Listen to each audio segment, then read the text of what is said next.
Chapter 1167, Impervious to Reason. Chapter 1167, Impervious to Reason. Hellscythe _ Fluffy Goblin. Chapter 1167, Impervious to Reason. Although Thousand Miles' tone was plain, his words stunned everyone in the arena. Even the evil Dragon Battle Team's members, who were approaching from a short distance away, revealed stunned expressions, confusion in their eyes as they looked at Thousand Miles. What's the commander trying to do? Silent March could not believe her ears when she heard Thousand Miles' offer. She was not surprised that Thousand Miles had taken the initiative to invite Gentle Snow to Miracle. Rather, she was shocked by what he promised the Snow Goddess. Miracle was a super first-rate guild. When it came to number and quality of experts, Miracle was even stronger than some super guilds. The guild had no shortage of newcomers each year, either. However, no newcomer had ever become a guild elder or vice commander of one of Miracle's trump card legions the moment they joined. Even Silent March, a genius Miracle had nurtured internally, did not receive such a treatment. The vice guild leader really is going all out this time. Alice simply smiled. It was extremely difficult to become an elder in Miracle as there were a limited number of spots. Unless the guild expanded, it would not add more elders. As for the position of the Purgatory Legion's vice commander, countless players vied for such an honor. Thousand Miles didn't have the authority to give it away. Even Miracle's guild leader could not make such a decision alone. Such an important matter needed to be discussed among the guild's upper echelons.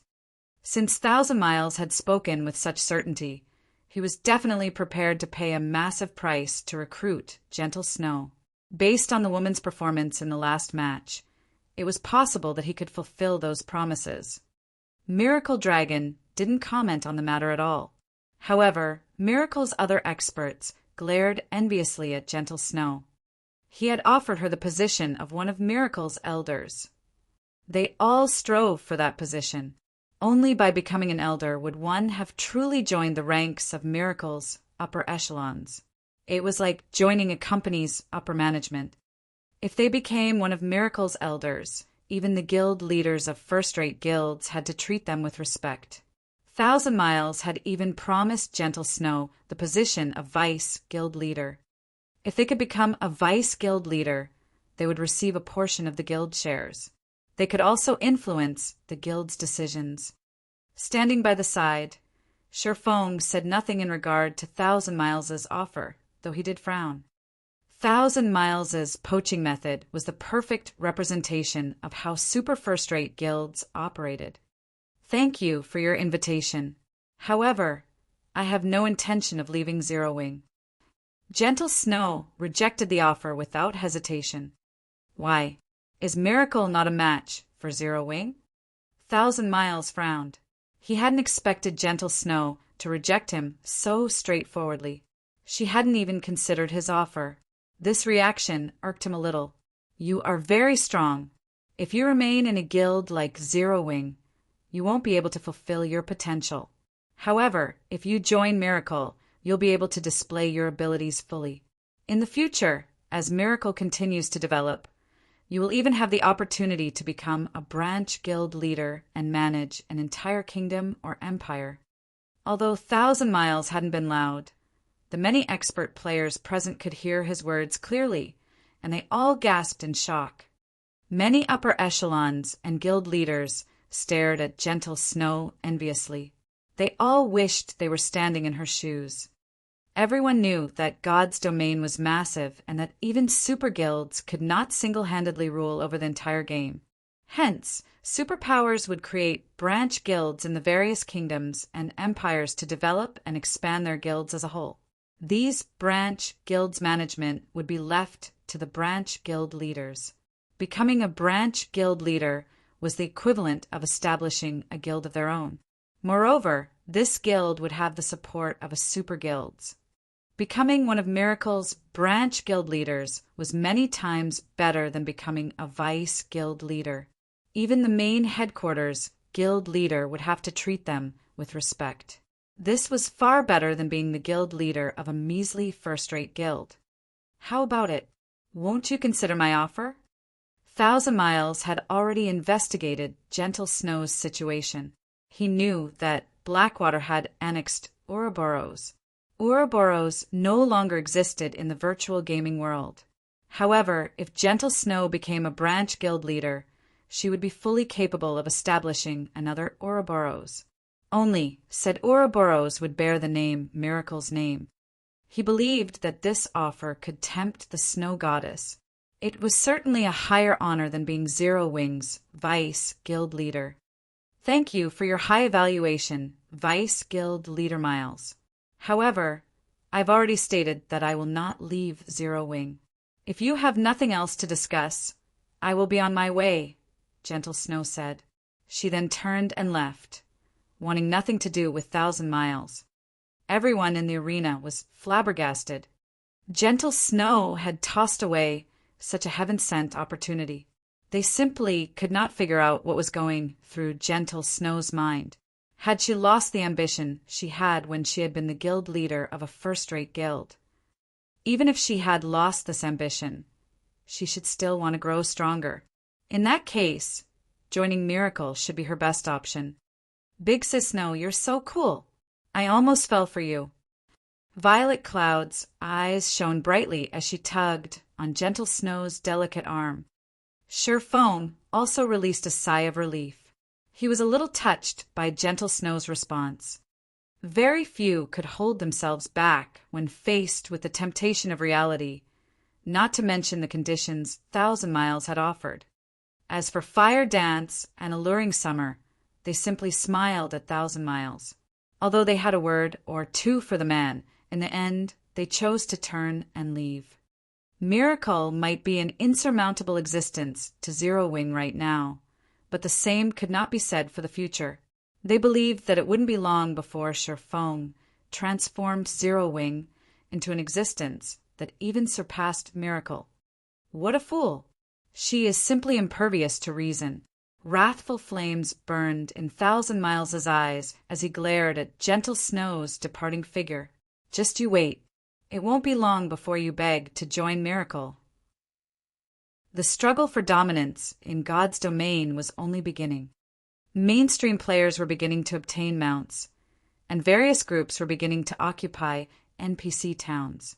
It was only a matter of time before conflict broke out between countries. Moreover, various industrial titans had begun to set their sights on the game, investing large sums. Soon, the competition between guilds would intensify. There was a saying that destruction pursued the great. In such a competitive environment, it would not be surprising for today's overlord to vanish from the game tomorrow. At the end of the day, only superpowers like Miracle would continue to stand tall. Following which, Thousand Miles led his subordinates out of the arena and headed for the Dark Arena's auction venue. Meanwhile, inside a VIP room upstairs, the Midnight Tea Party's members had watched every second of the competition. What an interesting guild! Endless Scars's cherry-red lips formed a joyful smile as she looked at the Azura Battle team members. Due to this incident, Endless Scars's interest in the guild known as Zero Wing had grown. Her opinion was the opposite of those who were shocked and confused. The fact that an upstart guild could keep a former guild leader of a first-rate guild from leaving showed that this upstart guild held something even more attractive than what a super first-rate guild could offer. There was no other reason that someone who had once led their own guild would dismiss a rare opportunity to display their abilities on a larger stage, preferring the small state that no one paid much attention to. After the competition had ended, Sherfong headed towards the Dark Arena's exchange counter. Before the competition had begun, he had brought all of the guild's resources with him. Afterward, he had deliberately agreed to Miracle Dragon's challenge to push the Dark Arena's host to increase the competition's payout rate. And indeed, just as he had expected, the host had eventually offered a payout rate of 1-9 for a complete victory. After that, he had bet everything he could afford to lose on the Azura Battle team. Here's my ticket. I would like to redeem my resources. Sherfong smiled as he handed over the ticket the Dark Arena's host had issued him to the female player manning the counter. He had bet 300 plus pieces of level 40 dark gold equipment, 800 plus pieces of level 40 fine gold equipment, as well as plenty of high-tiered magic scrolls and rare materials. The total value of his bet easily exceeded 90,000 gold. "Sir, this—" The woman manning the counter nearly jumped in shock when she saw Shifeng's ticket. Chapter 1168, Dark Auction. Chapter 1168, Dark Auction. Hellscythe _ Fluffy Goblin. Chapter 1168, Dark Auction. Is there a problem? Shifeng asked the female receptionist. No, the amount is just a little too high for me to handle. I'll have to ask my superiors before I can transfer the resources, the receptionist said, smiling bitterly. The amount of resources recorded on the ticket Shifeng produced was frightening. There were usually many bets placed in the dark arena, and it was not uncommon to see players gamble several hundred or even over 1,000 weapons, equipment, rare materials, and tools. However, Shifeng's wager was completely outside of the norm. Just the level 40 dark gold equipment he had bet numbered more than 300. Various large guilds' mainstream equipment was still level 35. Level 40 weapons and equipment were still rare, much less level 40 dark gold weapons and equipment. Normally, guilds let their experts use these items. Very few guilds would be willing to gamble these items. In this competition, although there were quite a few first-rate guilds that had level 40 dark gold equipment, they had only bet around 20 to 30 pieces at most. Even then, it was considered an extravagance. Overall, the majority of the guild's wagers were level 35 weapons and equipment, tools, and rare materials. Most importantly, Shifeng had bet on the Azura battle team's complete victory. The Dark Arena had to compensate him with 9 times the resources he had bet. According to the Dark Arena's rules, players would get priority over resources of the same rank when claiming their winnings. In other words, if a player had bet level 40 dark gold equipment, once the competition was over and said player collected their winnings, the Dark Arena would give that player the level 40 dark gold equipment that had been wagered on the losing team. Only when the Dark Arena was out of level 40 dark gold equipment would it compensate the player with items of a lower rank. Meanwhile, this competition was unusual. Rather than relying on the system, the Dark Arena's host was the bookkeeper. As a result, the bets did not follow the natural payout rates, which resulted in an unbalanced payout ratio. If the bets on the losing battle team were not enough to cover the bets placed on the winning battle team, the host would have to cover the rest. Shifeng had bet over 300 level 40 dark gold weapons and pieces of equipment. In other words, the Dark Arena had to pay him over 2,700 level 40 dark gold equipment. Shifeng was also going to redeem over 7,000 level 40 fine gold weapons and equipment. He was definitely going to wring the host dry.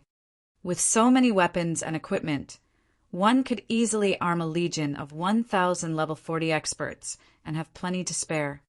Even the Dark Arena's host couldn't collect so many items within a short time. As the Dark Arena, there was a minimum requirement of the quality of the items wagered. For example, level 35 secret silver equipment would not be accepted. The bare minimum was level 35 fine gold weapons or equipment. The same was true for rare materials and tools. Although many had bet on the Evil Dragon battle team, there were still a few players who had bet on the Azura battle team's complete victory. In fact, one person had even gambled an epic item. After considering all of the bets, the remaining resources would not be enough to pay off Shifeng's claim. After a moment, the receptionist finally received feedback from her superiors. Turning to Shifeng, the receptionist awkwardly reported, "Sir, as your wager was somewhat large, so we aren't able to transfer all of the required resources within a short period. Aside from resources of the same rank, may I know if you are willing to accept a portion of the payment in coins or magic crystals?" "That's fine. I'll take payment in both coins and magic crystals." Shifeng nodded. He was not particularly surprised by this outcome. The host had set the payout rates too high. Even if a lot of people had gambled on the evil dragon battle team winning, there were bound to be a few who tested their luck. It was only natural that the host was in a predicament. After all, it was not that easy to procure top-tier resources. Even super guilds were not immune to the difficulty. In fact, the only reason he had so many items lying around was thanks to Pantheon, Blackwater, and Heaven's Burial. If he had not trapped and killed so many of their expert and elite players, he wouldn't have been able to collect so many items, either. After all, when he placed items of such rank in the guild warehouse, guild members traded in their GCPs very quickly. Unless, of course, the host was willing to let their own guild experts go naked. Obviously, this was impossible. Afterward, Shifeng had Fire Dance and the others transport his winnings.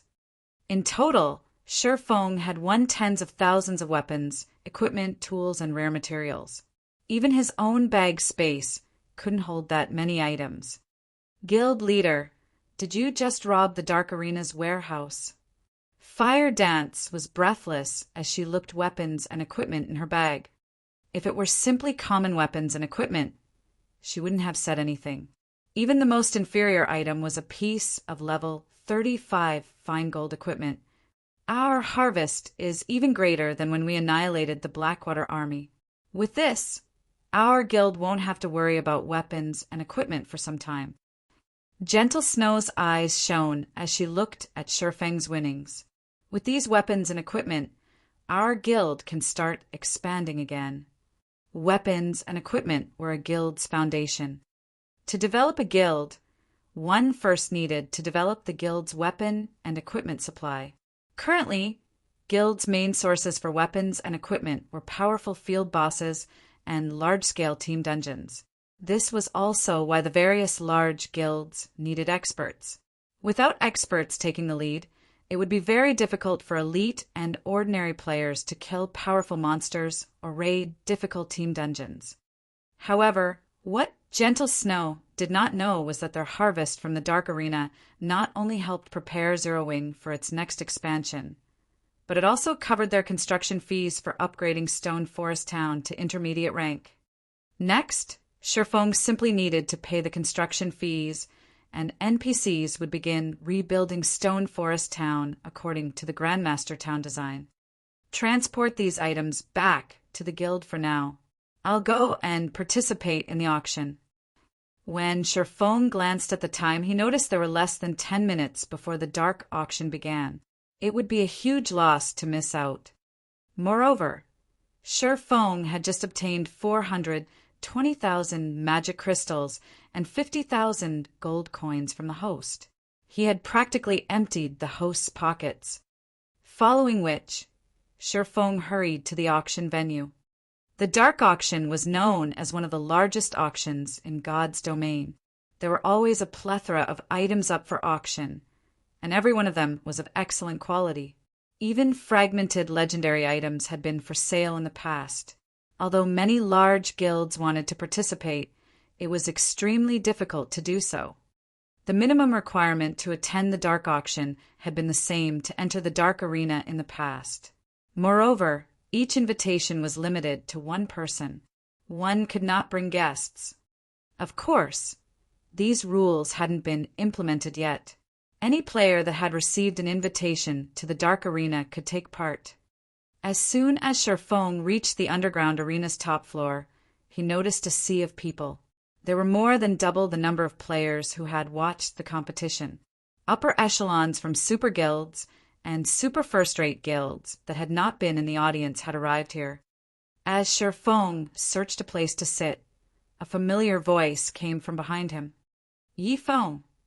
When Shifeng heard this voice, he could not help but turn towards its source.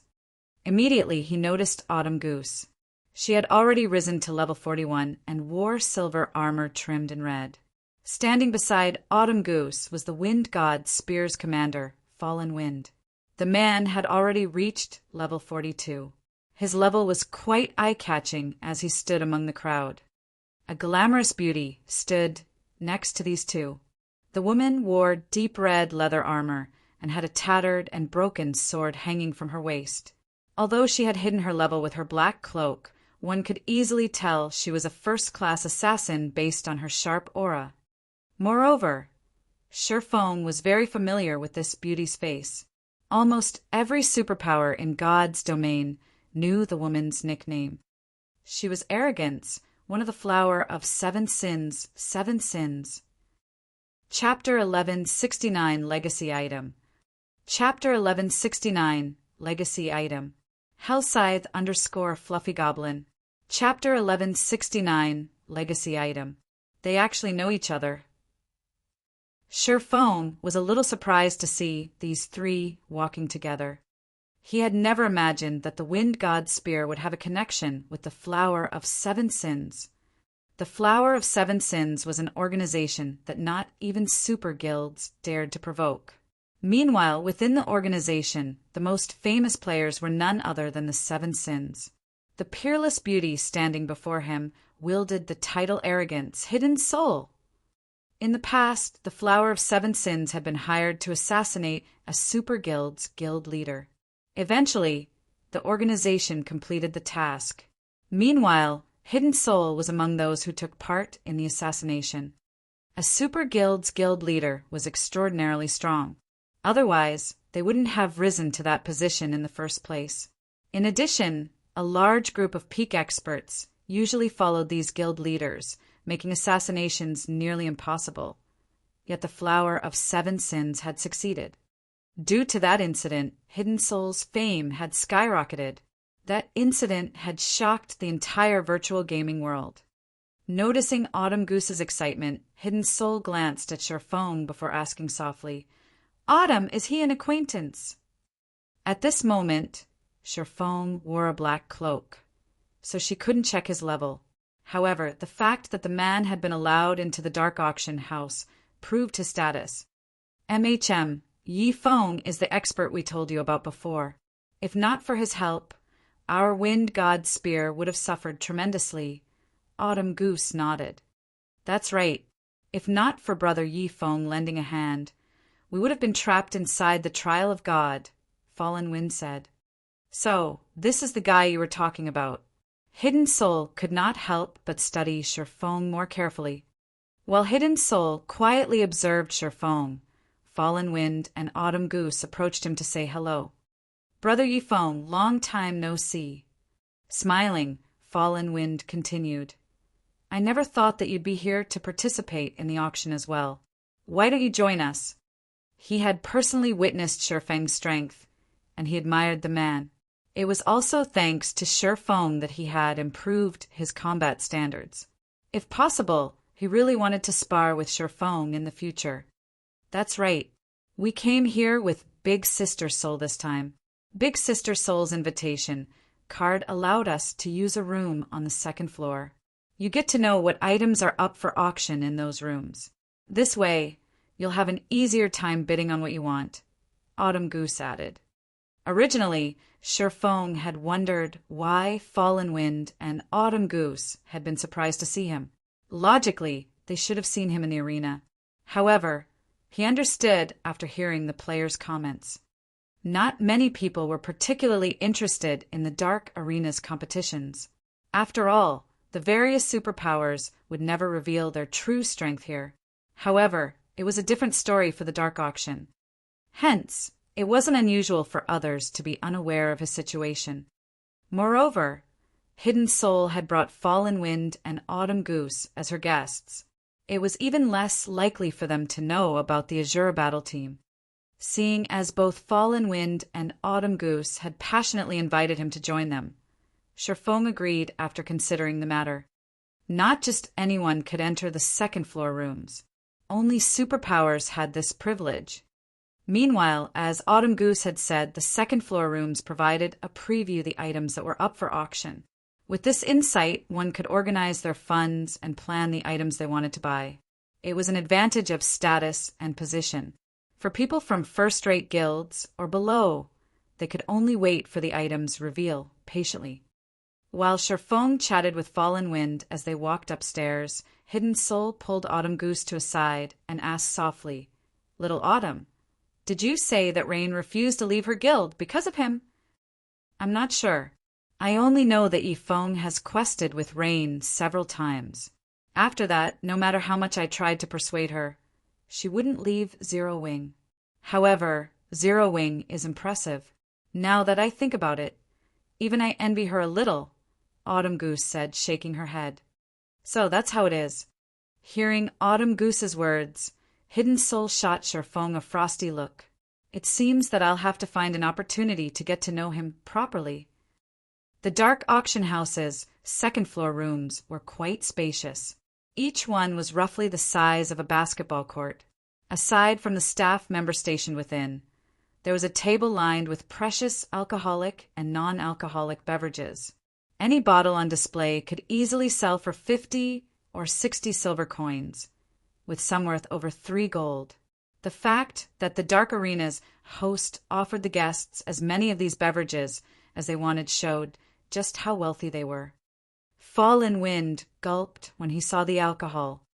Even he couldn't afford to indulge in alcohol worth 3 gold per bottle. Normally, he considered wine worth several dozen silver extravagant enough. After Sherfong and the others took their seats, the staff member handed each of them a list of the auctioned items. "Dear guests, our auction will be split into 2 segments. We will host the first segment, and all of the items for sale have been recorded on that list. The second segment will be a trading session. If you have any items you wish to put up for trade, our auction house will represent you. However, to assure the product's quality, we will charge a processing fee of 40 magic crystals or 10 gold coins for each item. In the case of raw materials, we will charge 60 magic crystals of 15 gold coins per stack." After everyone received the list, the staff member explained the dark auction's general process. Fallen Wind and Autumn Goose frowned when they heard the explanation. "This is simply too fraudulent," Autumn Goose whispered. Just getting the auction house to help promote their items cost a minimum of 40 magic crystals or 10 gold coins. There wasn't even a guarantee that their trade would be successful. This was practically daylight robbery. Even expert players had to grind for a long time to collect 10 gold coins. Otherwise, they wouldn't worry about affording a mount. Fallen Wind and Autumn Goose finally understood why the host offered so many expensive beverages in these second-floor rooms. It felt as if they had already paid for the drinks. In the auction, the crowd was more interested in the trading session than the organizers' items.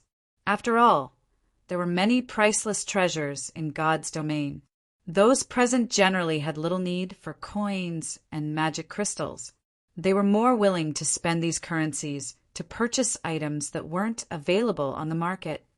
Hidden Soul simply smiled at Autumn Goose's reaction. Anyone capable of receiving a second-floor room invitation had an extraordinarily status or position. To people like them, 40 magic crystals and 10 gold coins were nothing more than spare change. Moreover, the requirement's purpose was to ensure the quality of players' items. If the item were not of particular value, it wouldn't be worthwhile to invest 10 gold to trade it. Everyone here was wealthy. They naturally would not waste their time checking out worthless items. After the staff member finished his explanation, 3 people approached the auction hall center. Among them, 2 were tall, beautiful, ordinary female players. These women were specifically tasked to display the auctioned items. The last person was a middle-aged man. He was obviously the auctioneer. When these 3 people took center stage, the venue fell silent. These players had fallen silent because the first auctioned item was simply too frightening. It was a legacy item that allowed one to class change into a hidden class. Chapter 1170, Difference in Wealth. Chapter 1170, Difference in Wealth. Hellscythe_Vampire Cat. Chapter 1170, Difference in Wealth. It's really a legacy item. The host is simply too amazing.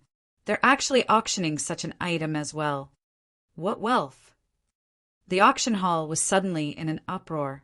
Even the people in the second-floor rooms could not help but pay attention to the item that was brought out. Although they had long since known that a legacy item was going to be put up for auction, the information they had regarding the item was very vague. As a result, they could only wait for the auction house to officially announce the specifics of the legacy item.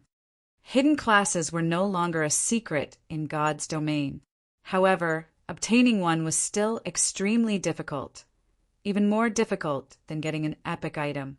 Moreover, unlike epic items, where there would eventually come a time when they would be discarded, hidden classes could accompany players throughout their entire gaming career in God's domain. Currently, any guild that obtained a clue or item leading to a hidden class would not even think of selling it. Meanwhile, seeing as the first item revealed in the dark auction was already so impressive, it was certain that the subsequent items would be of roughly similar quality. I believe everyone has already seen this item for themselves. As for the item's exact information, pardon us for not publicizing it. Consider this a security measure for the buyer. However, I can still share the basic details of this item with everyone. This is a Magic Knight's Legacy Shield. According to the Legacy ranks, it is considered an advanced legacy. However, it is a defense-type hidden class. I believe everyone should know full well that its value is no less than that of peak legacies. As this item is very special, the seller of this item is accepting only magic crystals. The starting bid is set at 20,000 crystals, and each increment should be no less than 1,000 crystals. Let us begin. The instant the auctioneer finished speaking, a furor broke out in the entire auction hall. The starting bid was simply too high. Everyone could not help but be shocked by it. The dark auction accepted payment in both magic crystals and coins.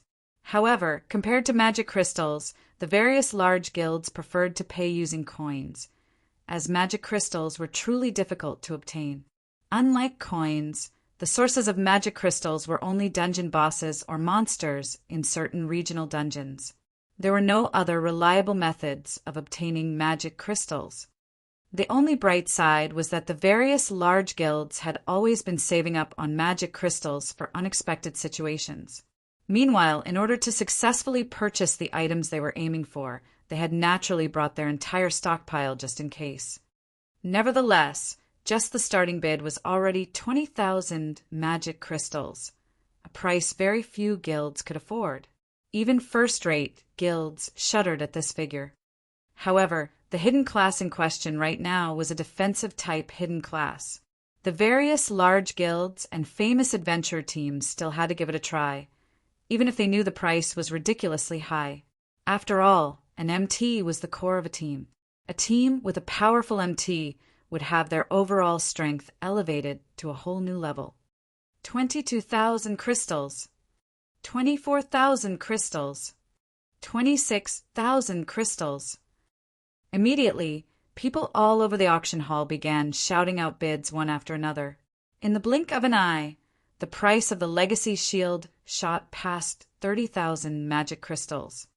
If converted to coins, that would be equivalent to 7,500 gold, a considerable amount even for first-rate guilds. Moreover, even if one had 7,500 gold, they would not be able to purchase 30,000 magic crystals. Magic Knight? Sherfong was somewhat astonished as he looked at the massive, tattered shield displayed on the stage. He had never thought that the Dark Auction House would be capable of obtaining the legacy for the Magic Knight class. The Magic Knight class had been a very famous hidden class in the past. It significantly strengthened not only an MT's attack capabilities, but also their defensive capabilities. Most importantly, MTs that class changed to the Magic Knight class received a massive boost to their magic resistance. The class was an extremely rare hidden class.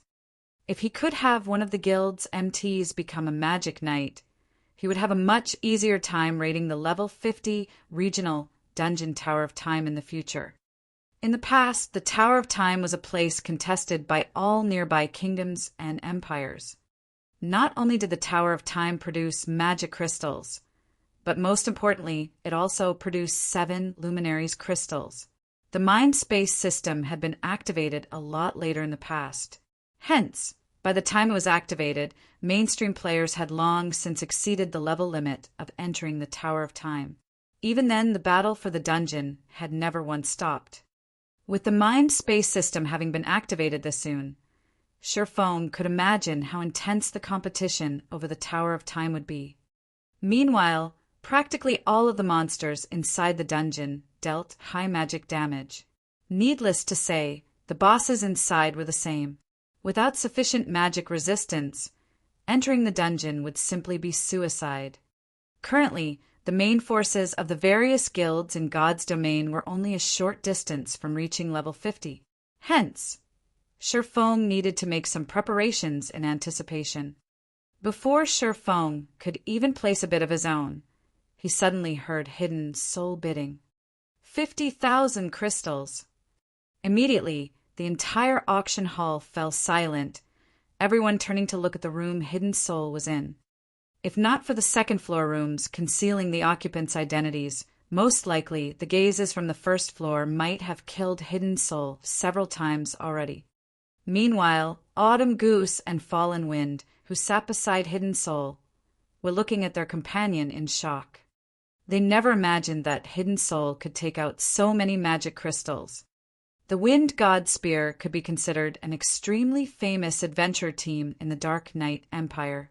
However, even they would be hard-pressed to gather up 10,000 magic crystals at a moment's notice. Yet Hidden Soul, who did not belong to any guild, had actually placed a bid of 50,000 magic crystals. Moreover, players could not call out a bid if they did not possess the corresponding items. After the first floor hall fell into a momentary silence, many people promptly gave up on the legacy shield. Although they wished to obtain it, they simply did not have the ability to do so. 51,000 crystals. 52,000 crystals. 53,000 crystals. Suddenly, the number of first-rate guild upper echelons calling out bids on the first floor decreased drastically. At this moment, any guild on the first floor capable of bidding was using practically every magic crystal the guild possessed, prepared to break the bank in order to get the legacy shield. As a result, the price of the legacy shield continued increasing by the thousands. 70,000 crystals. This was the bid of 1,000 Miles, who likewise was in a second-floor room. This price immediately silenced the first-rate guild upper echelons on the first floor, who were still considering bidding. That was 70,000 magic crystals they were talking about. Converted to coins, that would be 17,500 gold. With that kind of money, they could even purchase a good plot of land in the imperial capital of an empire. 80,000 crystals. At this time, a new bid came from another room. This time, the bid increased directly by 10,000 magic crystals. This situation stupefied the players on the first floor. Just taking out 50,000 magic crystals had already sunk the various first-rate guilds present into a financial crisis. Yet, from the behavior of those in the second-floor rooms, they were just getting started. The disparity in the economic strength of both sides was like the difference between heaven and earth. Pavilion Master, if we spend 80,000 magic crystals to buy this legacy, it'll be somewhat risky when the bidding for those 2 items begin, Marshal Dragon reminded. In their trip to the Dark Arena this time, watching the competition was only secondary. Their true objective was 2 of the Dark Auction's finale items. It doesn't matter. Even if we really tried to compete, it is impossible for us to get both of those items. Rather than end up getting nothing at all, it is much better if we secure this Magic Knight legacy first. Later on, we can simply settle for competing for just one of those items, Nine Dragons Emperor replied calmly. Before the revelation that the legacy item was for the Magic Knight class, he indeed had not been interested in it. However, a defensive-type hidden class would be of significant help to him on Thunder Island.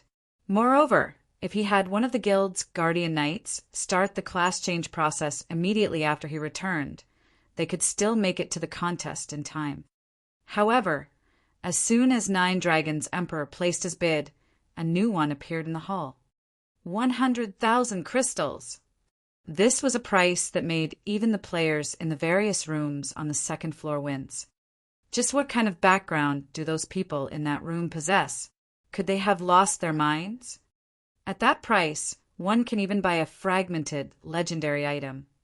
Everyone could not help but turn to look at the room that placed this bid. Big Sis Soul. Autumn Goose felt as if this was her first time meeting Hidden Soul. The price of 100,000 magic crystals also gave the players in the second floor rooms pause. They all felt that this price exceeded their initial expectations.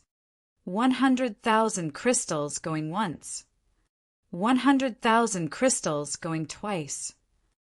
Just as the gavel was about to land for the third time, a new bid appeared in the auction hall. 120,000 crystals. Chapter 1171, Solomon's Fragment. Chapter 1171, Solomon's Fragment. Hellscythe_Vampire Cat. Chapter 1171, Solomon's Fragment. The words 120,000 crystals, echoing throughout the quiet auction hall, caused a sudden commotion. Just who is it that's so rich?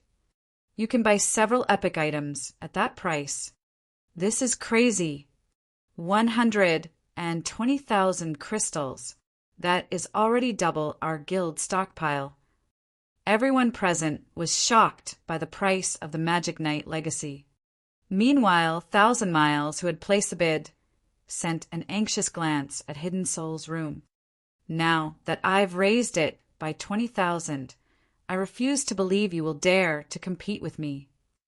Initially, Thousand Miles expected to get the legacy for only 90,000 magic crystals. Afterwards, he would still have a goodly amount of crystals to compete for the finale items. Now, however, his plans were disrupted. In order to guarantee his purchase of the legacy, he had no choice but to raise the price by 20,000 crystals to scare off any possible competitors. However, after a moment of silence, Hidden Soul called out a new bid once again. 130,000 crystals! She did not have even a shred of hesitation when calling out this bid. Sure enough, the Flower of Seven Sins really is wealthy. Sure Fong was astounded as he looked at the calm woman sitting close to him. Unlike super guilds, the Flower of Seven Sins did not have countless players collecting magic crystals for them. When it came to magic crystal gathering speed, the organization should be no match for super guilds at all. Nevertheless, Hidden Soul still managed to take out 130,000 magic crystals with ease.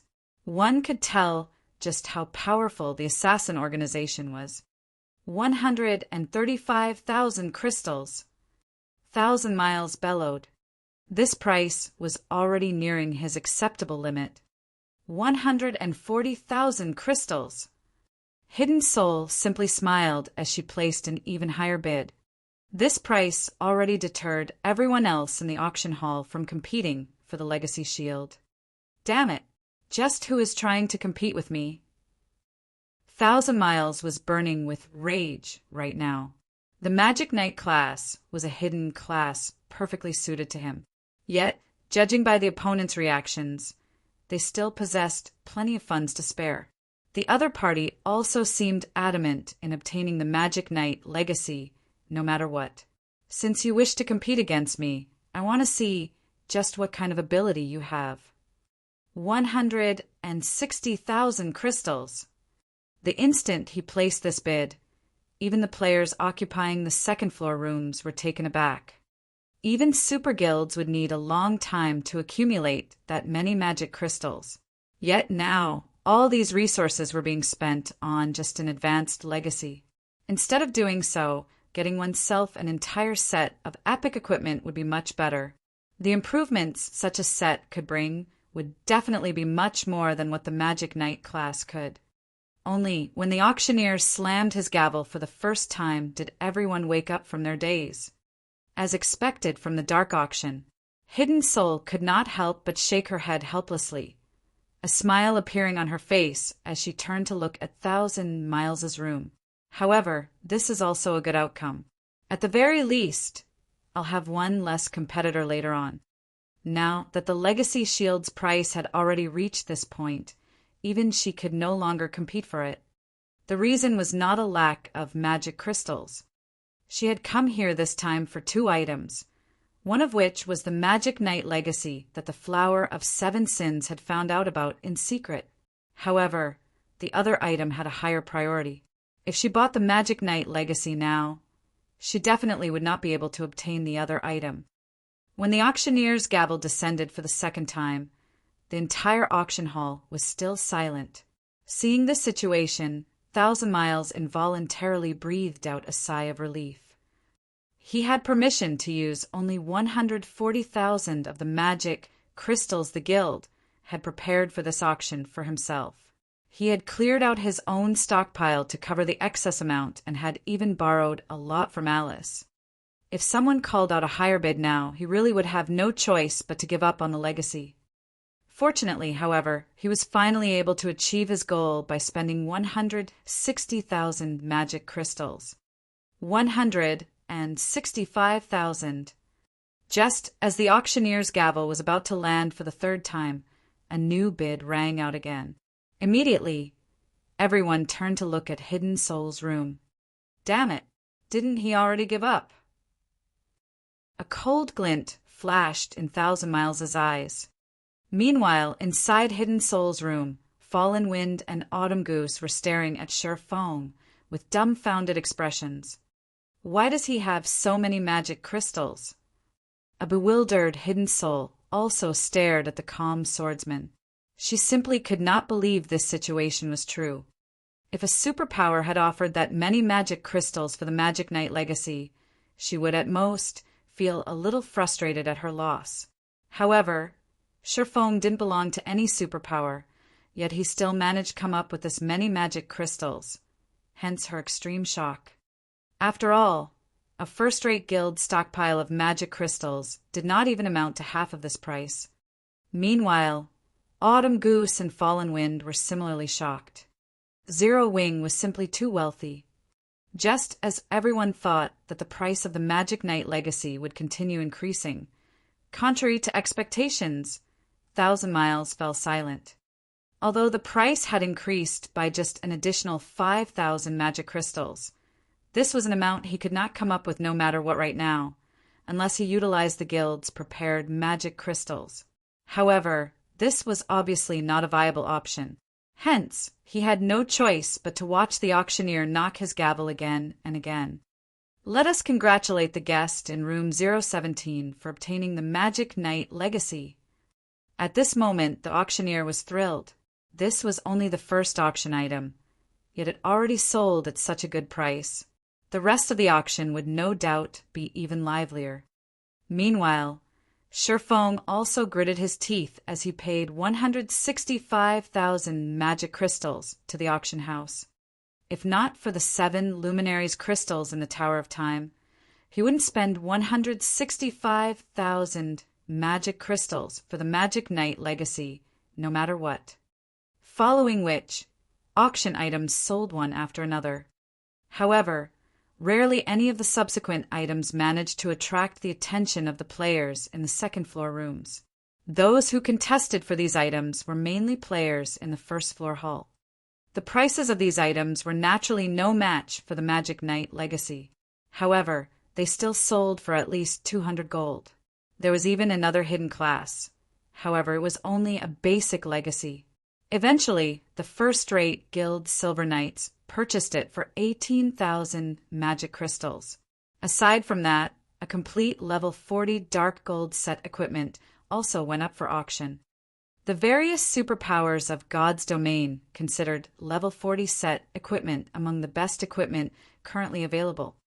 When the set equipment appeared, it immediately set off another bidding war in the auction hall.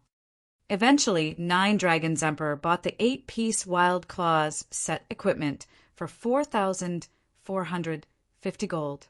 At this price, one could already purchase an epic item. As the auction proceeded, the finale items of the day were finally ushered into the auction hall. There were 4 finale items in total: every one of them posing a great temptation for Sherfong.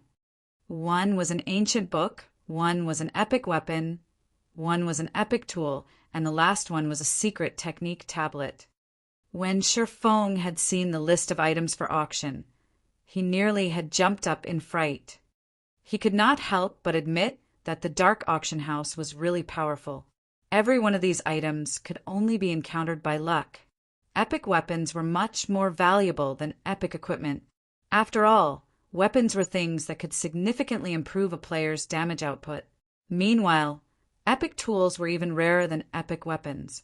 Moreover, they would not occupy a player's equipment slots. Even an epic tool of average attributes would be far more valuable than an epic weapon. All 4 of the finale items were simply things that usually could not be bought even if one had the money to do so. This was especially true for the secret technique tablet. This was something highly sought after by all the various superpowers. As long as a guild had a secret technique tablet, they would be able to allow their experts to learn better and more powerful combat techniques. Although Sherfong wanted to have his guild members enter the secret technique tablet he possessed, unfortunately, grasping how to produce intermediate magic arrays was simply too difficult. Currently, aside from himself, only 2 other people had managed to do so. One of them was Violet Cloud, and the other was Alluring Summer. Sending only 3 people to use the secret technique tablet would be a tremendous waste. Hence, Sherfong had never bothered using it all this time. If not for the host trying to increase the dark auction's fame, they definitely wouldn't sell such a precious item. Ladies and gentlemen, the next item up for bids will be the first finale item of today's auction. Without further ado, let me present to you the one-handed sword Netherworld Brilliance. Saying so, the auctioneer publicized Netherworld Brilliance's information. Everyone's eyes glowed when they saw the weapon's attributes, drool nearly flowing from their mouths. As for Sherfong, he grew even more shocked after reading the weapon's introduction. Solomon's Fragment.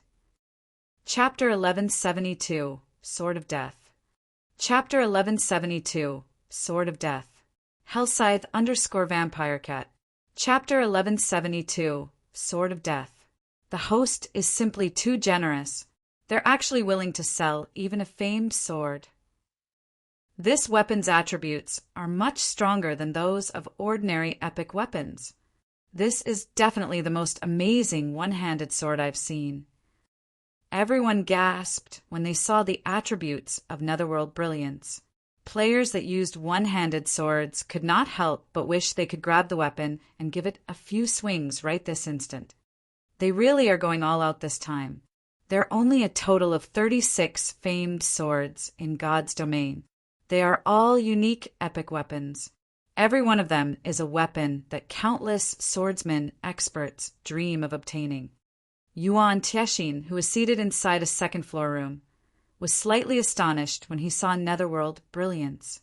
Practically everyone in the second-floor rooms came from one of God's domain's superpowers.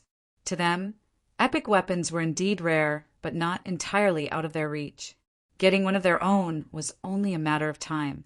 However, famed swords were a different story. These were weapons adored by sword-wielding experts. If utilized properly, one could draw in those sword fanatics who were normally very difficult to recruit. Among the 8 sword meisters on the God's Domain experts list, 3 were independent players. If the secret pavilion used a famed sword as bait, recruiting one of them might really be possible. Netherworld Brilliance, one-handed sword, epic rank. Level 40, level 110, level 40. Equipment requirement: Strength 700, Agility 400, Attack Power plus 1,340, Strength plus 101, Agility plus 72, Endurance plus 60, Attack Speed plus 15. When attacking, 20% chance to trigger Heavy Crash, increasing strength by 30% and attack speed by 20%. 20% chance to trigger Blur, making the attack impossible to be parried or blocked. 30% chance to trigger double critical. When equipped, strength increased by 10%, agility increased by 5%, all sword-related skills plus 3 levels. Ignore levels plus 15. All sword-related skill completion rates increased by 2%. Additional passive skill 1 dash. Death Devour. Any creature that dies within 200 yards will provide wielder with a Death Devour buff, increasing wielder's attack speed by 1% and all sword-related skill completion rates by 0. 1% for 30 seconds. Buff can be stacked up to 30 times. Additional passive skill 2 dash. Death's Phantom. Wielder's physique improves as HP decreases. Physique can improve up to a maximum of 20%. A Sword of Death created by famed Smith Jacks using a piece of mysterious sword fragment. Netherworld Brilliance is one of the 36 famed swords of God's domain, ranking 30th. Anyone that wields the sword will be enveloped in an aura of death, decreasing all their attributes by 20% and doubling the death penalty they suffer. Can be evolved. Cannot be destroyed. However, when everyone was finally done reading through the weapon's introduction, they all shook their heads and sighed. Netherworld Brilliance was indeed an amazing weapon. This was especially true for the increase to sword-related skill completion rates. Although it was only a meager 2%, boosting an 88% completion rate to 90% would allow a skill to undergo a qualitative transformation. Unfortunately, not only did the weapon decrease its wielder's basic attributes by 20%, but it also doubled the death penalty they would suffer, which was something most people wanted to avoid. Leveling up was extremely difficult in God's domain. Although Netherworld Brilliance would boost one's combat power significantly, nobody could say with certainty that they would not die. If one would originally lose 1 level when they died out in the fields, then they would lose 2 levels if they were wielding Netherworld Brilliance. Moreover, practically everyone present frequently raided large-scale team dungeons. Dying in such dungeons was common.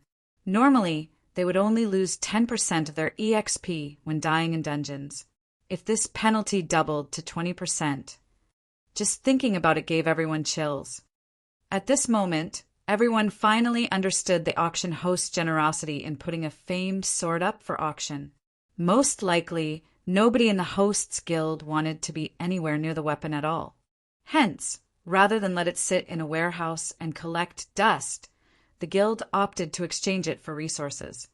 Noticing the audience's lack of interest, the auctioneer chuckled and said, "Now that everyone has seen the weapon, I believe you all know the flaws of Netherworld Brilliance. However, at the end of the day, this is still an epic weapon. Moreover, this weapon can be evolved. If you manage to discover the method of evolution, this sword could become a godly weapon in the future. It might even become a fragmented legendary weapon. The starting price for this weapon is 8,000 gold. Each increment must not be lower than 200 gold." Hearing the starting price of the weapon, everyone inwardly cursed the auction house for being fraudulent. If not for the famed sword's flaws, not to mention 8,000 gold, even spending 18,000 gold to obtain it wouldn't be a problem. After all, it was an epic weapon that could be used all the way to level 110. In addition, there was the possibility of evolving it. All right then, I'll get it as a collection item. I bid 8,000 gold. I can attract quite a number of people if I put it on display in my guild. I'll bid 8,200 gold. 8,400 gold. The audience in the auction hall was not particularly active in bidding for Netherworld Brilliance. After a dozen or so bids, the price eventually stopped at 11,000 gold. Sherfang's heart began beating madly as he looked at the weapon displayed on the stage. To others, this weapon would indeed be of little value. To him, however, it was a priceless treasure. Solomon's sword had been broken into 5 fragments. Among them, 3 were in locations that current players could not reach. Meanwhile, of the 2 remaining, Sher Fong had already obtained one of them, the sacred sword killing ray. The last fragment was none other than this netherworld brilliance. Originally, Sher Fong had planned on thinking of a way to obtain netherworld brilliance. However, he never imagined that the Dark Arena's host had actually gotten it already. Moreover, they even put it up for auction. This was one of the 10 great legendary weapons they were talking about. As long as he could gather all 5 fragments, he could reproduce the god sword of the past once again. Just thinking about it excited Sher Fong.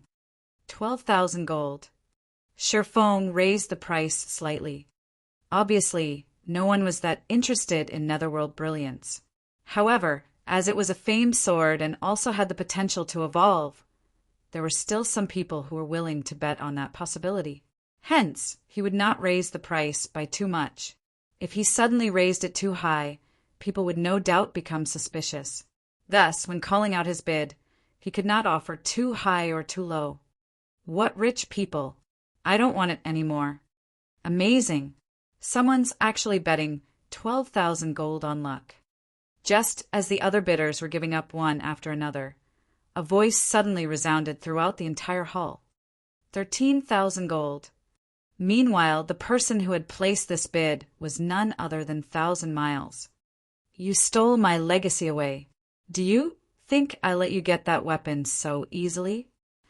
1,000 Miles sneered as he looked at the room Sher Fong occupied. Although 1,000 Miles did not know who was occupying the room, he could easily tell which room had placed the 12,000 gold bid.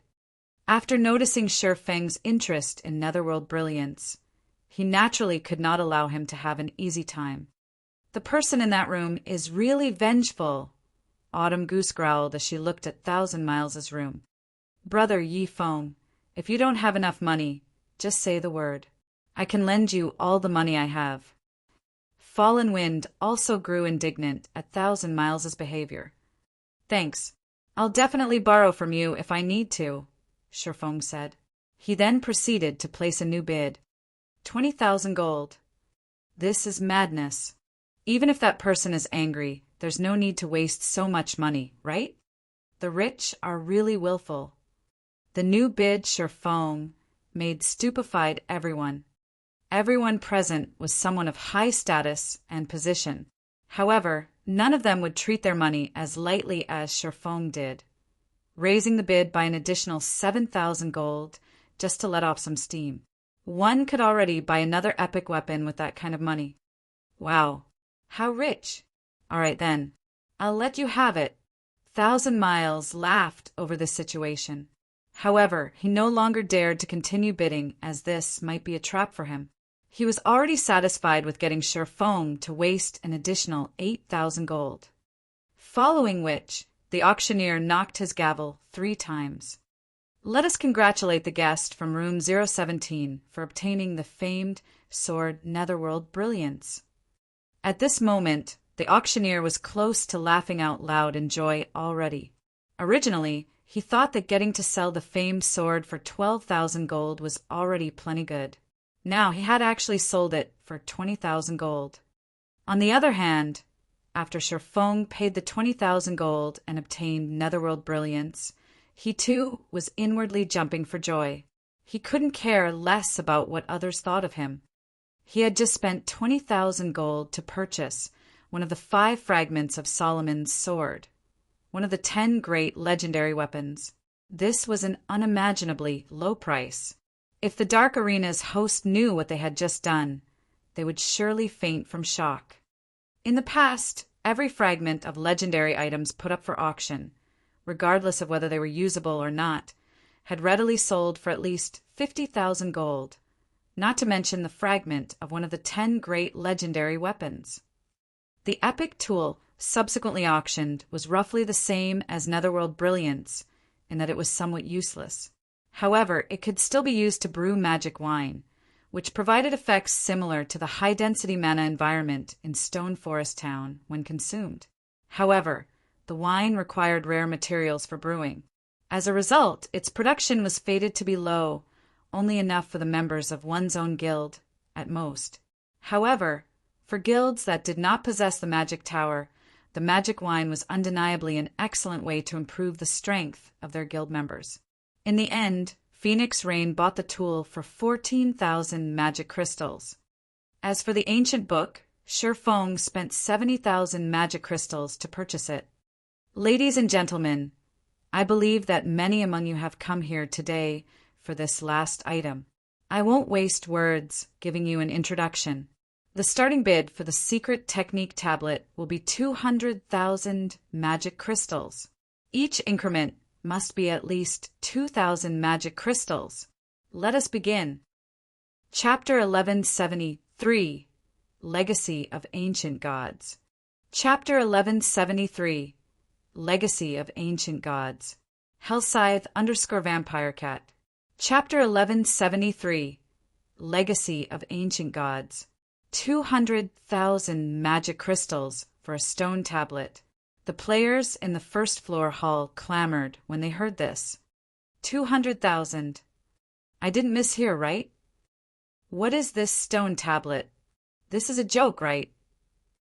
The majority of the players in the first floor hall were curious about the secret technique tablet. The most expensive item sold in the auction thus far was the Magic Knight Legacy. Even then, it still sold for less than the minimum price of the secret technique tablet. Everyone just could not figure out what kind of godly purpose the tablet served. However, none of the players occupying the second floor rooms was surprised by this price at all. The matter regarding the secret technique tablet was something the various superpowers had kept a tight lid on all this time. Even the first-rate guilds that knew about the secret were extremely few, not to mention other guilds. Following which, the auctioneer revealed the appearance of the secret technique tablet to everyone. This secret technique tablet had a bronze color and was named the Secret Spellcasting Technique. Secret Spellcasting Technique. The pattern engraved on this tablet is too vague and incomplete, and no information can be deciphered. However, some kind of divine power hides within this pattern. If one gathers all of the stone tablets, this vague and incomplete pattern can be restored. Current tablet count 1/12. I knew the host wouldn't be that generous. Sure enough, they're just selling a bronze tablet, 1,000 Miles said contemptuously. Based on current information, secret technique tablets could be categorized into 3 ranks: bronze, silver, and gold. Among them, the secret techniques on bronze tablets were the weakest, while the secret techniques on gold tablets were the strongest. The fact that they're even willing to sell one is already a miracle. After all, it is still a secret technique tablet. Our guild already has a tablet for the secret spellcasting technique. If we obtain another piece, we'll be able to learn a more completed version of the spellcasting technique. Alice was elated at this situation. At the end of the day, a secret technique tablet was still a secret technique tablet. Regardless of the tablet's rank, the techniques stored inside would be of great help to magical class players like herself. Part of the reason why she succeeded in grasping the double speed casting technique was the secret spellcasting technique. If they could gather 2 tablets for the secret spellcasting technique, she might even be able to improve her technique. Just thinking about this filled Alice with anticipation. I guess you're right. If not for them trying to popularize the dark auction, they really wouldn't be willing to auction such an item, 1,000 Miles laughed. Regardless of the circumstances, he was going to obtain the secret spellcasting technique no matter what. Big Sis Rain, look, that's the secret spellcasting technique. Our guild doesn't even have a tablet for it right now. Blue Phoenix's eyes glowed as she looked at the bronze tablet. Although the Dragon Phoenix Pavilion had obtained a few secret technique tablets, they all catered to physical classes. Not one of them suited magical classes. Even so, she and Phoenix Rain had still managed to benefit a lot from them. If Phoenix Rain could win the secret spellcasting technique in this auction, both of them might be able to improve their combat standards. If that happened, they would have more cards to play on Thunder Island. We have to obtain the tablet this time. At this moment, Phoenix Rain's eyes also burned with passion as she looked at the tablet on the stage. A bronze tablet? Purple Jade could not help but sigh. I knew they wouldn't be that generous. She had personally experienced the wonders of the secret technique tablets before and was aware of the enormous difference between bronze and silver tablets. Even if one entered a bronze tablet 2 or 3 times, the harvest wouldn't be comparable to a single trip into a silver tablet. Rumor had it that a golden tablet had once appeared in Blackwing City. However, an NPC stole it. What a pity! It's actually a tablet meant for magical classes. Yuan Tiexin was slightly disappointed when he looked at the tablet. Never mind. Let's bid for it first. Despite the bronze tablet's introduction, the players in the first floor hall were still confused, not understanding what was so good about this secret spellcasting technique. As a result, their interest remained lackluster. Even a fool could tell that the host had no intention of selling the secret technique tablet at all. Otherwise, they wouldn't have put such a high price tag on it. Even a super guild would be hard-pressed to pull out this many magic crystals at a time. Not to mention, this was only the starting price. Just as the players on the first floor thought that the tablet would go unsold, someone from one of the second floor rooms suddenly shouted out a bid. 210,000 crystals. 9 Dragons Emperor stated calmly. This is insane. How rich is that guy? If he wants to buy it, then just do it.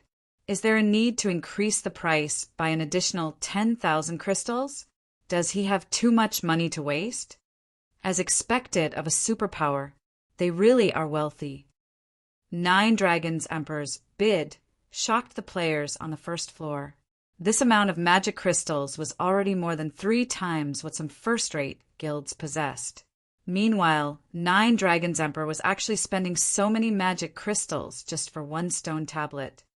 Even fragmented legendary items wouldn't cost so much. However, even before the auctioneer could knock his gavel for the first count, the occupants of the other second-floor rooms began calling out bids one after another. 220,000 crystals! 230,000 crystals! 240,000 crystals! At this moment, it was as if magic crystals were no different from copper coins. Big sis endless, have these guilds gone insane? Isn't it just a stone tablet? Is there a need to spend so many magic crystals? Cloud Yarn gaped in shock when she heard the bids. In the past, she had considered the midnight tea party plenty rich.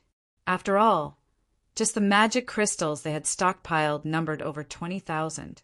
Even if they splurged at the Divine Colosseum every day, they wouldn't be able to exhaust their stockpile within a short period.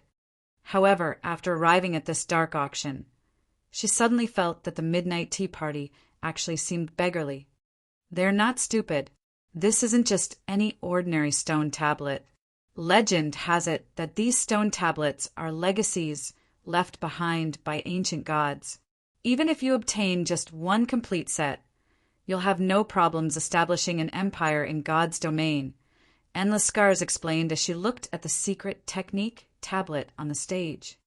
The secret technique tablet was also something mentioned in the ancient book the Tea Party had. Although the information recorded about the tablets was sparse, it was enough to conclude that the tablet's value was no less than that of legendary items. According to the information in the ancient book, the Fire Dragon Empire, one of God's domain's 4 great empires, had managed to rise to its position today precisely because the first ruler of the empire had managed to collect a complete set. One could see just how amazing secret technique tablets were.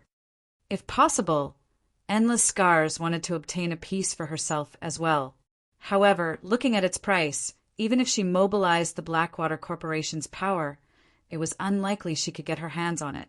After all, the Blackwater Corporation's roots in God's domain were still too shallow. It could not yet compete with the various superpowers of the virtual gaming world.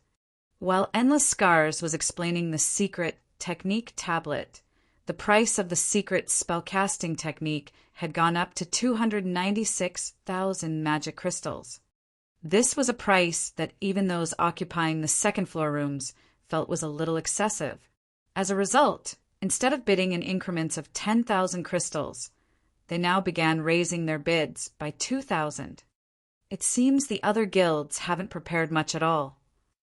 1,000 Miles laughed disdainfully. 310,000 crystals. The moment the bid of 310,000 magic crystals was placed, the entire auction hall fell silent. Even Phoenix Rain, who had earned quite a fortune from the competition before, was helpless about this price.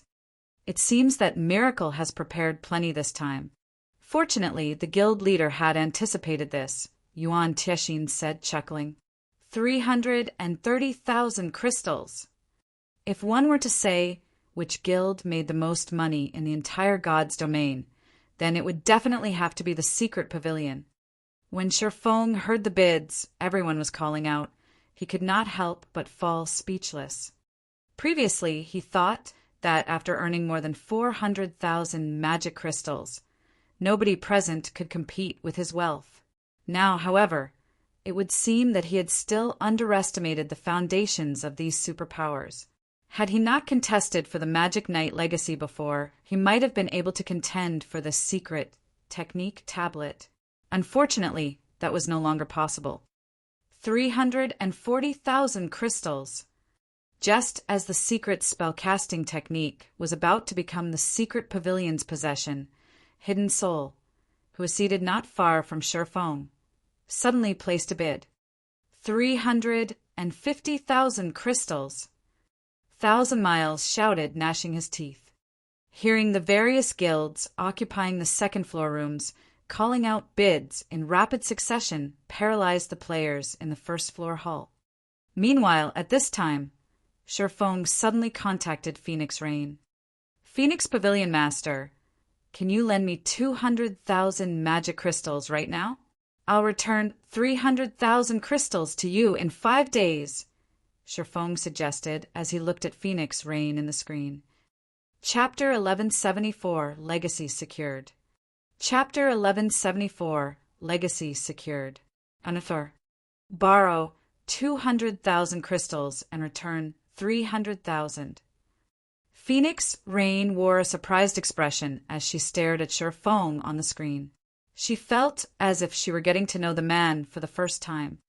A first-rate guild was already considered quite wealthy if they had a stockpile of 60,000 to 70,000 magic crystals.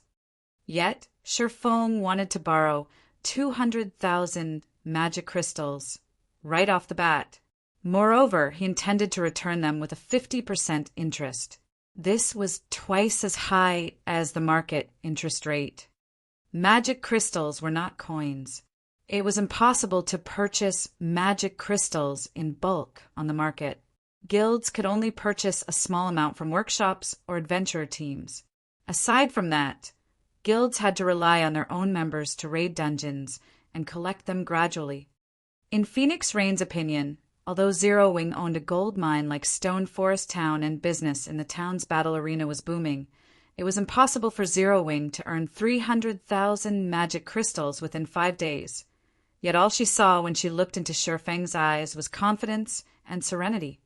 Do you intend to bid for the bronze tablet? Phoenix Rain could not help but ask. That's right. Shifeng did not try hiding it. After all, it was easy to guess with a moment of thought.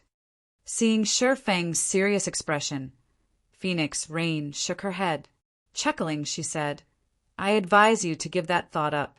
Even if I lend you 200,000 crystals, you won't outcompete them. While 350,000 magic crystals was an astronomical sum to even the best first-rate guild, the super guilds and super first-rate guilds that had come prepared had not yet reached their limit.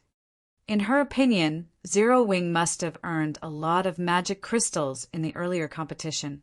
With the guild stockpile, they should roughly have around 180,000 or 190,000 magic crystals. Even if Shifeng borrowed 200,000 crystals, he would only have 390,000 magic crystals or so. There was simply no way to compete against the other superpowers. By her estimates, they would only have a chance of securing the secret spellcasting technique if they had 420,000 magic crystals. If possible, Phoenix Rain wanted to borrow 180,000 magic crystals from Shifeng, after including her own 250,000 magic crystals. She might have a chance at competing against the other guilds. However, she still needed to make preparations for Thunder Island. So if she did borrow the magic crystals, she wouldn't be able to return it within a short time. I still have 260,000 magic crystals. After including your 200,000, I think I'll have enough. Shifeng understood what Phoenix Rain was trying to say. Smiling, he continued, "If it truly is impossible, I can only admit defeat. 400,000 magic crystals should be the various superpowers limit. Even if they had more, it wouldn't be too far from that number." While a bronze tablet was inferior to a silver tablet, it had a much lower entry requirement. Silver tablets required players to be capable of drawing intermediate magic arrays. Bronze tablets only required players to be capable of drawing basic magic arrays. As for golden tablets, Shifeng assumed that players would be required to draw advanced magic arrays to enter. Even someone like himself, who was quite familiar with magic arrays, could not draw an advanced magic array. Even if he obtained a golden tablet, it would be nothing more than a paperweight. On the other hand, if he had a bronze tablet, his guild members could use it. Hence, obtaining a bronze tablet was very important to Zero Wing right now. Even if he was not certain he could win the bid, he needed to try. 260,000? You have that many? Phoenix Rain gasped. She never thought that Zero Wing would have even more magic crystals than her. Immediately, her lips curled into a smile as she said, "Let's do it like this. I'll lend you 250,000 crystals. I won't ask for any interest either. Just pay me back in full in 5 days. However, I want 10 slots to enter the bronze tablet. We'll split the slots into 2 months, with 5 people entering each session. Secret technique tablets could only be used once a month.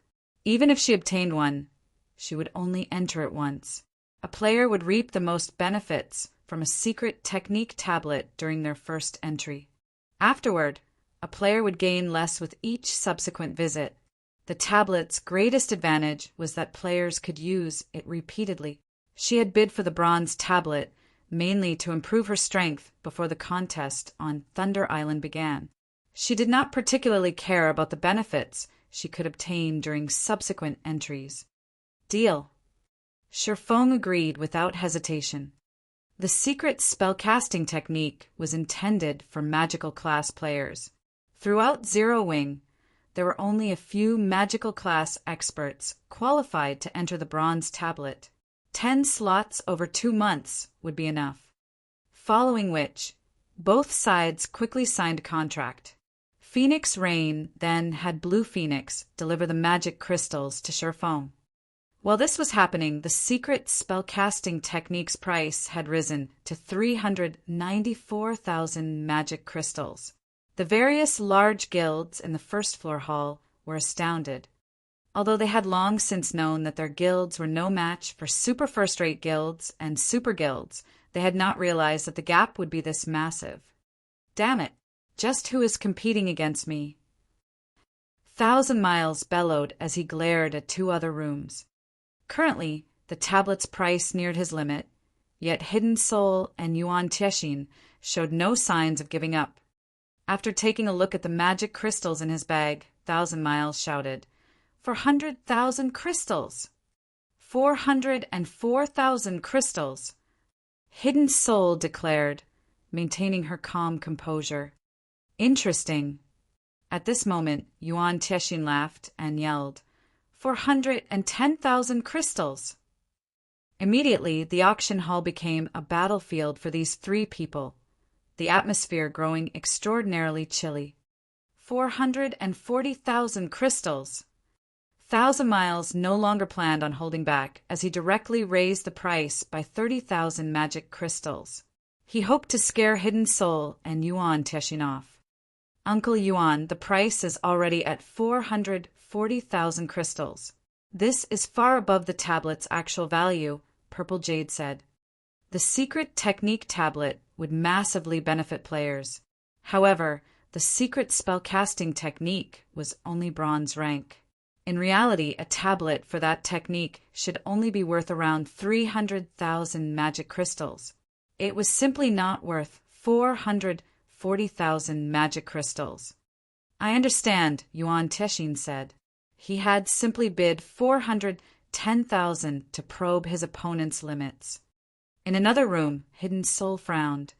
Let's give it another try. If it really isn't possible, I can only give up. Hidden Soul also felt that the price was a little too high.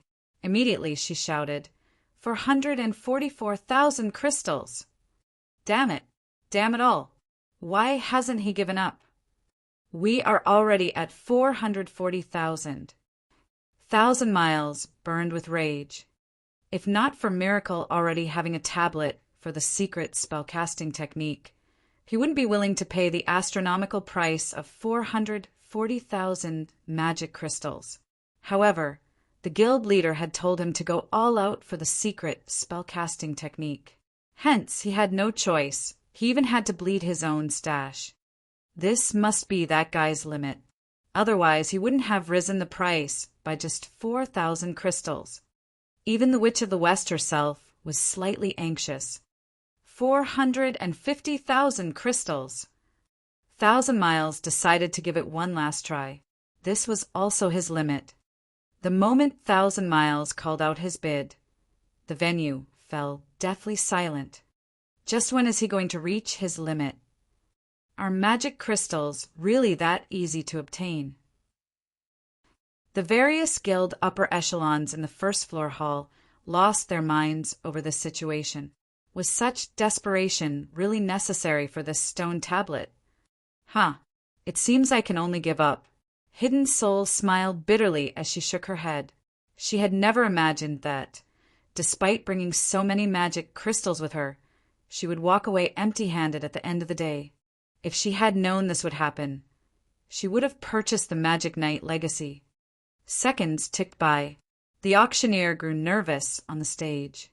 However, even after a long moment, no word came from Hidden Soul's room. 454,000 crystals. However, just as Thousand Miles thought that his opponent had given up, a new bid echoed from Hidden Soul's room. How is this possible? Thousand Miles bellowed. He simply could not believe this. Hidden Soul had been silent for so long, yet she had placed a new bid. However, Thousand Miles had nothing more to bet. He had no choice but to watch as the auctioneer's gavel descended again and again. As the gavel descended for the third time, the auction hall exploded with noise. Chapter 1175 Preparations to Construct a City. Chapter 1175 Preparations to Construct a City. Hellscythe _ Fluffy Goblin.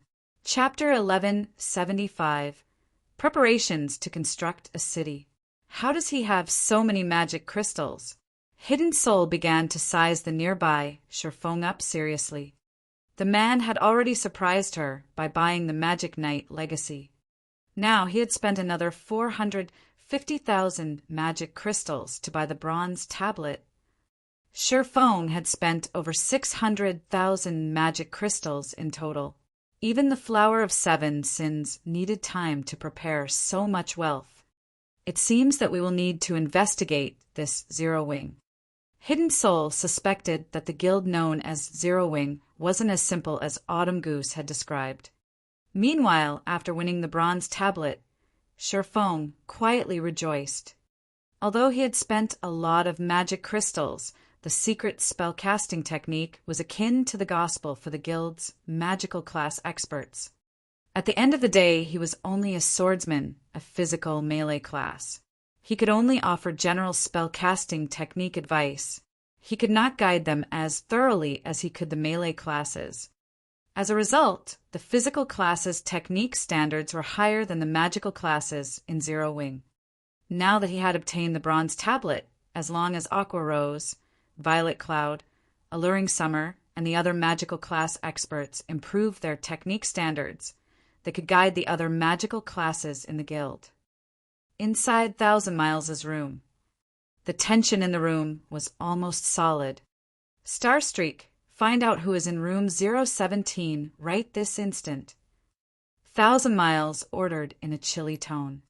Not only had he failed to obtain the Magic Knight legacy, but he had also failed to obtain the bronze tablet.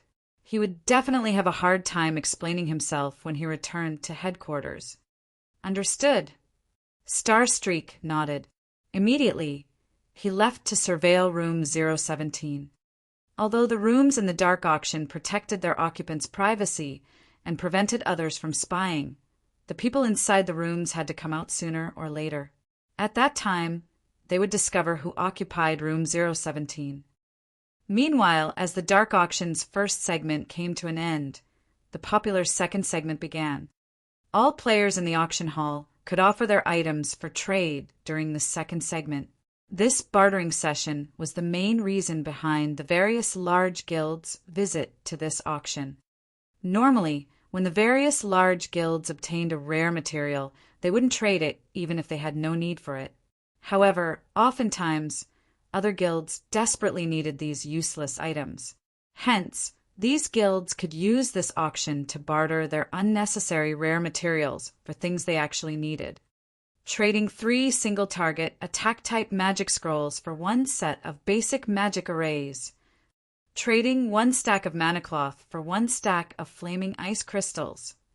Trading 1 stone skin potion recipe for 1 flame protection potion recipe. Message after message appeared on the large screen above the stage. None of the auction house's patrons had any complaints about the exorbitant processing fee. After all, even the cheapest items they listed were worth 50 gold or more, with some worth several hundred gold. Just looking at the exchange messages on the screen made everyone a little jealous of the host. The minimum processing fee was 10 gold coins. If the host processed 100 items, they would earn 1,000 gold. In an auction with over 10,000 people, if every person placed an item up for trade, the host would instantly receive 100,000 gold. Furthermore, why would any of these players have come here to trade a single item? One had to admit that holding an auction like this was way more profitable than banditry. This was also inspiration for how Sherfong could operate auctions in the Candlelight trading firm in the future. He might not be able to invite as many large guilds and superpowers as the Dark Auction House had, but he could lower the standards of his auction slightly, not only allowing large guilds to bid, but independent players as well. Suddenly, Sherfong had an idea. He could establish a bartering site that enabled trade between players. In God's domain, aside from auction houses and underground arenas, player-constructed cities could offer players trading locations. Players could not purchase locations such as auction houses and underground arenas in NPC cities. However, as long as players had their own cities, they could construct their own bartering sites. The city could then allow bartering through the system. In the past, there were no such specialized bartering sites in God's domain. This was due to the various large guilds. When independent players obtained rare items, if they wanted to trade them for good items, their best option was to go to a large guild. After all, independent players were not necessarily well connected. With this, the various large guilds could buy rare items at a cheaper price. If a specialized trading post were constructed, however, the various large guilds would have a hard time obtaining rare items cheaply. The lack of such locations had also been due to how rarely independent players got their hands on valuable items. In addition, due to geographical restrictions, players generally only traded in their own country. As a result, there were even less rare items available for exchange. Hence, even after the various large guilds had established their own cities during the mid-late stages of the game, they had not bothered to construct these locations. Even if a guild established a trading post in their city, other guilds wouldn't prosper overmuch. The amount of money one could earn from such a bartering location would be so pitiful that they would be better off trading with independent players privately. However, Shi Feng's situation was slightly different. God's domain was still in its early stages. The various large guilds were having a headache just trying to develop their own towns, not to mention constructing a city. Meanwhile, he had a city-building order.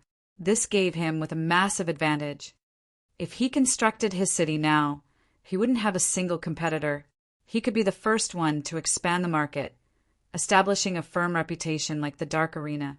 In the future, when players from other kingdoms and empires thought about trading their rare items, they would come running to his city to do so. The other guilds would be helpless to do anything about it. Even after other guilds established their own cities, his trading post would have grown to a considerable scale. He would have a steady supply of rare items. At that time, it would be near impossible for newly established trading posts to compete with his. Although the large guilds obtained plenty of rare items, the majority of God's Domain's player base would forever be independent players. If these independent players gathered, they could obtain far more rare items than any super guild. Due to the difficulty of private trades, it was practically impossible for independent players to exchange their items with each other. Hence, they sought large guilds to barter with. If a specialized bartering center were available, however, independent players would only need to consign their items. Other players could then purchase those items. They wouldn't need to idiotically contact one person after another. Not only could they save a lot of time and trouble, but they could also obtain the items they wanted. Even if the teleportation fees were expensive, most likely many independent players would make the trip to visit the trading post. Shi Feng could not help his growing excitement. However, to construct a city, he first needed to obtain a sufficient number of 7 luminaries crystals. Otherwise, without the 4 towers of elements protection, defending the city would be too difficult. It seems that I need to put the plan into action now. After pondering over the matter, Shi Feng decided to begin collecting 7 luminaries crystals. While 7 luminaries crystals were incomparably rare and precious, there were a few locations that had them. Unfortunately, these locations were extremely dangerous, and he would need to prepare. The easiest place to obtain 7 luminaries crystals Shi Feng could think of was the Sea of Death's Demon Island. Only, the journey was particularly dangerous. Demon Island was also a forbidden land for the living. Without sufficiently high darkness resistance, survival was impossible. Shi Feng immediately began to browse the auction house's rare items, searching for items that increased darkness resistance. After searching for some time, Shi Feng finally found 2 good items on the list the system had provided. Both could significantly increase a player's darkness resistance. One of them was a master darkness resistance potion, while the other was a light cloak. However, before Shi Feng could celebrate, he saw the item's prices and his expression darkened. Is this person insane? Who would use shadow gold and ancient wood to purchase these items? Just as Shi Feng was about to curse again, he was stunned by the trader's name. The same person had placed these 2 items up for trade. Silent wonder. One of God's Domain's 10 great Grandmaster Alchemists. Chapter 1176. 10 Great Grandmaster Alchemists. Chapter 1176. 10 Great Grandmaster Alchemists. Hellscythe _ Fluffy Goblin. Chapter 1176. 10 Great Grandmaster Alchemists. Why is she here? Even after staring at the trader's name for a long time, Shi Feng still could not believe his eyes. That was the 10 great Grandmaster Alchemists they were talking about. These existences stood at the peak of all alchemist players. Even super guilds had to treat them respectfully. One could say that all of God's Domain's guilds and players tried to suck up to such individuals. After all, the further one proceeded into the game, the more powerful the monsters became. If players wanted to defeat these monsters, they needed more than just personal strength. They also needed external items. For example, when facing fire-type bosses, a team would burn to death without high fire resistance, regardless of how strong the team was overall. If every member in the team possessed a Grandmaster fire resistance potion, however, they would easily defeat said fire-type boss. Another example was Shi Feng's new destination, Demon Island. Demon Island was already very dangerous. However, with the ever-present dark miasma, players couldn't set foot on the island without darkness resistance. Aside from that, the Tower of Time similarly required high magic resistance. A team would need a large number of magic resistance potions. However, not just any magic resistance potion would do. They would, at the very least, need advanced rank potions, or better yet, master rank. The guild with the most magic resistance potions would obtain more 7 Luminaries crystals. Moreover, this was only one of the many benefits of an alchemist. There were simply too many dangerous locations in God's domain that required these external items. Hence, the various large guilds normally treated master alchemists and grandmaster alchemists very respectfully. Among the 10 great grandmaster alchemists, Silent Wonder firmly ranked within the top 3. Even the guild leaders of first-rate guilds would have a hard time arranging a meeting with Silent Wonder, and even if Silent Wonder agreed to meet, they would still have to queue up and wait for their turn. Shadow Gold and Ancient Wood. Shi Feng fell into deep thought as he looked at the 2 items Silent Wonder wanted in exchange. Shadow Gold was an epic ranked material. If one added a piece of it when crafting weapons and equipment, the weapons produced would deal additional darkness damage, while equipment would provide additional darkness resistance. It was an exceptional material specifically used for producing darkness resistance equipment. In the past, 1 ingot of Shadow Gold had easily sold for 300 gold. However, players rarely sold the material. They were normally pieces of lifestyle players' private collections. As for Ancient Wood, its price was even higher. A single log could sell for 500 gold. It was also an excellent epic material used to produce staffs, ships, carriages, furniture, and other wooden products. The total value of these 2 materials greatly exceeded that of a master darkness resistance potion and a light cloak. Why does an alchemist like her want these items? Shi Feng was incredibly curious.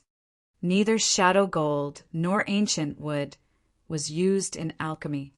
However, Shi Feng did not think too much on the matter. Immediately, he sent Silent Wonder a message.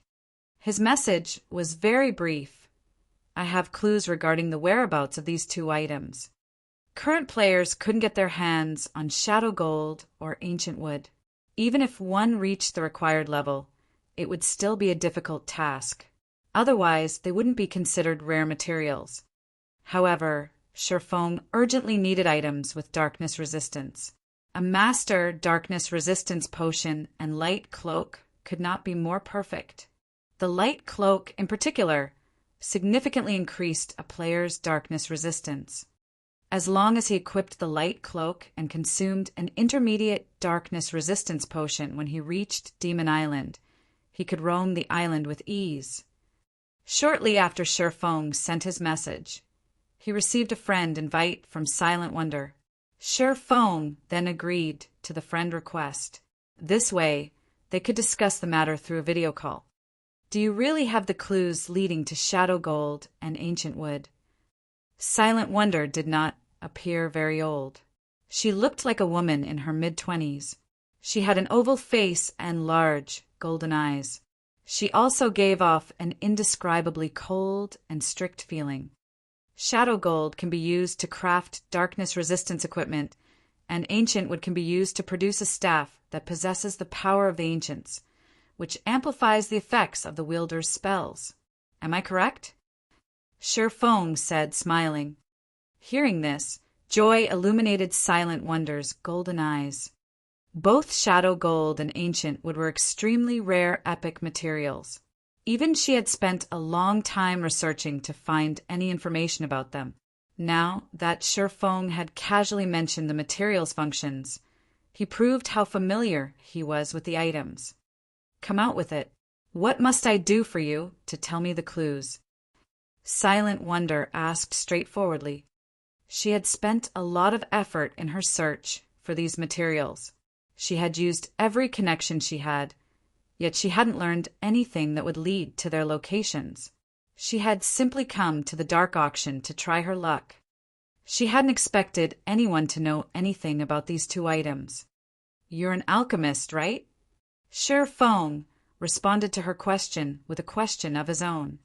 How do you know? Did you investigate me? Silent Wonder was slightly surprised, and she could not help but grow cautious. Why would I need to investigate you? Feng laughed as he shook his head. Don't you realize that you're wearing the Advanced Alchemist's insignia? Different subclasses had different insignias, and each provided certain benefits to their respective classes. The screen showed that Silent Wonder currently wore an Advanced Alchemist's insignia. This showed that Silent Wonder had already become an Advanced Alchemist. Feng had to admit that Silent Wonder was truly impressive. Despite being an independent player, she had grown into an Advanced Alchemist so quickly. The various large guilds had to spend a ton of resources to nurture an advanced lifestyle player. Even then, very few lifestyle players actually reached the advanced rank, yet Silent Wonder had done so without help. One could just imagine how talented she was in alchemy. Moreover, Silent Wonder had been more than just a Grandmaster Alchemist. She had also been a Tier 5 class. I completely forgot about that. Silent Wonder could not help but laugh awkwardly as she looked at the insignia on her chest. That's right, I'm an Advanced Alchemist. Is there a problem with that? Of course, there isn't a problem, Feng said, chuckling. You want the clues for those two materials, right? My conditions are very simple. Give me the Master Darkness Resistance Potion and Light Cloak and craft potions for me for 1 month. I'll provide the raw materials. Are you kidding me? Silent Wonder rolled her eyes. It would have been fine if Feng had only wanted the two items. However, he also wanted her to work for free for a month. He must be crazy if he thought she would agree to such conditions. I never joke around. Feng understood what was going through Silent Wonder's mind. Immediately, he sent Silent Wonder a message and said, Take a look at this. If you still think my asking price is too high, you can reject it. Are you that confident? Silent Wonder felt as if she had just encountered a lunatic. First, the man wanted her items. Next, he wanted her to work for free for a month.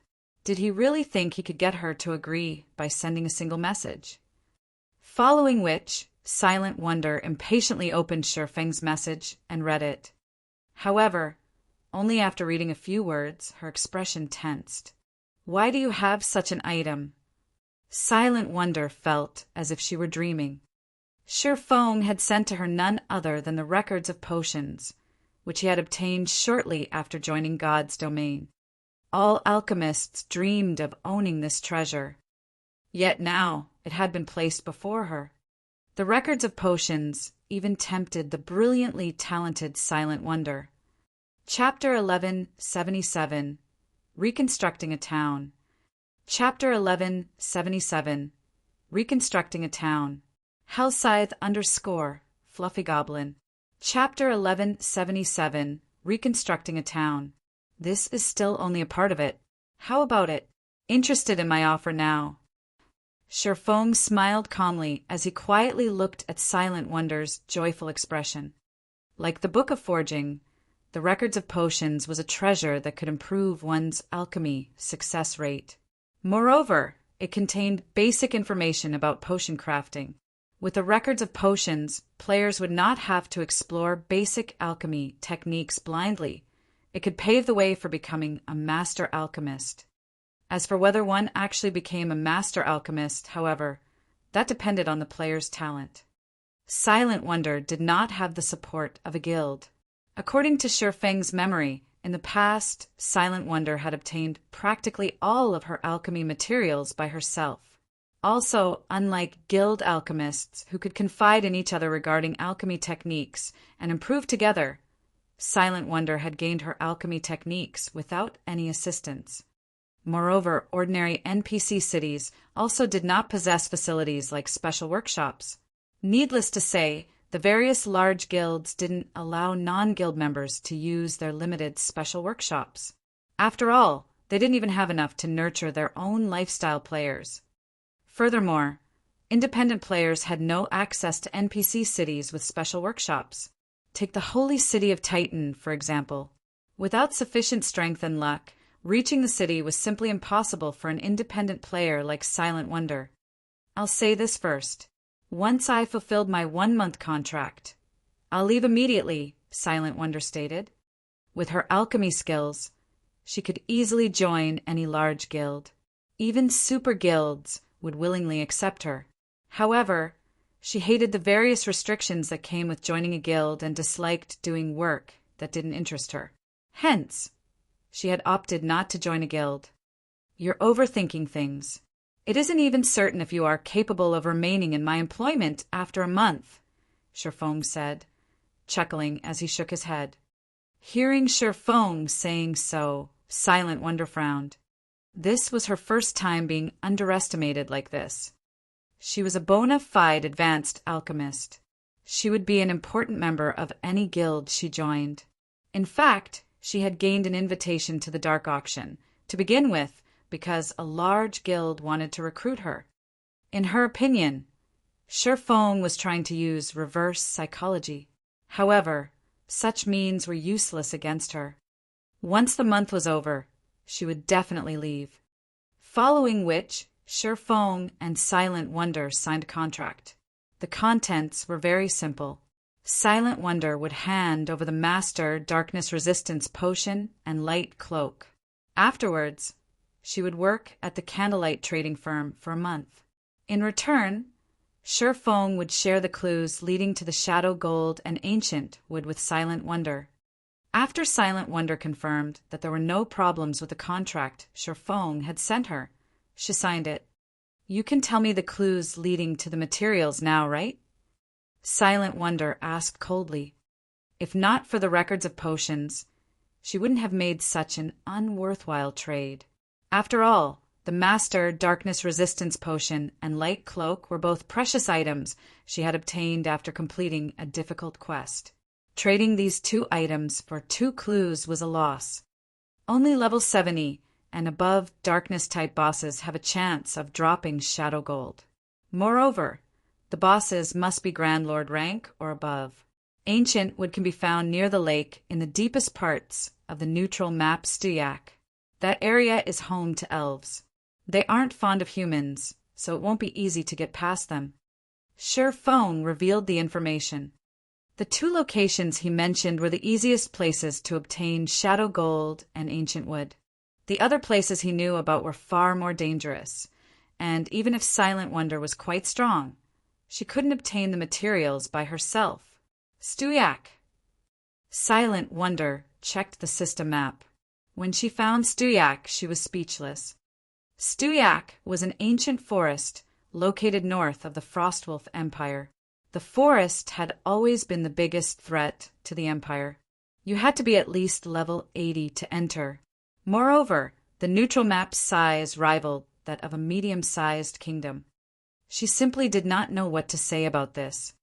With her current strength, it was impossible for her to act on any of the information she had just received. I've already told you the clues. You are to report for duty at Star Moon Kingdom's Candlelight trading firm by tomorrow night at the latest. After Shifeng was done speaking, he immediately disconnected the call. Shadow Gold and Ancient Wood were both epic ranked rare materials. If Silent Wonder wished to obtain them, she needed to reach level 80 at the very minimum. Particularly, Ancient Wood was highly sought after by even super guilds.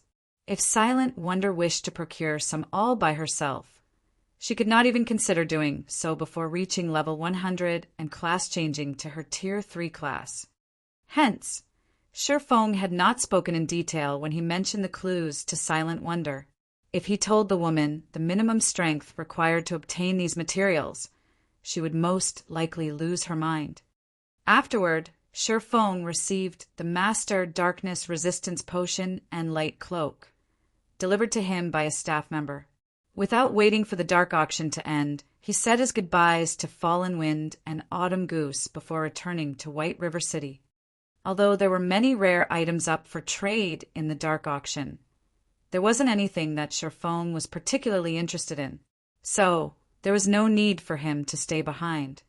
Shortly after Feng exited the room, Starstreak, who had been in a stealth state this whole time, appeared a short distance away from room 017. Why is it him? Starstreak found it somewhat unbelievable when he saw Feng coming out of room 017. In his opinion, anyone capable of spending over 600,000 magic crystals within a short period of time must be an upper echelon of a major power. Yet the buyer of both the Magic Knight Legacy and Bronze Tablet was actually Zero Wing. However, Starstreak did not ponder too much on the matter. Immediately, he forwarded the information to 1,000 Miles. What? Zero Wing was the one who bought those 2 items. Starstreak was given a fright by this message. However, he quickly revealed the sneer on his face as he said, "Good, very good. Starstreak, go and make some preparations. Get Cleansed Maple to assist you in leading the Departed Legion and kill Zero Wing's experts. Make sure to steal that Magic Knight Legacy, as well as those epic weapons and equipment from them. Any large guild that obtained a Bronze Tablet would definitely store it in their guild warehouse. Unless they burnt down the guild residence storing the Bronze Tablet, it would be impossible for them to obtain it. However, it was a different story for the Magic Knight Legacy item and epic weapons and equipment. If one wanted to obtain the Magic Knight Legacy, they would have to complete the Legacy quest. As long as Zero Wing's experts left their guild residence, there would be plenty of chance to strike at them. Starstreak was momentarily stunned by 1,000 Miles' words. Very quickly, however, he nodded and said, "Understood." The Departed Legion was Miracle's Assassination Legion. It was a legion specifically formed to target the upper echelons of the various superpowers. In Starstreak's opinion, they were simply making a mountain out of a molehill by mobilizing the legion against Zero Wing. Meanwhile, in Starmoon Kingdom's White River City, Feng had also stealthily arrived at the Adventurers Association. Without hesitation, he paid 30,000 gold to the association to have them begin reconstructing Stone Forest Town. The moment Feng handed over the 30,000 gold coins, the sound of a system notification entered his ears. "System, congratulations! As Zero Wing is the first guild in God's domain to have reconstructed an intermediate town, guild popularity increased by 200,000 points.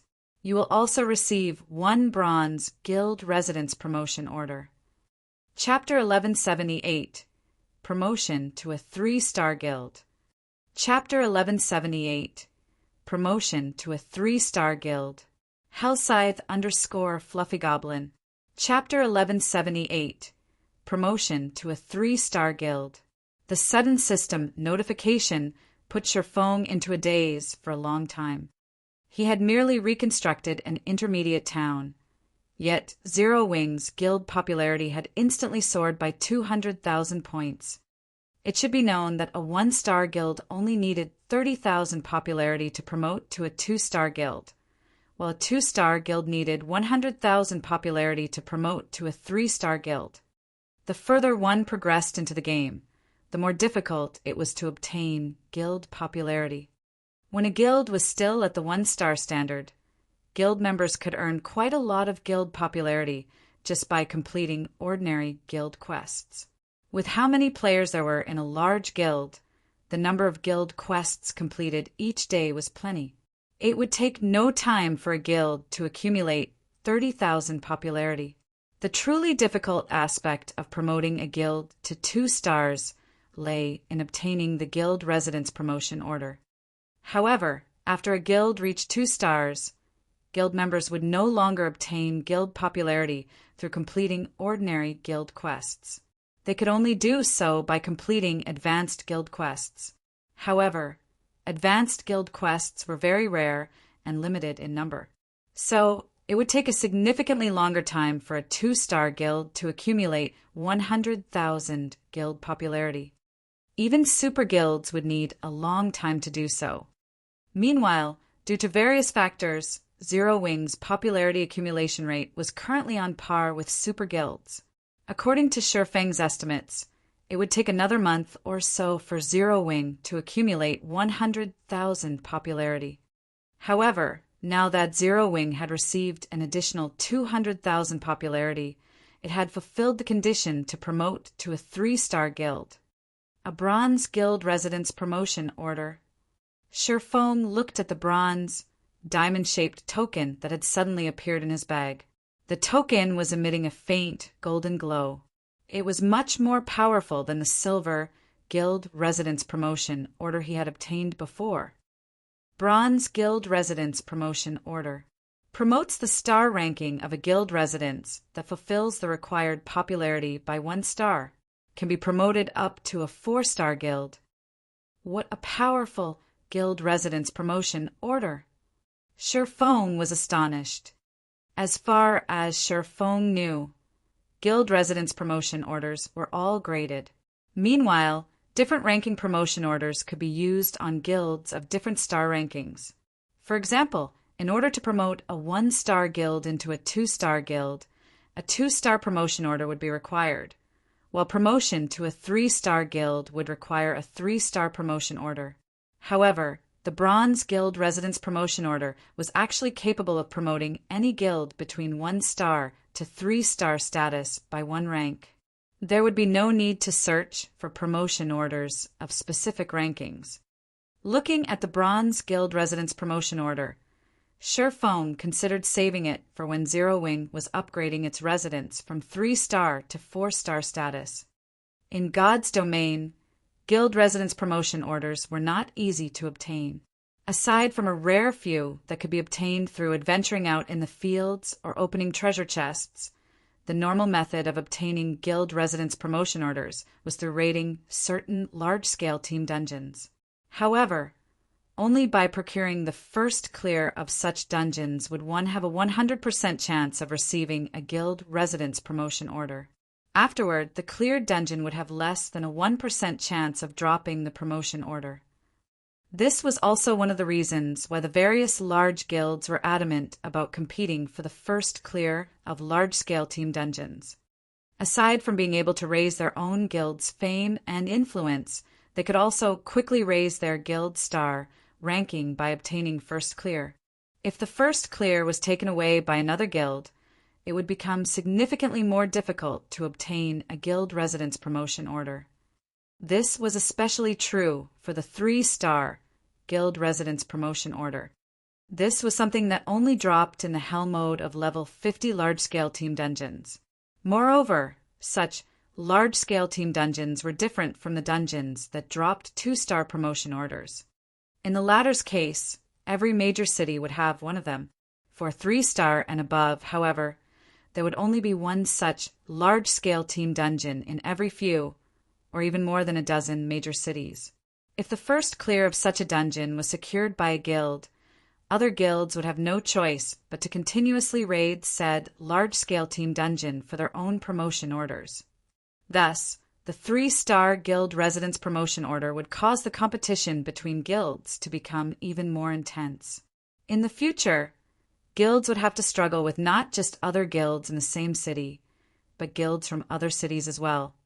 As for the 4-star Guild Residence Promotion Order, competition for it would become even more frightening, as each kingdom would only have 1 or 2 large-scale team dungeons that dropped it. While empires had a little more, these dungeons were still extremely limited. Excuse me, I want to promote the Zero Wing Guild. After giving the matter some thought, Shifeng immediately took out the Bronze Guild Residence Promotion Order and handed it over to the NPC administrator. The reason why players even bothered joining guilds was because guilds provided benefits that could help their members level up and improve their strength much more quickly. Hence, the faster a guild was promoted, the better it would be for the guild's future development. Lord Protector, may I know which guild residence you wish to promote to a 3-star residence? The administrator asked after receiving the promotion order. The guild residence in White River City, Sherfong said in a straightforward manner. White River City was Zero Wing's base camp. It was also extremely safe, as it was located in a major NPC city. Moreover, it wouldn't be long before White River City would be promoted to the next rank and bring many benefits to the players inhabiting it. Naturally, he had to prioritize promoting the residents there. As for the residences in Stone Forest Town and Lake Heart City, those would have to wait for another chance to appear in the future. All right, promoting a 2-star guild residence into a 3-star guild residence will require a 5,000 gold reconstruction fee, the administrator said. However, as a city protector, our association will offer you a 20% discount, so Lord Protector only needs to pay 4,000 gold. Sherfong took out another 4,000 gold without hesitation. After the handsome administrator confirmed that there were no problems, a series of system announcements rang out in Sherfeng's ears. Starmoon Kingdom System Announcement. Congratulations to Zero Wing for becoming the first guild in Starmoon Kingdom to own a 3-star guild residence. Guild emblem upgraded to bronze rank.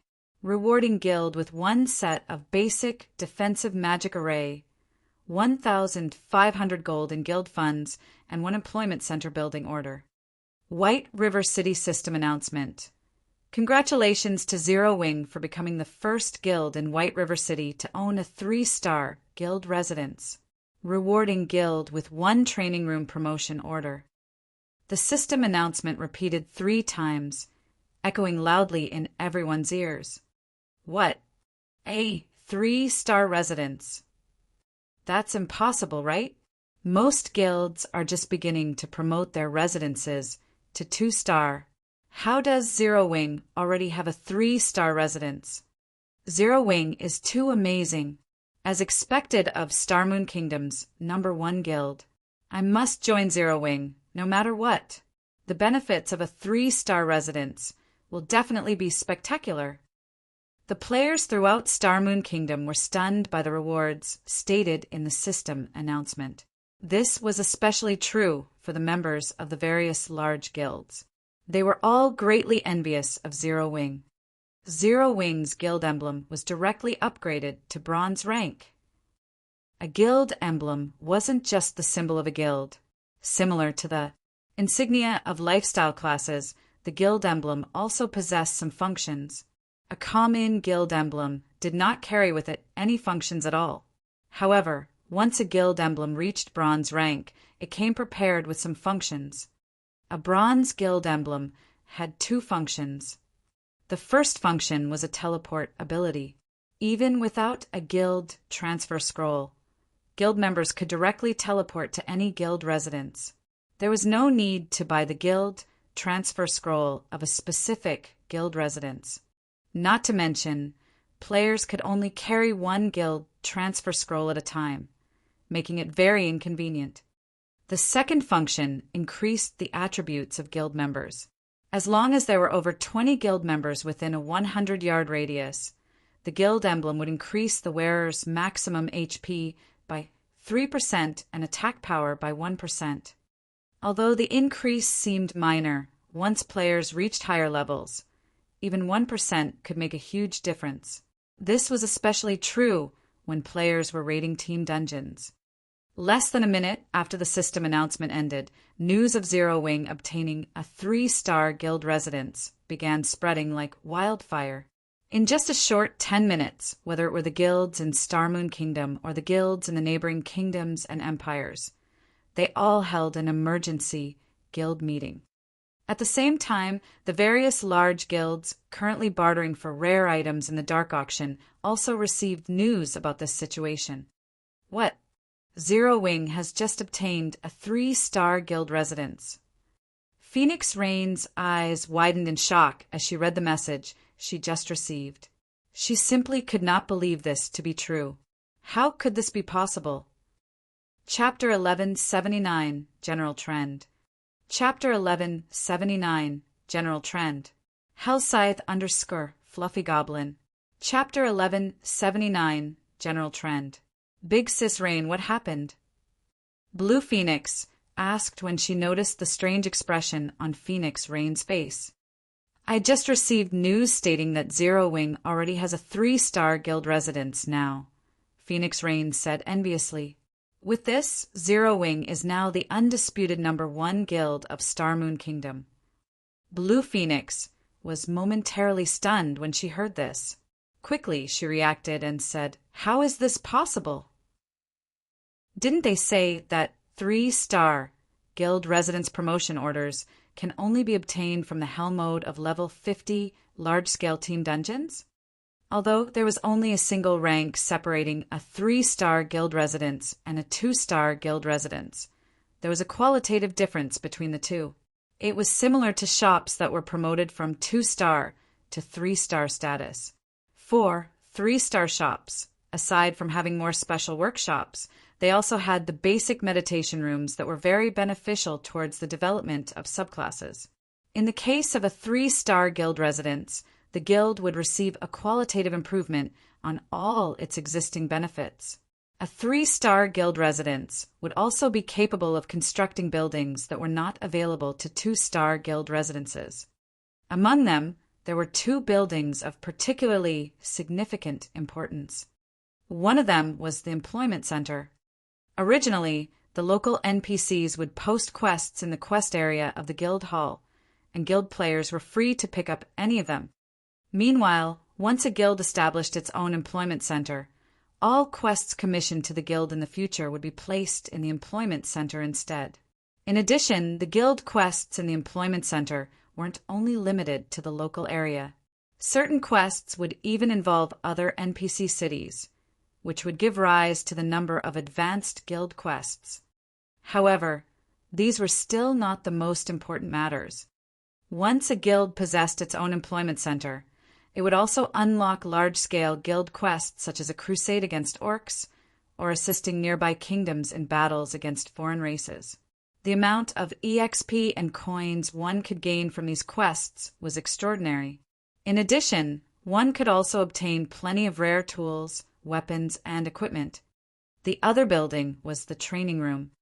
Unlike the Divine Colosseum's trial tower, which required players to blindly discover and learn combat techniques, the training room allowed players to receive the system's basic combat training from NPCs. This allowed players that had just joined the guild to grasp basic combat techniques, as well as skill utilization techniques within a shorter period of time, thus allowing them to quickly go from being a new member to an elite member more quickly. It should be known that Zero Wing was a guild that walked the path of the elite. Currently, the guild only had around 100,000 elite members. Over half of its members had yet to reach the elite standard. However, once Zero Wing possessed the training room, the remaining members would be able to promptly become elites. It wouldn't be long before Zero Wing would have more than 200,000 elite members. With so many elite players, even first-rate guilds would barely be a match for Zero Wing. Meanwhile, this was under the assumption that Zero Wing did not expand and recruit new members. If the guild did a mass recruitment, Phoenix Rain did not dare to imagine how frightening the guild would become. However, unlike Phoenix Rain, who was feeling envious of Zero Wing, the large guilds in Star Moon Kingdom and the neighboring kingdoms were currently dying from anxiety.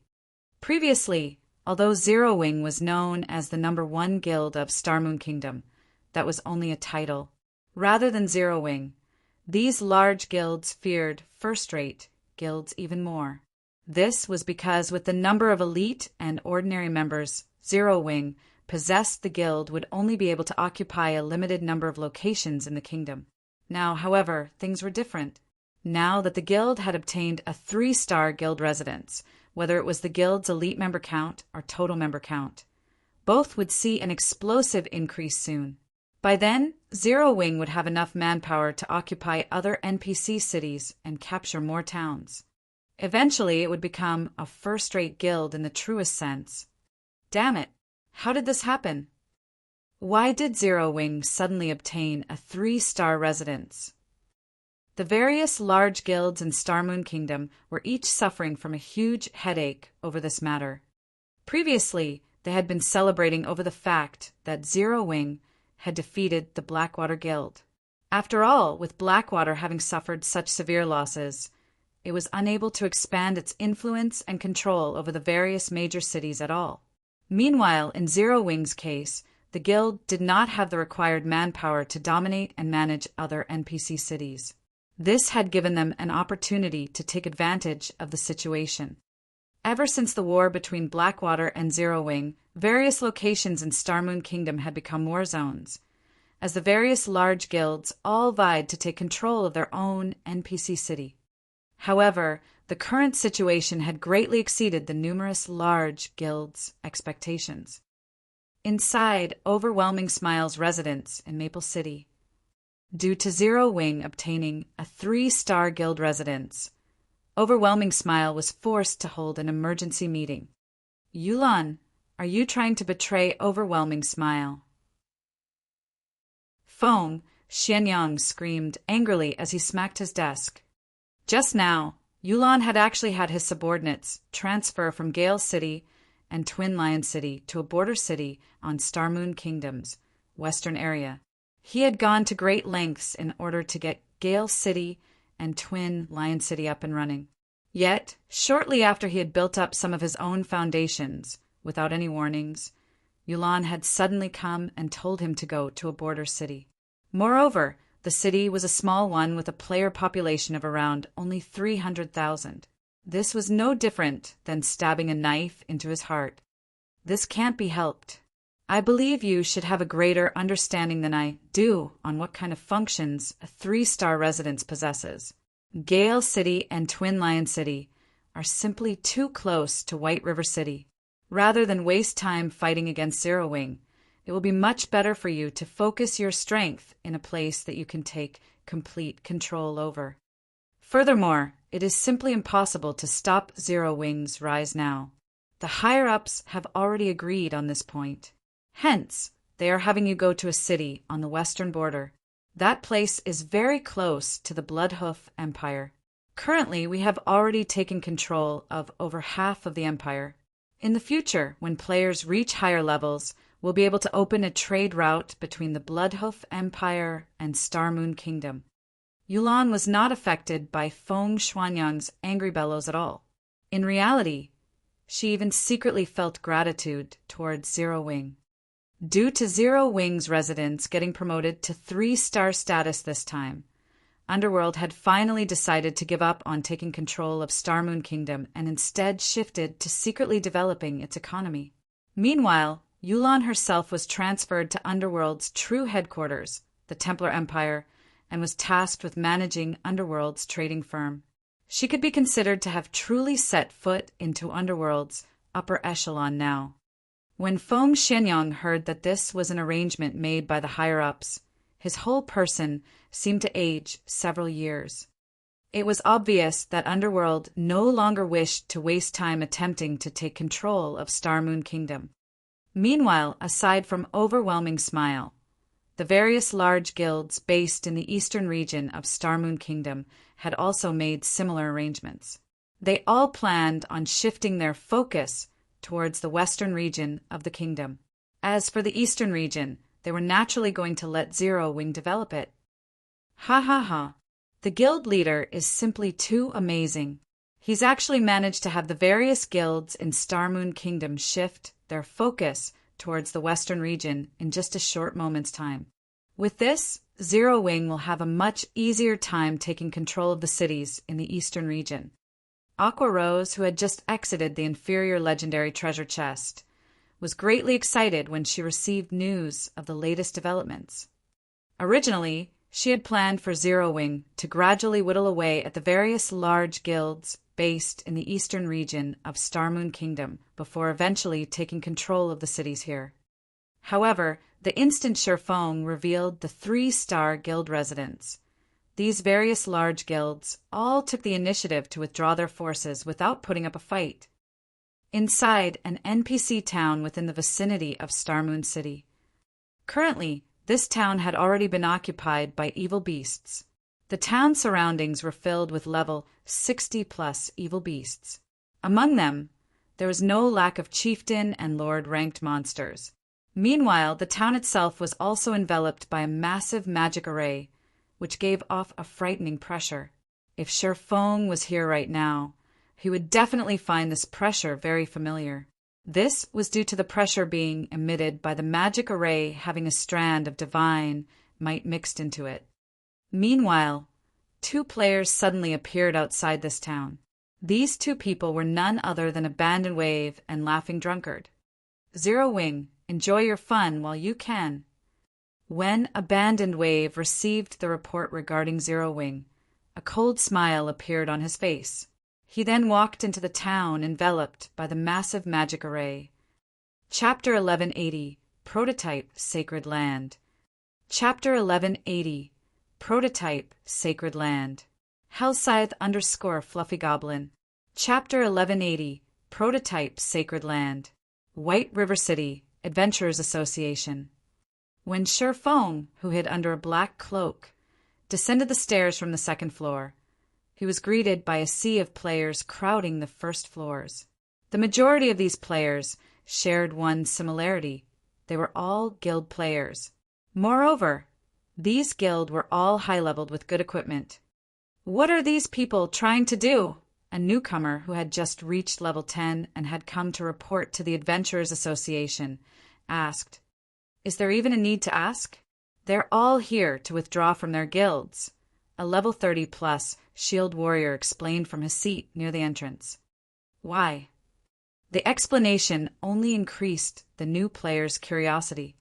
While it wasn't unusual to see players withdraw from their guilds, this was the first time he had seen so many people from different guilds at the same time. You're new, so it's expected that you don't know. They're leaving their original guilds to join Zero Wing, the shield warrior said enviously as he watched the various guild players. Zero Wing is on a roll. Its residence already has 3-star private rooms. If you rest in one of those rooms for 24 hours, you'll accumulate 30% of double EXP buff. Moreover, it has the employment center now. I heard that Zero Wing went all out, making sure it'll be stylish. The building has 2 floors. On the first, players can pick up ordinary and advanced guild quests, and the 2nd floor allows players to pick up large-scale guild quests. The large-scale guild quests award far more than the advanced quests. Even elite members have a hard time picking up an advanced guild quest in other guilds. In Zero Wing, however, even ordinary members can pick one up. Once you become one of Zero Wing's elites, you can even pick up large-scale guild quests. As long as guild members have sufficient contribution points, they can also upgrade their guild emblem to bronze rank and get some bonus attributes. You're a newcomer, right? Now is the best time for you to join Zero Wing. I heard that as long as guild members are willing to spend some contribution points, you can receive guidance from NPCs in their new training room and learn basic combat techniques and skill utilization techniques. Those will help you become an expert quickly. The shield warrior's words immediately caught the attention of the various newcomers within the Adventurers Association. They were all new to God's domain, and they were completely new to the game's combat styles. As a result, they had a lot of trouble against monsters. Moreover, they had to learn the combat techniques on their own. When they saw players easily solo 2 or 3 common monsters simultaneously, they were jealous. Naturally, a location where they could improve their combat techniques would be tempting.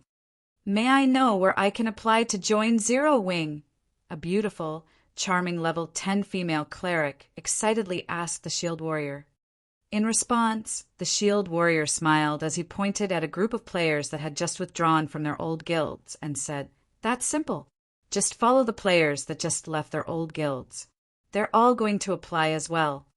When the several newcomers heard this, They immediately followed after the players that had just withdrawn from their guilds and left the Adventurers Association. Sir Fong could not help his shock. He had never imagined that a 3-star guild residence would be such a powerful influence. It had only been a short time since he had upgraded Zero Wing's residence. Yet, so many elite players were leaving their old guilds to join his. What Sir Fong didn't know was that a long line had already formed outside of Zero Wing's residence. These players were all there to apply for the recruitment test. Quite a few were even guild players from other cities. The crowd made it difficult for Zero Wing's members to enter and leave the residence. Moreover, this situation wasn't isolated to White River City. The same was happening in Stone Forest Town.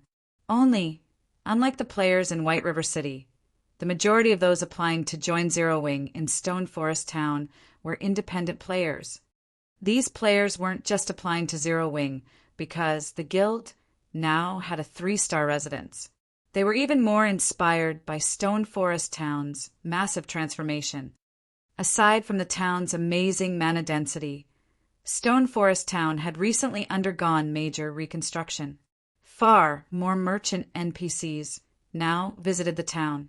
There was also the newly reopened battle arena. The town was simply too tempting. As long as they joined Zero Wing, even as an ordinary member, they could easily travel back to Stone Forest Town. Their leveling spots would no longer be limited to the Stoneclaw Mountains. Moreover, they would have a shorter waiting time when entering the battle arena.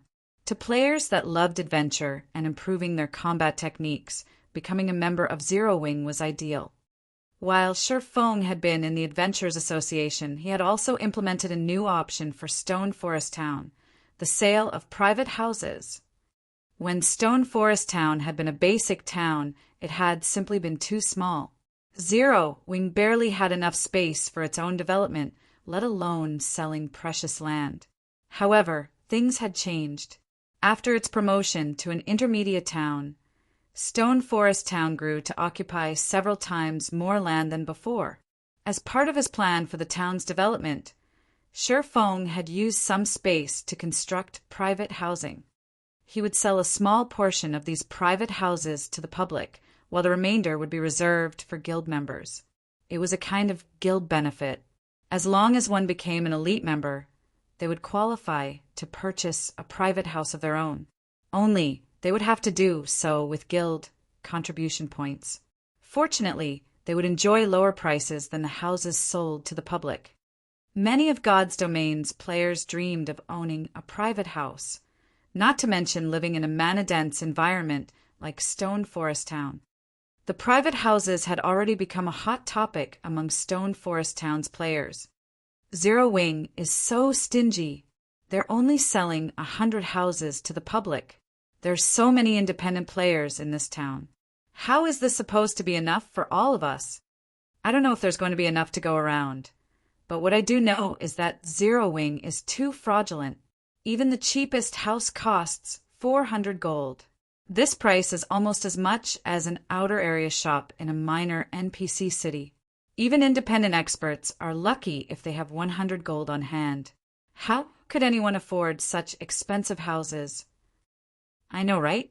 However, our adventure team is prepared to pool our funds to purchase one. This way, our guild will have a gathering point. We won't have to waste our time on hotels anymore. Your team is going to have an awesome time then. As long as you become 2-star adventurers, you can purchase a fixed teleportation array and set it up in the house. You'll be able to transfer directly to your house. That's way better than joining Zero Wing. However, I'm betting that the large guilds are going to purchase most of these houses. That shouldn't be possible. Zero Wing has already stated that other guilds are not allowed to purchase houses. Moreover, the buyers to sign a contract with Zero Wing. Even if people from the various large guilds try to buy a house, they can't. As Sir Fong relaxed in an advanced carriage, heading to the candlelight trading firm to store the bronze tablet in the warehouse, he received a call from Aqua Rose. Guild leader Twilight Echo contacted me, stating that they have something to discuss with you. Aqua, Rose joyfully announced. "Don't tell me Glorious Echo is looking for me?" Sherfong frowned. He did not have a particularly good impression of Glorious Echo. However, he was rather grateful because, if not for him, Aqua Rose wouldn't have joined Zero Wing. "No, the elders have already sacked Glorious Echo. One of my uncles is managing the guild temporarily," Aqua Rose said, shaking her head. "All right then. I still have some matters to deal with, so have him wait in the residence for a while." Chapter 1181 New Overlord. Chapter 1181 New Overlord. Hellscythe _ Fluffy Goblin. Chapter 1181 New Overlord. Storm Empire, Imperial Capital Storm City. Although the sky grew darker, the Imperial capital shone brightly. Players crowded the streets. Storm City's teleportation hall was particularly packed. Players flooded into the city, one group after another. It was far livelier than in White River City. At this moment, a group of players appeared in the teleportation magic array that was the size of half a basketball court. Although it was only a 20-man team, these players were all very high-leveled. The lowest among them was level 42, and the highest was level 44. As these players did not wear black cloaks to hide their levels, the instant they appeared, they attracted almost everyone's attention in the teleportation hall. Many stared at these players with a mixture of awe and fear. Everyone was curious about this powerful group's sudden appearance. After all, the current #1 player on the Storm Empire's ranking list was only level 43. Moreover, that person had only recently reached level 43. The most unbelievable thing was that none of these players wore a guild emblem, proving that they were not from a guild, but independent players. If Sherfong were here to see this, he would definitely recognize this group. This team of 20 was none other than the Peak Adventure Team Owl. The person leading the team was Owl's commander, White Knight. White Knight was already a level 44 ranger. Frozen Dream, the elementalist who stood beside him, had also reached level 44. "Commander, this place is really lively. I think that there are as many people here as there are in Flame Dragon City." Frozen Dream, who wielded an icy blue crystal staff, said, slightly surprised as she surveyed the teleportation hall. Flame Dragon City was the Flame Dragon Empire's, one of the 4 great empires' imperial capital. The player population there far outstripped other empires' capitals. The Storm Empire wasn't particularly powerful. It was only on par with the Black Dragon Empire. Moreover, the empire occupied a relatively remote area. Logically, the city's prosperity shouldn't be a match for Black Dragon City, yet the current commotion was shocking. At a glance, Frozen Dream could tell that practically every player in the teleportation hall was level 38 or above. Among these players, there were even level 40 and level 41 experts. Aside from the players' high levels, there were also a considerable number of guilds. From the various guild emblems Frozen Dream could see, at least 100 guilds had gathered here. Among them, quite a few were first-rate guilds. There should be nothing surprising about this. "Have you forgotten why we have come?" White Knight asked calmly, chuckling. "Did the Nature Hall invite them?" Frozen Dream quickly came to a realization. Not exactly. Only a small portion has actually received invites. The other guilds have simply taken the initiative to come here to express their goodwill. After all, the situation in the Storm Empire has changed. As for the independent players, I'm willing to bet that 80% of them are here to join the Nature Hall, White Knight said, shaking his head. They had come here because they had received an invite from the Nature Hall, a first-rate guild, to celebrate the guild's achievement of becoming Storm City's ruler. God's domain didn't have many empires. Until now, the Storm Empire's capital had been under the rule of the super first-rate guild, 9-Star Family. However, nobody had expected the Nature Hall, which had an intense competition with Twilight Echo, to wage a violent war against the 9-Star Family. This war had sparked due to the mineral vein beneath a particular town. Everyone had thought that the Nature Hall had lost its mind to battle the Nine-Star family. It was madness. In the end, however, the Nine-Star family suffered a devastating defeat, and the Nature Hall had taken possession of the town. No one had expected this outcome, either. Although the Nine-Star family was a relatively weak, super first-rate guild, at the end of the day it was still a bona fide super first-rate guild. No first-rate guild could afford to provoke it. When the war had ended, everyone believed that the Nine-Star family would exact its revenge on the Nature Hall. Shockingly, however, the Nine-Star family had withdrawn from Storm City. With the Nine-Star family's retreat, the Nature Hall had grown stronger with each passing day. It had even shocked other first-rate guilds. In the end, nobody could stop the Nature Hall from taking control of Storm City. Meanwhile, today was the day that the Nature Hall took full control. Today, it became the #1 guild in the Storm Empire. As Owl had done some business with the Nature Hall in the past, the adventure team had received an invite to the guild celebration. As soon as White Knight and the others left the teleportation hall, a group of shield warriors and guardian knights wearing uniform equipment appeared before them. A strict-looking man stood at the lead of this group. The man looked to be in his 30s and had a cross-shaped knife scar across his face. He was fully geared in silver armor and carried a mountain axe that was as tall as himself on his back. The man's level was also impressive. He was actually level 42. "Hello, Mr. White. I am Abyssal Thunder. Guild Leader Universe sent me to receive you. Your carriages have already been prepared," Abyssal Thunder said as he pointed at the advanced carriages parked beside him. The passers-by on the street were stupefied by this scene. Who are these people? Amazing! The Nature Hall security team is actually welcoming them personally. Even first-rate guilds don't get such treatment. Level 44. Could they be the overlords of some other city? When the passers-by saw White Knight and the others climb into the advance carriages, they were jealous.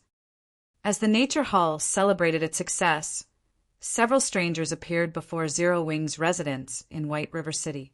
These people were all very high-leveled, with the lowest among them being level 41. They all wore level 40 dark gold equipment, becoming the envy of those lining up to apply to Zero Wing. Brother Spring, Zero Wing, is astounding. I can't even see the end of the line of elite players.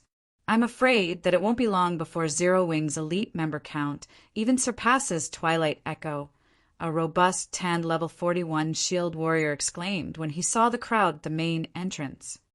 "That's right," the middle-aged man named Spring Echo said, sighing ruefully. Nobody could have imagined that within such a short time the little girl that left Twilight Echo had managed to develop a small, unknown guild into its current state. The family's old bastards were particularly stupefied. To elevate the family's strength, those old bastards had tried to force Aqua Rose into a marriage with brilliant War God. Now, however, Aqua Rose was getting by even better than those old bastards. If not for Aqua Rose being Zero Wing's vice guild leader, they wouldn't be here to meet the mysterious guild leader today.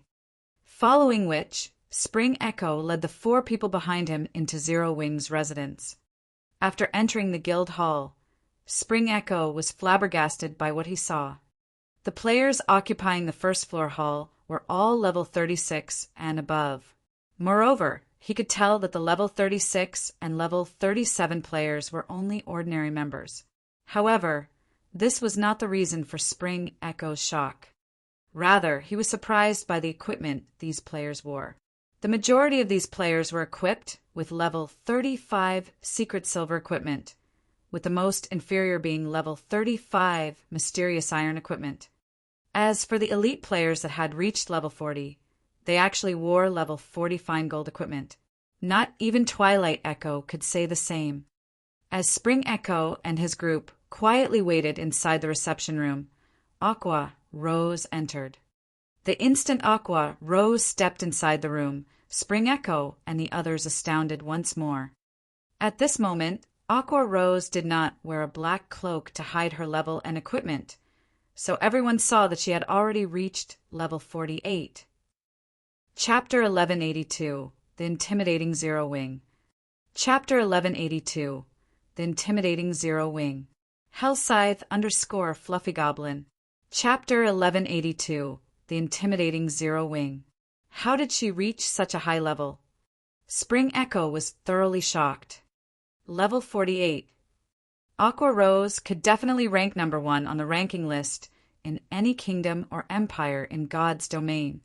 The current known highest leveled player in the Storm Empire was only level 43. In addition, Aqua Rose's equipment was extraordinary. Ordinary experts might not recognize the woman's equipment, but as the acting guild leader of Twilight Echo, Spring Echo knew full well what Aqua Rose was wearing right now.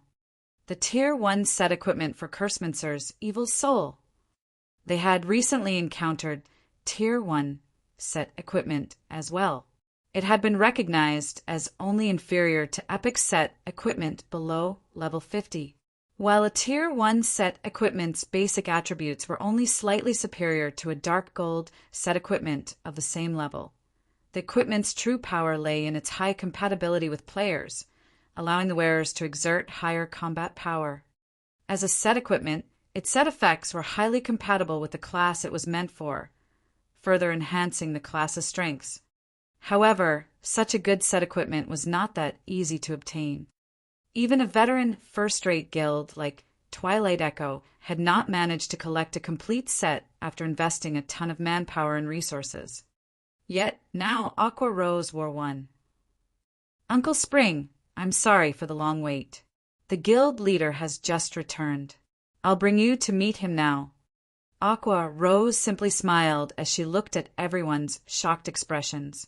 She then led Spring Echo to the guild leader's office. While Aqua Rose led the way, the experts behind Spring Echo spoke in hushed tones. Brother Spring, your niece is simply amazing. I'm afraid that even Twilight Echo's number 1 expert, Darkwave, can't match her now. A Tier 1 set equipment. If those elders knew about this, they'd die from envy. Despite investing all that effort into collecting Tier 1 set equipment, even now we only have 3 pieces of our most complete set. Spring Echo could only smile bitterly in response to his subordinate's discussion. What else could he say? Before coming to Zero Wing, he had prepared himself mentally. After all, Zero Wing's battle records were incredible. This was especially true for the latest one. Not only had Zero Wing annihilated Blackwater, which had the Blackwater Corporation support, but it had also suppressed the Super Guild Pantheon. If Zero Wing did not have a certain background, how could it possibly defeat such powerful enemies? Now, not only did Zero Wing control the gold mine that was Stone Forest Town, but it also had a 3-star guild residence. Although the guild might not be a match for Twilight Echo when it came to the number of towns and cities it controlled, in terms of potential, Zero Wing was leaps and bounds above Twilight Echo. Very quickly, under Aqua Rose's lead, Spring Echo reached the guild leader's office on the top floor. Surefoam, Gentle Snow, and Fire Dance all waited in the office. What kind of place is this? When Spring Echo saw the room's interior, he froze.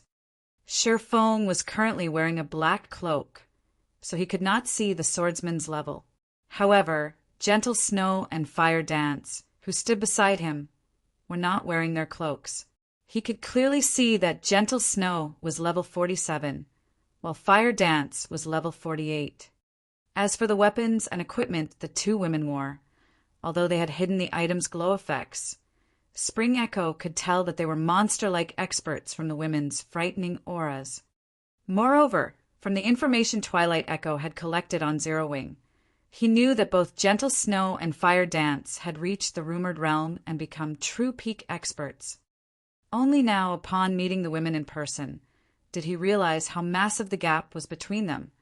Spring Echo felt as if he had just entered a monster's nest, and his life were no longer under his control. If Gentle Snow and Fire Dance wanted to kill him and his subordinates right now, Spring Echo wouldn't bother to resist. He knew full well that experts like himself and his subordinates could not even serve as a warm-up for these women. Please sit. Sherfone gestured to the chair before his desk. He was utterly satisfied with how effectively Gentle Snow and Fire Dance had shocked Spring Echo and his companions. This was an act to help Aqua Rose increase her bargaining chips and influence in her family. I heard that Twilight Echo has some business to discuss. May I know what that business is? Guild Leader Black Flame, I'll get straight to the point. Twilight Echo has discovered a mine in the Storm Empire. However, with only our guild strength, I'm afraid we can't secure that mine. Hence, Twilight Echo wishes to cooperate with Zero Wing and operate the mine together. As for the profits, we'll split them 50-50. Spring Echo understood that Twilight Echo could hold no secrets from Sherfone. After all, Aqua Rose was here. However, it was also precisely because of Aqua Rose that Twilight Echo had sought out Zero Wing to cooperate. This is interesting. There's a mine that even you guys can't handle? Sherfone found the revelation somewhat surprising. No matter what was said or done, Twilight Echo was a veteran, first-rate guild. The Storm Empire was already famed for its mineral production. There were plenty of mines throughout the empire, so much so that first-rate guilds had no reason to compete with each other. What if I tell you that it produces energy, ore? Spring Echo asked, smiling. Are you sure? The news stunned Sherfone. Energy ore. That was an even higher ranked material than Raven's Manatite Oregon. While players had a certain chance of obtaining magic crystals when mining Manatite ore, there was an even greater chance to obtain magic crystals when mining energy Oregon. Moreover, energy ore was an extremely rare mineral that had many uses. Currently, a stack of energy ore could sell for roughly 2 gold. If sold in an area that where minerals were scarce, one could easily sell a stack for 3 gold. The high demand was due to energy ore's 2 main purposes. The first regarded forging, since it could increase forging success rate. The second was in engineering, where it could be used to produce core components in engineering tools. Hence, energy ore was expensive. Normally, players could only harvest some scattered ore. No one had found a mineral vein that produced it. I can assure of this, Spring Echo responded seriously. I can agree to work with you.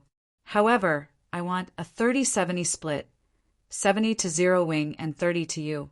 Moreover, the nearby town must be placed under Zero Wing's control. Sherfone proposed his conditions after giving the matter some thought. When everyone inside the room heard Sherfang's conditions, they could not help but gasp.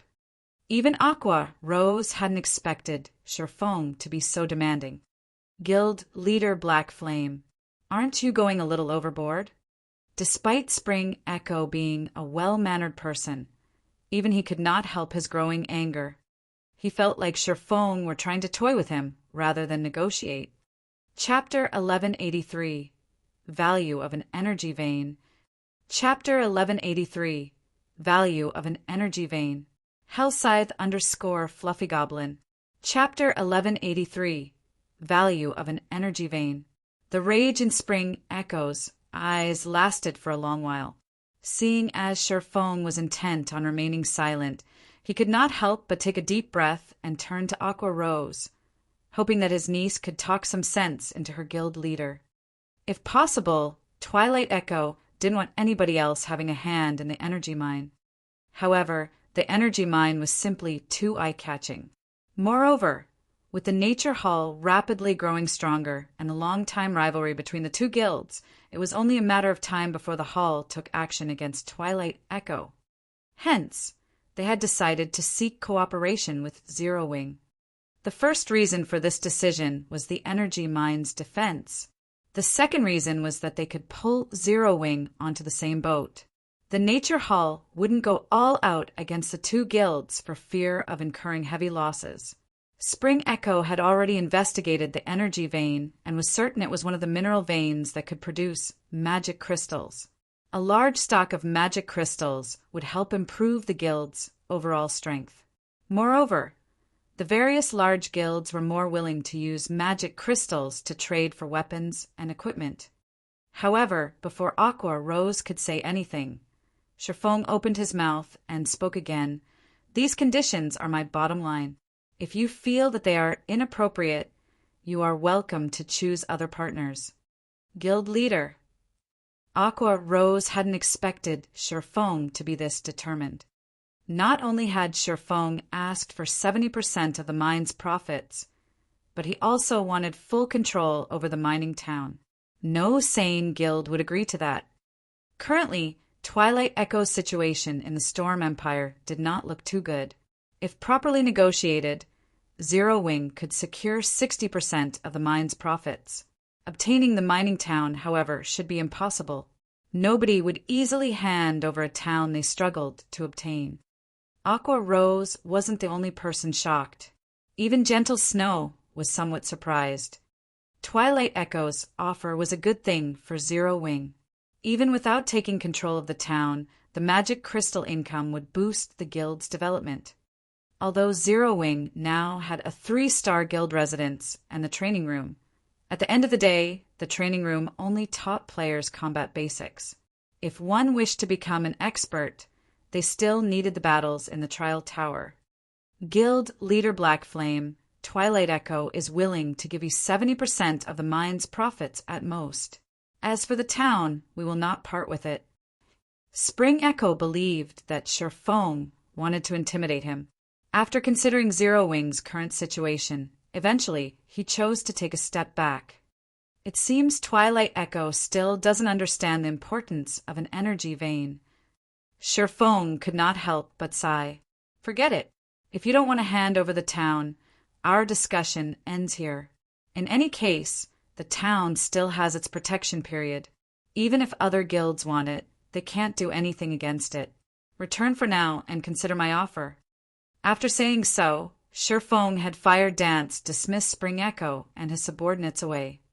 Even as Spring Echo left the room, he couldn't figure out what had just happened. Despite his generosity, Sherfong had no intentions of negotiating with him. He even doubted that Sherfong truly understood the energy vein's value. After seeing Spring Echo depart, Gentle Snow asked, "Guild leader, is the town really that valuable?" Zero Wing was already stretched thin with managing Stone Forest Town and the several NPC cities they were based in. Even if Zero Wing obtained another highly valuable town, they couldn't do anything with it. After all, a town's construction and development demanded a lot of manpower and resources. The town itself isn't particularly valuable. The true value lies in the energy vein. Only, the vein is far more valuable than Twilight Echo can imagine.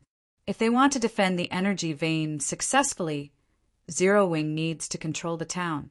Otherwise, even if we work with Twilight Echo, defending the energy vein will be impossible. If that's the case, we might as well stay out of it, Sherfong said, shaking his head. That was an energy vein they talking about. It was far more valuable than a manatite vein. A single manatite vein had already forced Raven, one of the 6 great dark guilds, to go all out to defend it. Even Raven wouldn't be able to secure an energy vein. In the past, every energy vein had sparked an intense war. In these wars, first-rate guilds were little more than cannon fodder. Yet, Twilight Echo thought that they could defend an energy vein with the strength of 2 guilds. It was wishful thinking. If it were possible to obtain 50% of an energy vein's profits by contributing manpower and resources, Sherfong would raise both his hands and legs to volunteer. However, God's domain was a far crueler place than Spring Echo assumed. He had only dared to agree with Spring Echo because he had 3 trump cards. The first was the 4 Towers of Elements. He had the designs for the towers in his hand.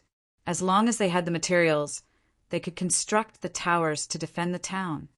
The second was Phoenix Rain. Phoenix Rain was a pavilion master in the Dragon Phoenix Pavilion. Dragging her into the fray would deter others from joining the fight. The third was the Secret Pavilion. He had worked with the Secret Pavilion frequently. Meanwhile, the Secret Pavilion was a transcendental existence in God's domain. It was even more of a deterrence than the Dragon Phoenix Pavilion. As long as the town was protected by the 4 Towers of Elements and had the backing of the Dragon Phoenix Pavilion and Secret Pavilion, other superpowers and first-rate guilds would have to think twice before moving against the town. In fact, with how much manpower and resources he would have to invest to have a chance of defending the energy vein, he was only willing to give Twilight Echo 30% of the profits due to his consideration for Aqua Rose. Of course, if Zero Wing were sufficiently powerful and could afford to station 1 million elite members and over 10,000 expert players to defend the town, it might be able to occupy the vein itself. However, that wasn't possible right now. Although Shifeng's comment had been simple, Gentle Snow and Aqua Rose quickly understood his reasoning.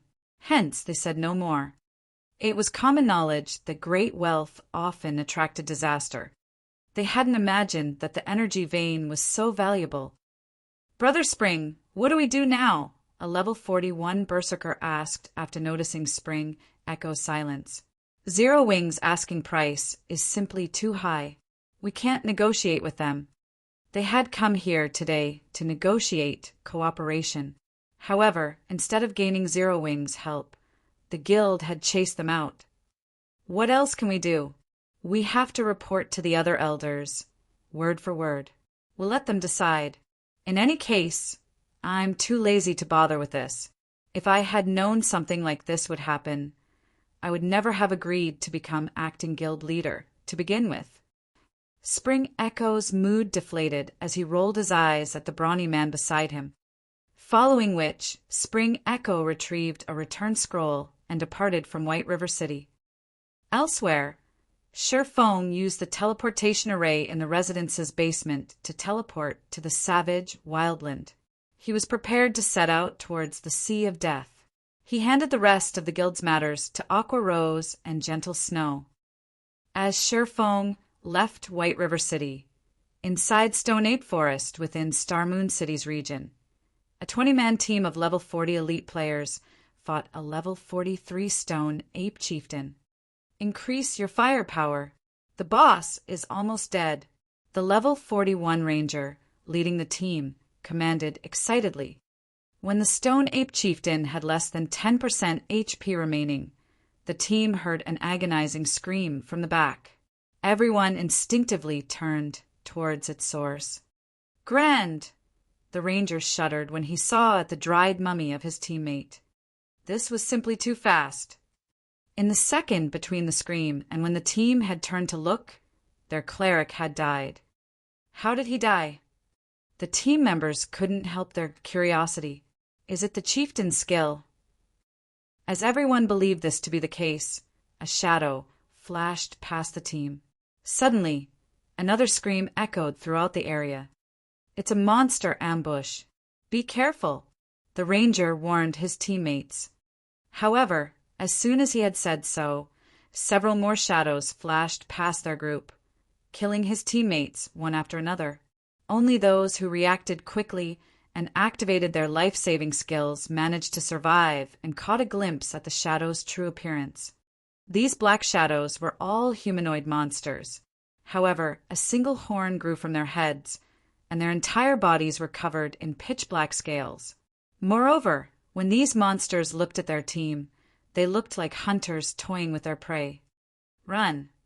When the ranger saw this, he fully understood that they were no match for these monsters. However, although he made the correct decision, they could not escape their fates. A short moment later, these one-horned monsters slaughtered everyone on the team. Ha ha ha! These humanoid monsters really are astounding. I wonder if another one will emerge from these players? After the 20-man team died, a person wandered out of the dense forest. This person radiated a sinister aura, incompatible with the surrounding environment. This person's skin was dark gray, and a blood-red magic array had been imprinted between his eyebrows. This person did not appear human at all. If Shifeng were here, he would definitely recognize this creature as none other than Blackwater's guild leader, Abandoned Wave. Chapter 1184, Naval Empire. Chapter 1184, Naval Empire. Hellscythe _ Fluffy Goblin. Chapter 1184, Naval Empire. Please don't disappoint me. Abandoned Wave slowly walked up to one of the corpses. He then took a dark gray crystal ball from his bag. A sinister glow flashed in the crystal center, making it look like an eyeball. Just looking at it would give someone the creeps. Abandoned Wave then began to chant an incantation. In the next moment, blood-red mist emerged from the crystal ball, gradually seeping into the corpse. After a short moment, the player's corpse began to move. However, as Abandoned Wave finished the final verse, the dried mummy exploded into a blood-red mist. In the blink of an eye, the crystal reabsorbed the mist. Damn it, these people are too weak. Abandoned Wave stomped his feet in frustration. He then opened his system map and looked through it carefully. It seems that I'll have to go elsewhere to find experts. I recall that place being one of the high-resource maps the Star Alliance occupies. There should be quite a number of experts there.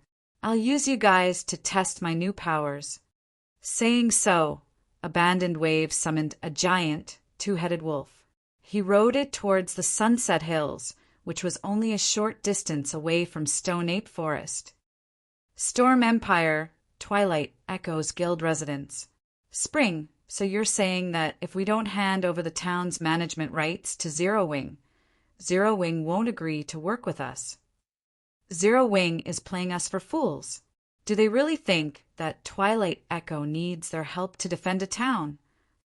I've always said that Zero Wing is unreliable. Rather than working with Zero Wing, we should invest more in the town's defense. In any case, we have some time before the town's protection period ends. Moreover, we have the area around the energy vein under our control. Even if the Nature Hall wants to take it from us, it won't be that easy for them to steal in our territory. However, we cannot underestimate the Nature Hall either. I've just received a report stating that they have recruited a large number of elite players during their celebration. They have also found many powerful independent players. I'm not sure what methods the Nature Hall has used, but they've convinced many powerful adventure teams to join them as well. Even if Twilight Echo and 7th Street work together, we're still no match for the Nature Hall. Some major corporation must be supporting the Nature Hall from the shadows. We need to be more careful from now on. Since the situation has reached this point, let's give up on negotiating with Zero Wing and focus on the energy vein. As long as we enhance the town's defenses with our geographical advantage, even the Nature Hall will have to think twice before they try anything. Twilight Echo's various elders unanimously agreed that they would not satisfy Zero Wing's greed. Meanwhile, Sherfong reached the edge of the Sea of Death aboard his swift dragon speedboat. Players recognized the Sea of Death as a forbidden land. However, they also called it the Garden of Eden. This was due to the various opportunities that existed alongside the dangers. In the past, countless players that craved adventure had come to this sea zone. Among them, a few had become famous experts due to fortuitous encounters. Before Sherfong entered the Sea of Death, however, he could see massive crashing waves and hear fierce roaring. He immediately knew that sea monsters were the cause of the phenomena. The undeveloped Sea of Death really is dangerous.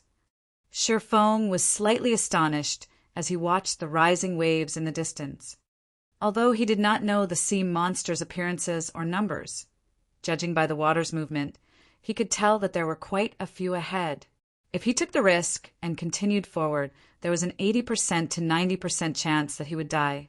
The swift dragon speedboat did not improve his chances. Unlike the monsters on land, sea monsters all had extremely high HP.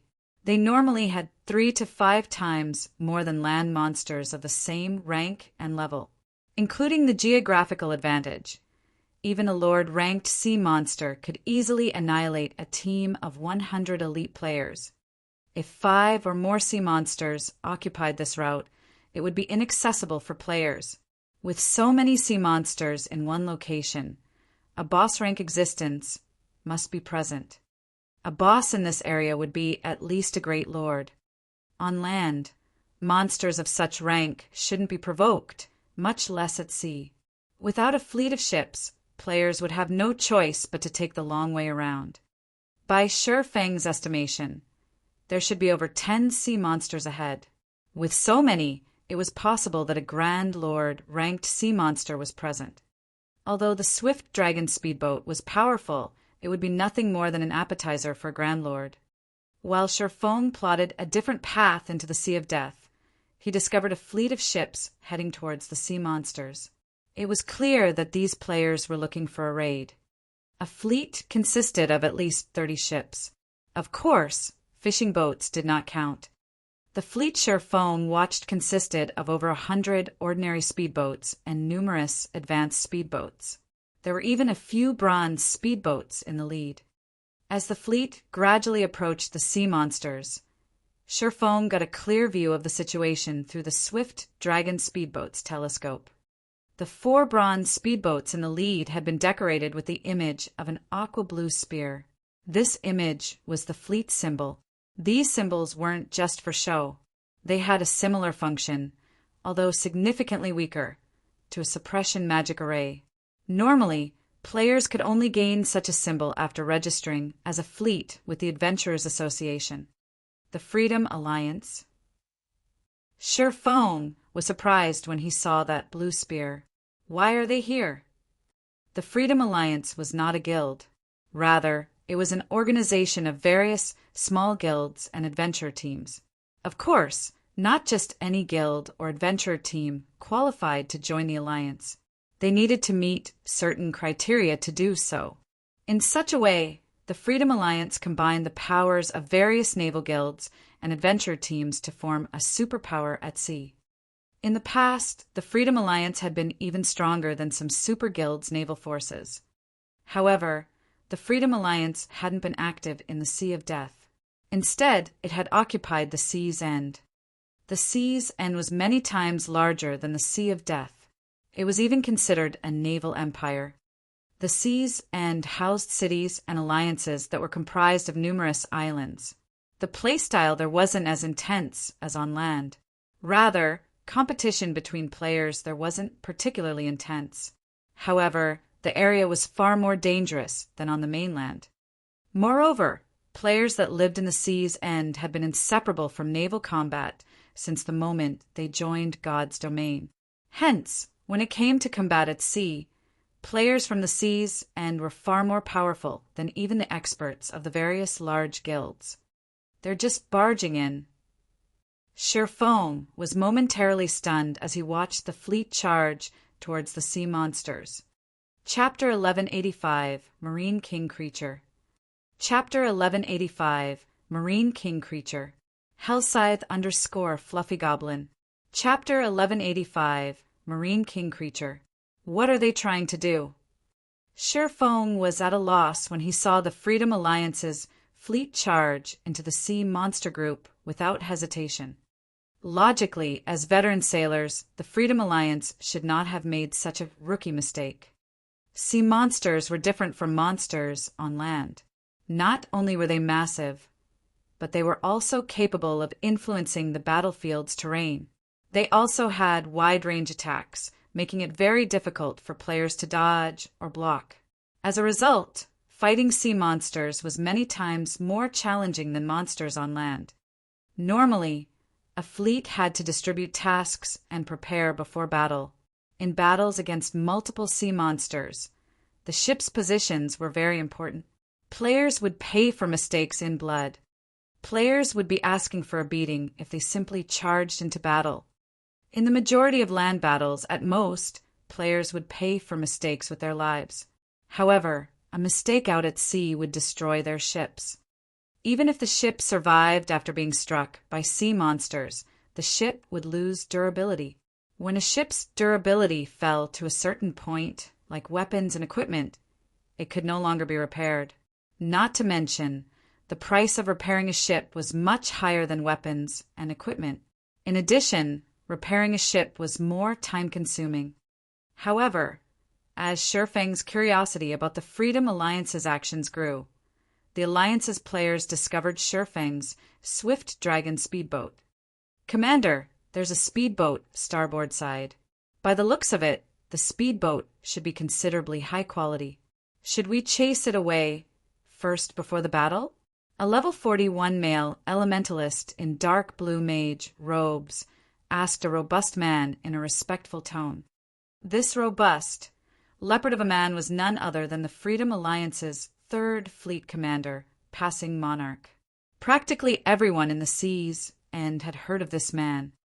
"Ignore it. It's just a speedboat. It won't affect our operation. If it tries to pull something, we'll deal with it then," Passing Monarch casually commanded as he glanced at the swift dragon speedboat. "All right, enough.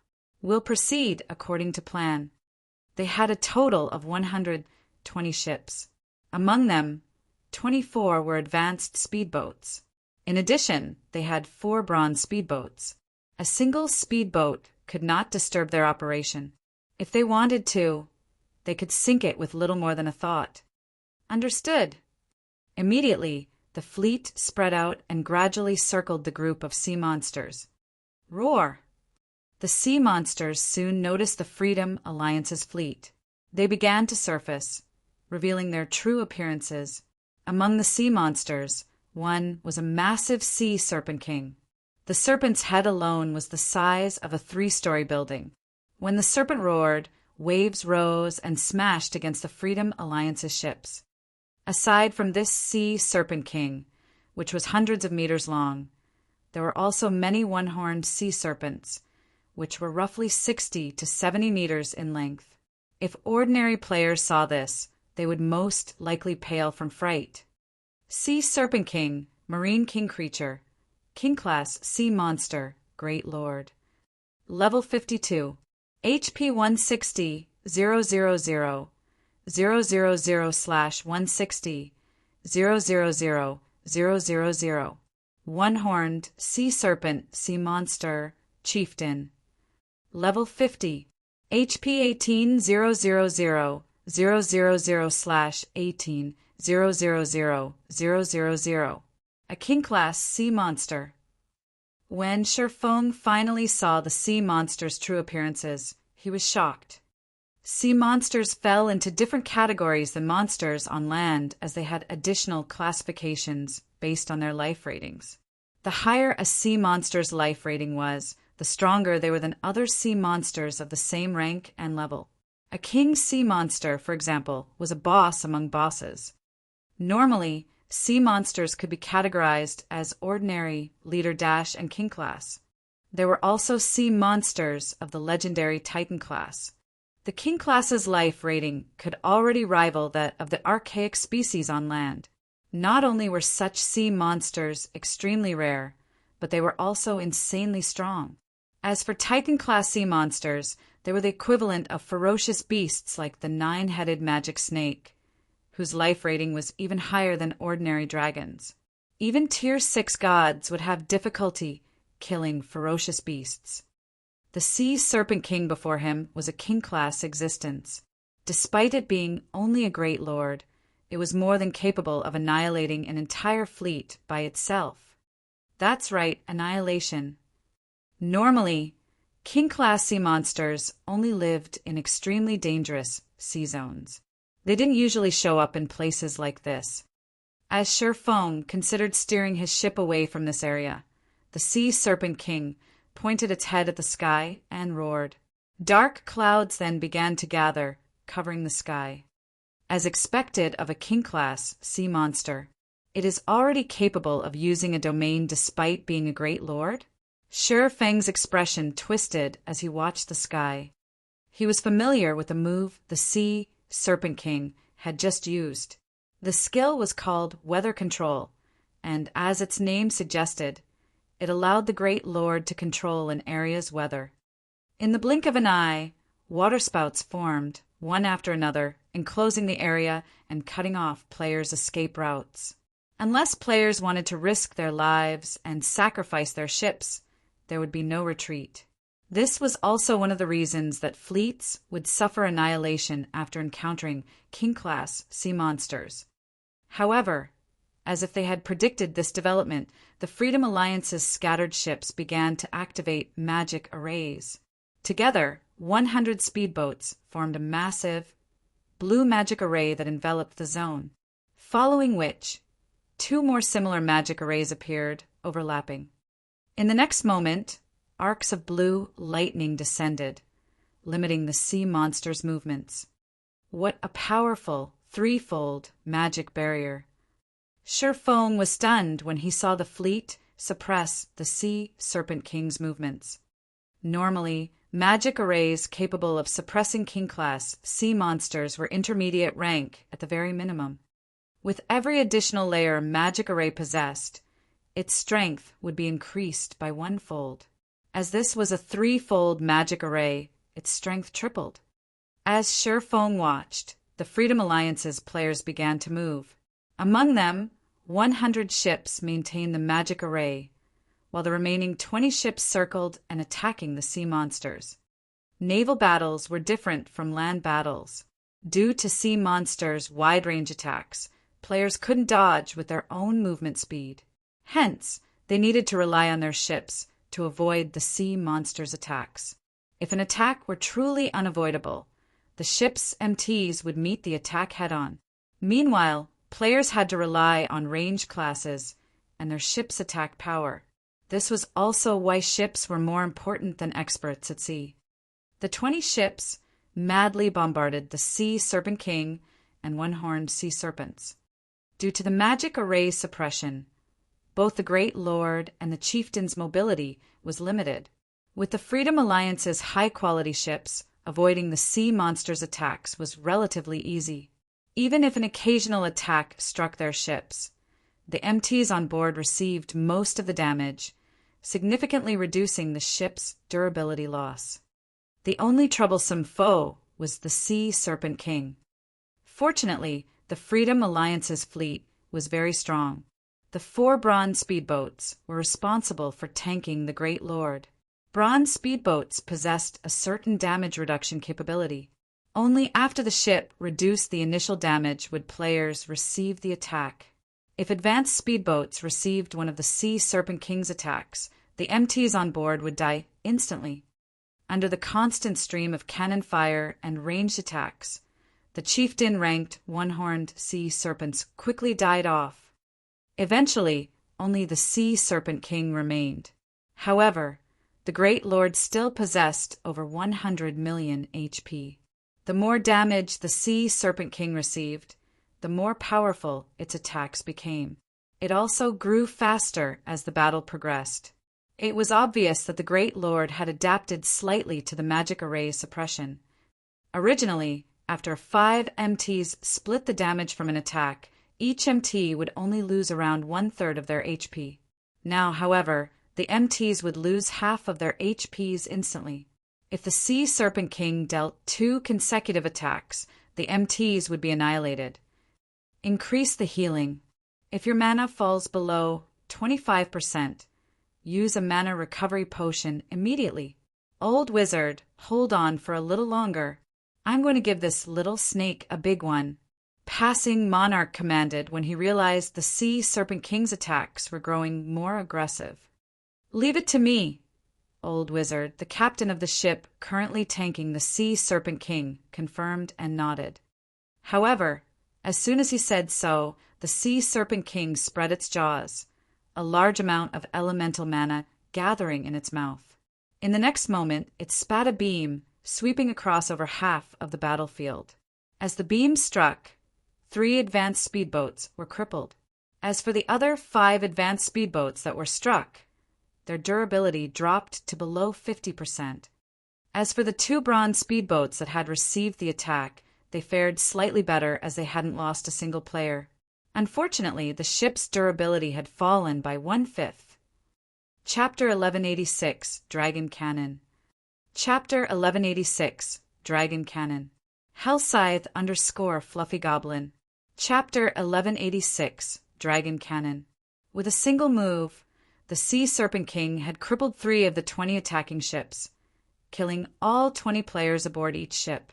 In addition, 5 other advanced speedboats would crumble if they received one more hit, while 2 bronze speedboats had suffered relatively significant damage.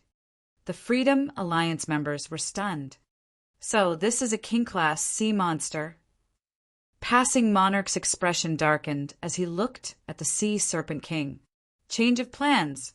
Tank it with the Tier 3 summon creatures.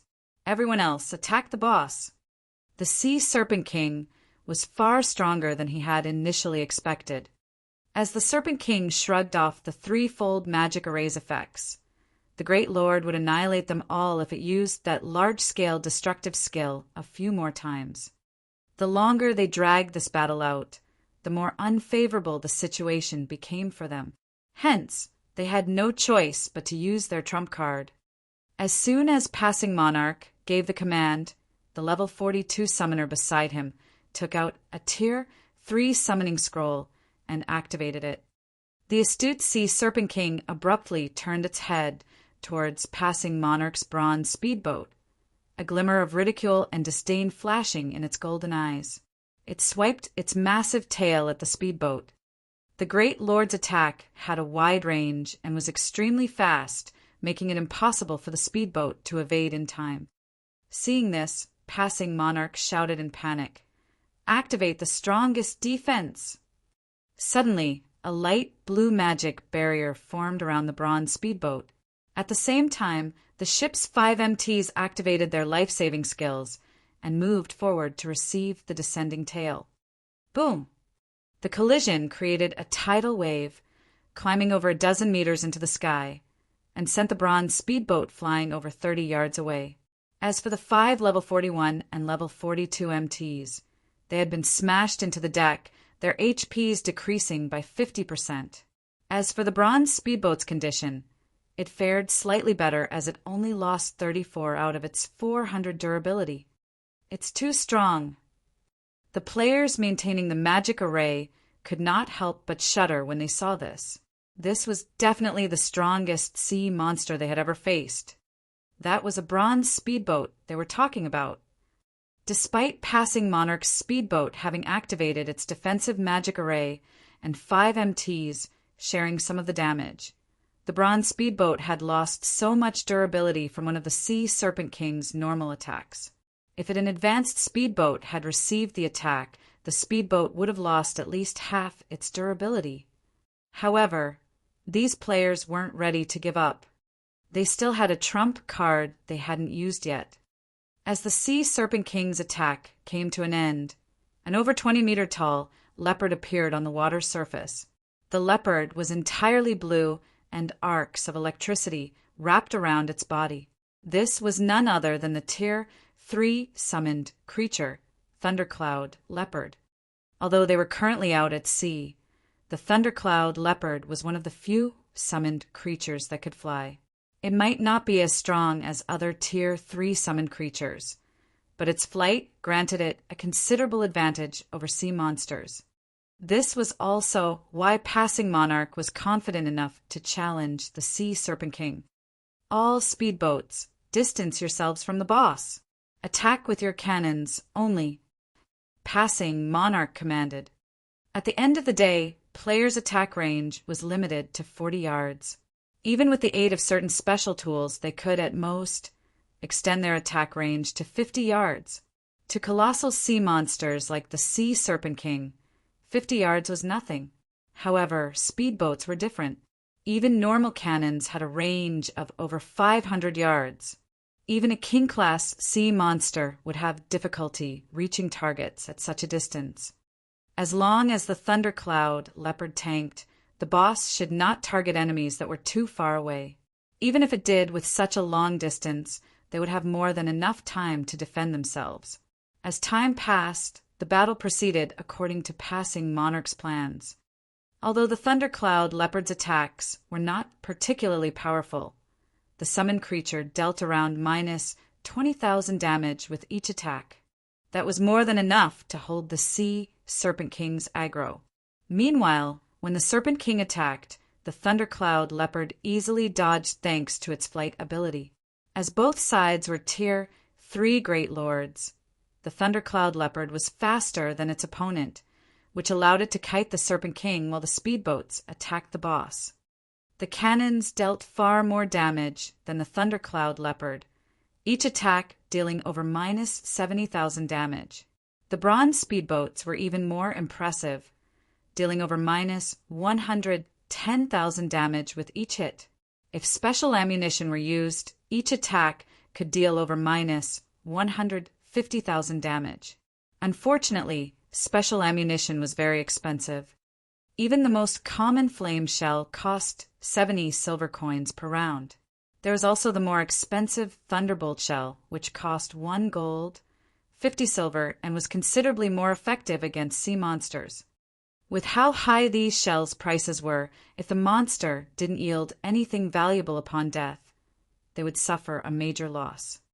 Moreover, sea monsters could block cannon fire, which would drastically reduce the damage they received. It would be fortunate if the attack even dealt 10% of its original damage. Meanwhile, because the Freedom Alliance was occupied with the Sea Serpent King, they disregarded cost as they barraged the Great Lord with thunderbolt shells. Quick! Attack faster! Passing Monarch's heart began to beat wildly when he noticed that the Sea Serpent King only had 15% of its HP remaining. They were now in a contest of speed against the Sea Serpent King. Their operation might fail if they failed to kill the Great Lord before the Thundercloud leopard died. As the Sea Serpent King's HP neared 10%, its pitch-black scales turned crimson. Tornadoes then began to twist down from the sky, one after another, plunging the sea zone into chaos. This sudden development hindered the Thundercloud leopard's movements. As a result, one of the Serpent King's attacks struck, its HP falling by over 500,000 on the spot. More tornadoes descended, moving towards the surrounding speedboats. To make matters worse, the Sea Serpent King had stopped paying attention to the Thundercloud leopard.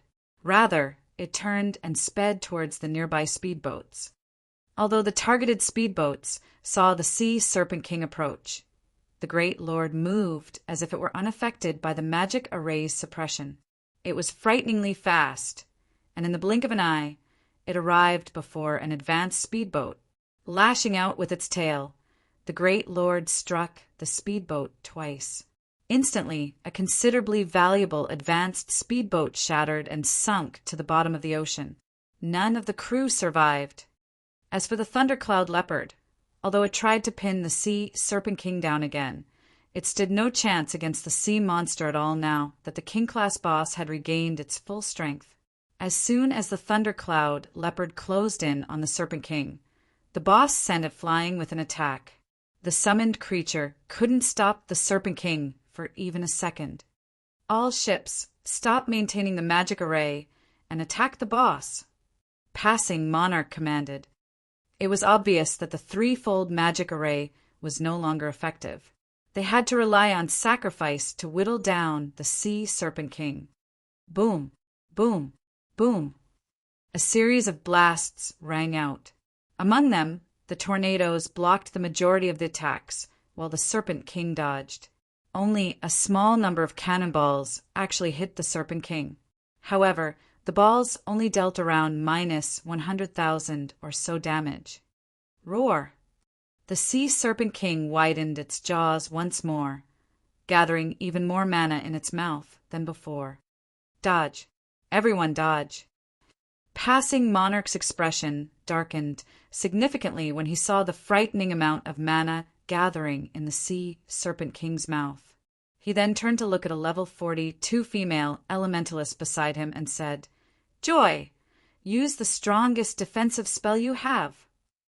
Even without passing Monarch's command, the female elementalist named Blue Joy had retrieved a blue magic scroll from her bag. This magic scroll contained the Tier 2 defensive spell, Purple Flame Shield. As a massive purple barrier formed around passing Monarch's speedboat, the Sea Serpent King launched an attack. The Great Lord fired a red beam from its mouth, the beam leaving behind a massive chasm as it sliced through the water surface. It looked as if the beam had split the sea in half. In the blink of an eye, over 60% of the 100-plus speedboats sank, with the remaining having suffered heavy damage. Only the 4 bronze speedboats that had used defensive magic scrolls remained intact, as they only lost around 40 durability. As for the crews, each player lost over 20,000 HP. What a strong attack power! Sher Fong was startled by the Sea Serpent King's attack. Fortunately, his speedboat was over 800 yards away from the Great Lord, not within range of the attack. When Sher Fong saw that the Sea Serpent King only had 1% HP remaining, he fell into deep thought. An opportunity had shown itself. If he missed it, he would regret it for a long time. Sher Fong aimed the swift dragon speedboat's dragon cannon at the Sea Serpent King and fired. Chapter 1187, Deterring Might. Chapter 1187, Deterring Might. Hellscythe _ Fluffy Goblin. Chapter 1187, Deterring Might. Commander, that person's trying to steal our kill. Damn it! I knew we should have killed him earlier. Commander, let's send a group of speedboats to take care of him. When the Freedom Alliance noticed Sher Fong launch an attack at the Sea Serpent King, they burst with rage. Since joining the game, the Freedom Alliance had been responsible for taking advantage of others, and never once had others taken advantage of them. All right, enough. What are you all so worried about? That's a king-class sea monster. Do you think a single speedboat can do anything to it? We can deal with him once we've killed the Sea Serpent King. Although Passing Monarch was furious, he knew full well that they could not afford to split their forces at this critical moment. If they did, they really would let Sher Fong take advantage of them. As soon as Passing Monarch finished speaking, Sher Fong fired the dragon cannon after aiming at the Sea Serpent King. In the next moment, a black beam flew from the swift dragon speedboat's deck, piercing through the rising waves and slamming into the Serpent King's belly. Roar! The Sea Serpent King cried out in pain as its HP plummeted by 322,849. The attack dealt even more damage than the Freedom Alliance's Thunderbolt shells. Moreover, based on the sea monster's pained cry, one could tell that the attack had injured the Great Lord. Even after so many attacks, this was the first time the Great Lord had cried out. What a powerful cannon! Is this for real? What kind of speedboat is that? Even when we fire the Thunderbolt shells from the bronze speedboats, we only dealt around minus 120,000. Everyone was shocked by the dragon cannon's might. Commander, apparently that other party is no weakling. That speedboat is definitely better than bronze rank. It is likely that it's a peak mysterious iron speedboat. Blue Joy said, shock filling her heart as she looked at the swift dragon speedboat. She wasn't shocked by the speedboat's damage against the Sea Serpent King. After all, to the Sea Serpent King, that damage was far from enough to destroy the Great Lord's remaining 1% HP. With the Great Lord's battle recovery, it would be exceptionally difficult for Sher Fong to kill the Serpent King by himself. What had truly shocked her was the swift dragon speedboat's rank. As players of a naval empire, they had fought sea monsters ever since they had left their beginner towns. They also had a much easier time obtaining speedboats than land players. Even so, the Freedom Alliance's Third Fleet had only obtained 4 bronze speedboats. They had also relied on these bronze speedboats to gain a considerable amount of authority for their Third Fleet in the Freedom Alliance. Yet the speedboat before them was mysterious iron rank. Not even the Freedom Alliance had ever found a speedboat of this rank. Only the first-rate guild based in the seas and had obtained one.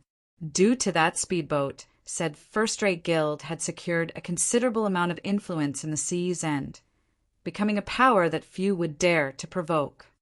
After all, a fleet led by a mysterious iron speedboat was much stronger than a fleet led by bronze speedboats. If not for the Freedom Alliance's absolute advantage of the number of bronze speedboats they had, the alliance would not stand on equal footing with the first-rate guild. Hence, Finding a mysterious iron speedboat before them right now was unbelievable. What a high defense! As expected of a king-class sea monster, Shi Feng was slightly astonished when he saw the dragon cannon's damage. The dragon cannon was even more powerful than ordinary Tier 3 spells, yet its attack against the berserk Sea Serpent King had been insignificant. Fortunately, the cannon had injured the Great Lord, causing it to bleed and sustain a certain degree of damage. Meanwhile, Shi Feng had achieved his initial goal. In reality, he hadn't considered killing the Serpent King by himself. A level 52 king class sea monster wasn't that easy to kill. He had only fired the shot to display his strength before the Freedom Alliance. In God's domain, only the strong were respected. Without sufficient strength, nobody would be taken serious regardless of what they said. Hence, he needed to show the Freedom Alliance what he was capable of. After firing the first shot, Shi Feng stopped his assault. Rather, he sent Passing Monarch a message while waiting for the dragon cannon to finish its cooldown. The dragon cannon's cooldown lasted 15 seconds, which was slightly longer than ordinary cannons. Even if the Freedom Alliance did nothing and allowed him to attack the Sea Serpent King freely, he couldn't kill the Great Lord. After all, no single speedboat could easily take down a king-class sea monster. As for Shi Feng's message, its contents were very simple. Let's work together to kill the Sea Serpent King. Afterward, we'll split the loot 50-50. When Passing Monarch received this message, his expression twisted. However, Passing Monarch did not reply to Shi Feng immediately. Instead, he shared the message in the team chat, letting everyone take a look before making a decision. This person is insane. What kind of crap is he spouting? We're so close to killing the Sea Serpent King, yet he dares to ask for half the loot. That's right. Does he really think we won't obliterate him? The Sea Serpent King has less than 1 million HP remaining. Even if that guy tries to steal our boss, does he think he can escape so many speedboats? Moreover, even if he does steal the last hit, he won't be able to steal the loot right before us. That's right. Commander, our losses this time are so severe. We cannot split half our loot with him. The Freedom Alliance's members opposed Shi Feng's offer unanimously. Even with the Swift Dragon speedboat, Shi Feng didn't qualify to stand toe-to-toe with them. If they were facing a fleet led by a mysterious iron speedboat, they might agree. However, the other party only had one ship. Passing Monarch shared the same opinion. In any case, the Sea Serpent King had less than 1 million HP remaining. With their fleet's remaining ships, they could take it down very quickly. Following which, Passing Monarch replied to Shi Feng, stating, "Thank you for your goodwill. However, we hope to resolve our problems by ourselves." Shi Feng simply smiled after reading the reply. There was not the slightest hint of anger in his expression. He then steered the Swift Dragon speedboat away from the Sea Serpent King, showing no intention of stealing the kill. Killing a king-class sea monster with just a fleet led by bronze speedboats. If the Freedom Alliance succeeded, he would bow down to them in respect. "Commander, he's leaving," Blue Joy said, slightly confused when she noticed the Swift Dragon speedboat sail away from the Sea Serpent King. "At least he still has a brain." The other members laughed. "He's gone." Passing Monarch also could not help but glance at the departing speedboat. Is he really not interested in the Sea Serpent King? However, Passing Monarch did not think too much about the matter. After all, they were still on a precipice. Following which, the remaining speedboats attacked the Sea Serpent King desperately. Although the boss dodged or blocked the majority of their attacks, when their attacks landed, they dealt around minus 100,000 damage, shaving away the Great Lord's HP. When a thunderbolt shell demolished the Sea Serpent King's remaining 70,000 HP, the Freedom Alliance sighed in relief. They couldn't help their growing excitement. "We killed the Sea Serpent King. Ha ha ha. Our Freedom Alliance is invincible at sea." Everyone celebrated. Until today, not a single fleet in God's domain had managed to kill a king-class sea monster. Something's wrong. Why hasn't my experience bar increased? Don't king-class sea monsters give EXP? Some of the Freedom Alliance members realized that something was amiss. However, before they could react, a deafening roar echoed throughout the zone. Before anyone knew it, a massive, crimson serpent broke through the water surface. The serpent before them was not the same as the Sea Serpent King. Not only was it significantly larger, but the serpent also had 2 heads instead of one. A long, pitch-black horn grew from both heads, and one could faintly see arcs of purple electricity circling the horns. As this serpent appeared, the sky turned dark. Sea Serpent King, complete state, Marine King creature, King class sea monster, Great Lord. Level 52. HP 200 000 000/200 000 000. Chapter 1188. Breaking Through the Threshold. Chapter 1188. Breaking Through the Threshold. Hellscythe _ Fluffy Goblin. Chapter 1188. Breaking Through the Threshold. The Sea Serpent King's sudden appearance dumbfounded the Freedom Alliance members. What's going on? Didn't we kill it already? How did it get even stronger? This is cheating. Despair swept through the team as they looked at the 2-headed Sea Serpent King. They had already lost over half of their forces to kill the Sea Serpent King. They had even used their Tier 3 summoning scroll. At this point, they were both mentally and physically exhausted. Yet not only had the Sea Serpent King just revived with full HP, but it also radiated a far more powerful aura than before. How were they supposed to fight the Sea Serpent King now? Meanwhile, Sherfong, who observed from afar, wasn't surprised by this development. This was the amazing aspect of King-class sea monsters, their true might. The previous fight had simply been a warm-up. Only now would the battle truly begin. In the past, many fleets had challenged King-class sea monsters during the game's early stages. However, every one of these fleets had suffered annihilation. They simply hadn't been prepared. If a fleet struggled to defeat a King-class sea monster in its first phase, once the boss entered its second phase, the battle was a lost cause. Before the team members could regain their senses, both of the Sea Serpent Kings stretched their maws, one spitting flames, while the other spit purple lightning. In the blink of an eye, over half the battlefield drowned in fire and lightning. Any speedboat that encountered both turned to ash immediately. With a single attack, the Freedom Alliance lost another 16 speedboats, with another dozen or so speedboats dropping below 50% durability. Is it just going to end like this? Helplessness filled Passing Monarch's eyes as he stared at the Sea Serpent King. He now realized that challenging a king-class sea monster had been an incredible mistake. Tornadoes enveloped the area around his fleet. It was impossible for their speedboats to break out of this encirclement. Only a mysterious iron speedboat would have any hope of escape. When Passing Monarch thought about how the fleet he and his companions had put together after through so much difficulty was about to be destroyed due to his reckless choice, guilt gripped his heart. Those were 4 bronze speedboats they were talking about. Their third fleet had spent a ton of effort to obtain these bronze speedboats. It would take them a very long time to secure another 4. Suddenly, Passing Monarch received another message from Sherfong.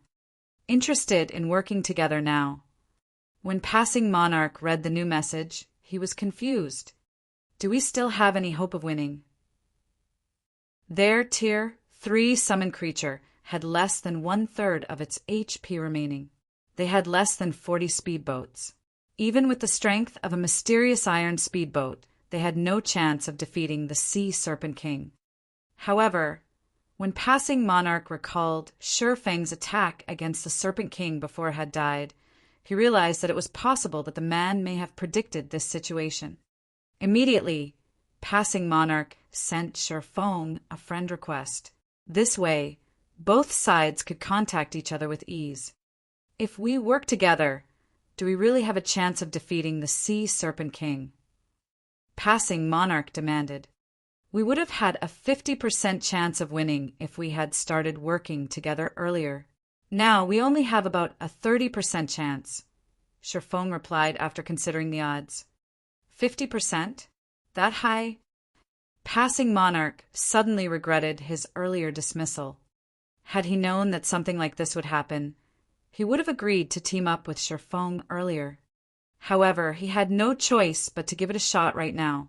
A 30% success rate was better than nothing. All right, I promise you that as long as we kill the Sea Serpent King, we'll split the loot 50-50, Passing Monarch said. In response, however, Sherfong shook his head and said that was the previous condition. Now I want all of the loot. He had never involved himself with the Freedom Alliance in the past. They were neither friends nor foes. He was already being generous by offering to lend a hand. Hearing Sherfeng's words, Passing Monarch's expression turned indescribably ugly. However, he had to admit that each side's standing had transformed. The Freedom Alliance was now at a major disadvantage as Sherfong could swiftly leave the battlefield with a swift dragon speedboat. Gnashing his teeth. All right, I agree. Passing Monarch felt tears well up in his eyes. No matter what was said or done, he was a famous expert that everybody in the seas and knew, yet he was at Sherfeng's mercy. No one would ever believe this. Following which, both sides signed a system contract, agreeing that all of the Sea Serpent King's loot would go to Sherfong once the boss died. Once they finished, Passing Monarch sent Sherfong a team invite. However, Sherfong rejected it. We're not forming a team. Passing Monarch asked, confused.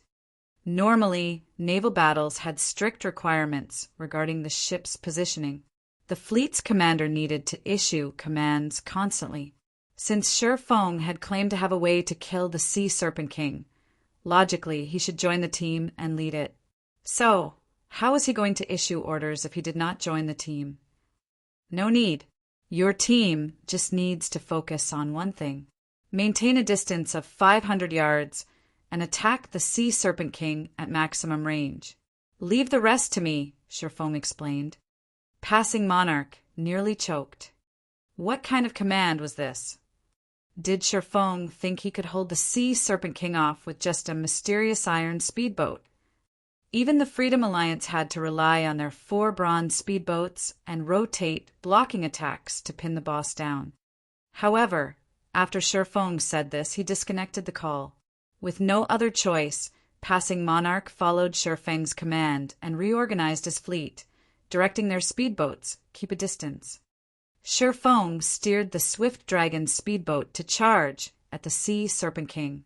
As the Great Lord was about to target one of the bronze speedboats, Sherfong fired the dragon cannon once more. Only this time, he used a special kind of ammunition. Basic Mana Pulse Bomb. Although Zero Wing had used most of the basic Mana Pulse Bombs they had obtained in the Fallen Ark on the petrified Tyrannosauruses, Sherfong had around 20 remaining. Boom! When he fired the dragon cannon, a black beam struck the Sea Serpent King once more. Minus 1,574,917. Tidal waves rose as the basic Mana Pulse Bomb, combined with the dragon cannon's might, collided with the Sea Serpent King and exploded. What kind of attack is that? Passing Monarch was stunned.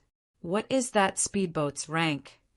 A single shot had dealt over 1 million damage to a King-class sea monster. This was inconceivable. The other Freedom Alliance members were similarly stupefied. When a few considered their previous claim of annihilating Sherfong, they felt fortunate that they had not acted on their words. If it really came down to a fight, a single shot from the Swift Dragon speedboat was likely more than enough to sink a bronze speedboat. However, the dragon cannon's damage didn't particularly surprise Shifeng. After a king-class sea monster entered its second phase, while it might seem very strong, that was only true for the surface. In reality, reaching a complete state simply meant that a sea serpent king had focused its abilities on strengthening its attacks. As a result, however, its defense and movement speed weakened. As long as players pinned the boss down and had sufficient damage output, victory was in the bag. However, it was precisely because many fleets in the past hadn't been capable of distracting king-class sea monsters long enough that these monsters had been so difficult to deal with. Fortunately, the king-class sea monster they faced right now was only a great lord. Against the Sea Serpent King, the Secret Silver-ranked Swift Dragon speedboat had the advantage regarding speed. In addition, the dragon cannon was sufficiently powerful to hold aggro. If not for these factors, Shifeng would have long since fled the battlefield. King-class sea monsters also tended to use skills, and almost every skill they had was an AoE. If a fleet couldn't defeat a king-class sea monster before their overall firepower fell to the minimum requirement, it would be obliterated. After Shifeng had fired the dragon cannon, the Sea Serpent King was relatively battered. The cannon fire had blown apart a large section of its scales, leaving behind a huge scorch mark. Roar! The Sea Serpent King glared at the swift dragon speedboat. Aside from a hint of fear, its gaze radiated killing intent. Without hesitation, both its heads opened their mouths and bombarded the swift dragon's speedboat with fire and purple lightning. It seems that the attack was quite effective. Now that he had solidified his hold on the Sea Serpent King's aggro, Shifeng turned his speedboat and fled. He activated Accelerate, increasing the swift dragon speedboat's movement speed by 100%, easily avoiding the incoming attacks. The swift dragon speedboat was already faster than the Sea Serpent King. After activating Accelerate, Shifeng maintained a distance of 600 yards from the Sea Serpent King and attack at maximum range. This distance was also the Serpent King's limit. With this, the Sea Serpent King couldn't attack him, but it wouldn't give up the chase either. Just who is he? Shock filled Passing Monarch as he watched Shifeng's control over the swift dragon speedboat and the boat's speed. Passing Monarch finally understood why Shifeng had told him to leave the rest to him. In such a way, Shifeng led the Sea Serpent King in circles. All the Freedom Alliance's speedboats needed to do was bombard the boss and avoid the occasional AoE attack. As time went by and the Sea Serpent King's HP decreased, the Freedom Alliance's speedboats sank, one after another. Even Shifeng sometimes made a mistake and received one or two of the Great Lord's attacks. Fortunately, as a secret silver speedboat, the Swift Dragon speedboat had frightening defense. It only lost around 30 durability after a direct hit. As for Shifeng, he had deflected the damage using Defensive Blade or Absolute Defense. When the Sea Serpent King's HP fell to 1%, it went berserk and used its strongest power. Both its heads merged the fire and lightning, launching an attack that consumed a radius of 1,000 yards. Seeing this, Shifeng activated Magic Barrier, making the Swift Dragon speedboat immune to all spell attacks and neutralizing the Sea Serpent King's damage. As for the Freedom Alliance's side, aside from the 4 bronze speedboats, which used magic scrolls to protect themselves, the remaining speedboats were destroyed. Meanwhile, after the Sea Serpent King used its ultimate move, it entered a weakened state. Using this opportunity, Shifeng activated Divine Providence. After waiting for the 4 bronze speedboats to launch a wave of attacks, he fired the dragon cannon, which he had loaded with a basic mana pulse bomb. Minus 2,148,267. A massive damage appeared above the Sea Serpent King's head, devouring its remaining 1% HP. Roar! After one final roar, the Serpent King crashed into the sea. Shifeng's experience bar rose rapidly. Sea monsters already provided far more EXP than land-based monsters, as players couldn't easily kill the average sea monster, not to mention king-class sea monsters. However, Feng had stolen half of the Sea Serpent King's EXP for himself. With the bonus EXP he had obtained from killing a monster of a higher level, one could just imagine how abundant the rewarded EXP was. Suddenly, Feng heard the sound of a system notification. System, congratulations. You have reached level 50. Chapter 1189, Equipment Transformation. Chapter 1189, Equipment Transformation. Hellscythe _ Fluffy Goblin. Chapter 1189, Equipment Transformation. As a golden glow enveloped Feng's body, his weapons and equipment also underwent a slight transformation. Level 50 was a major turning point in God's domain. This fact held true for players, monsters, weapons, and equipment. Among Feng's items, the fragmented legendary ranked Heavenly Dragon's Breath's transformation was the most drastic. As if the power that had slumbered within the ring all this time had awakened, the ring's basic attributes increased significantly. At level 49, the ring only added 100 points to all basic attributes. However, upon reaching level 50, that number had doubled.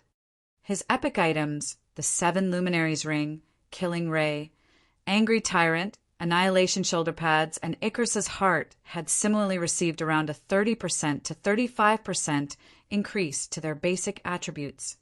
The substantial attribute boost made Feng feel as if he had been reborn. Basic attributes affected a player's physique. The higher a player's attributes were, the better their in-game body's physique became, allowing players to perform feats that were impossible in the real world. This was also why both ordinary players and experts were so desperate for excellent weapons and equipment.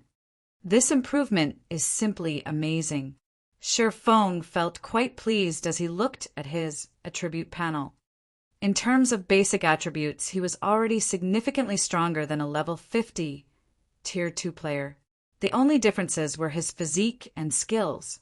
These differences were why Tier 2 players could easily defeat Tier 1 players. In God's domain, it wasn't unheard of for players to possess attributes that rivaled those of a higher tier. However, due to inferior physiques, they couldn't challenge those of a higher tier. Normally, players could only make up for the difference in physiques if their basic attributes far outstripped their opponents.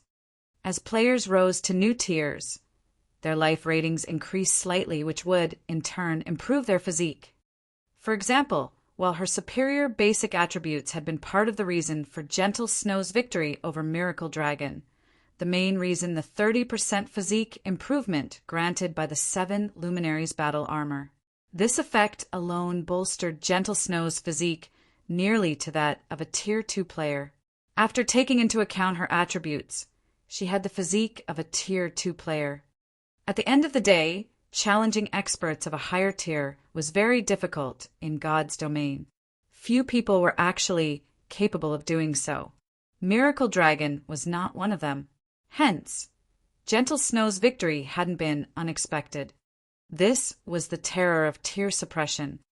In the past, Feng had suffered due to this truth.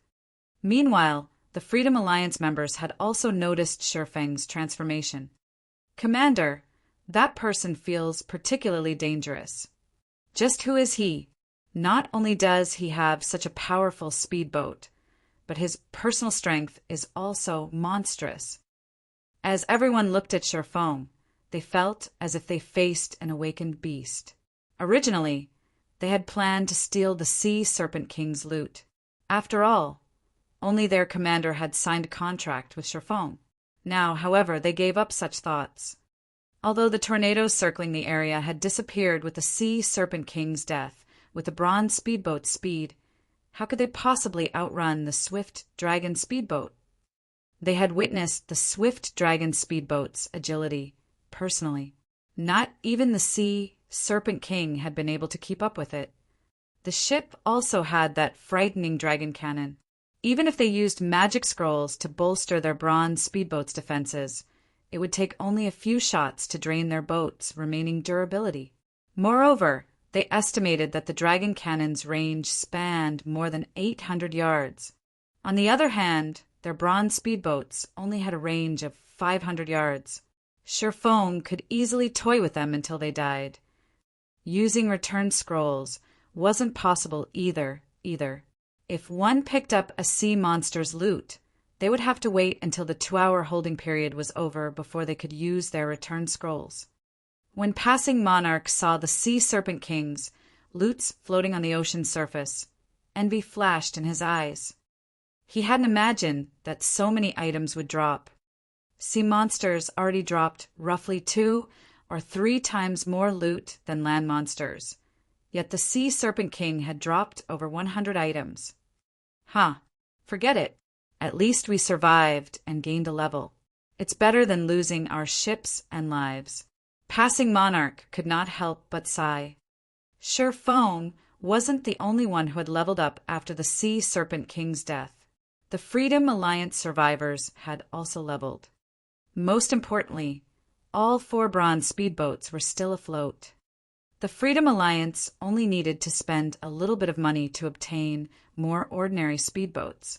As for advanced speedboats, they might need to put in some effort, but it was possible to obtain a dozen or so within a short time span. However, bronze speedboats were not easy to replace. As expected of a godly tool, Sherfong sailed about, frantically collecting the king-class sea monster's loot. Although he hadn't triggered a jackpot, the Sea Serpent King was the first king-class sea monster to die in this sea zone. As a result, its loot was far more abundant than usual.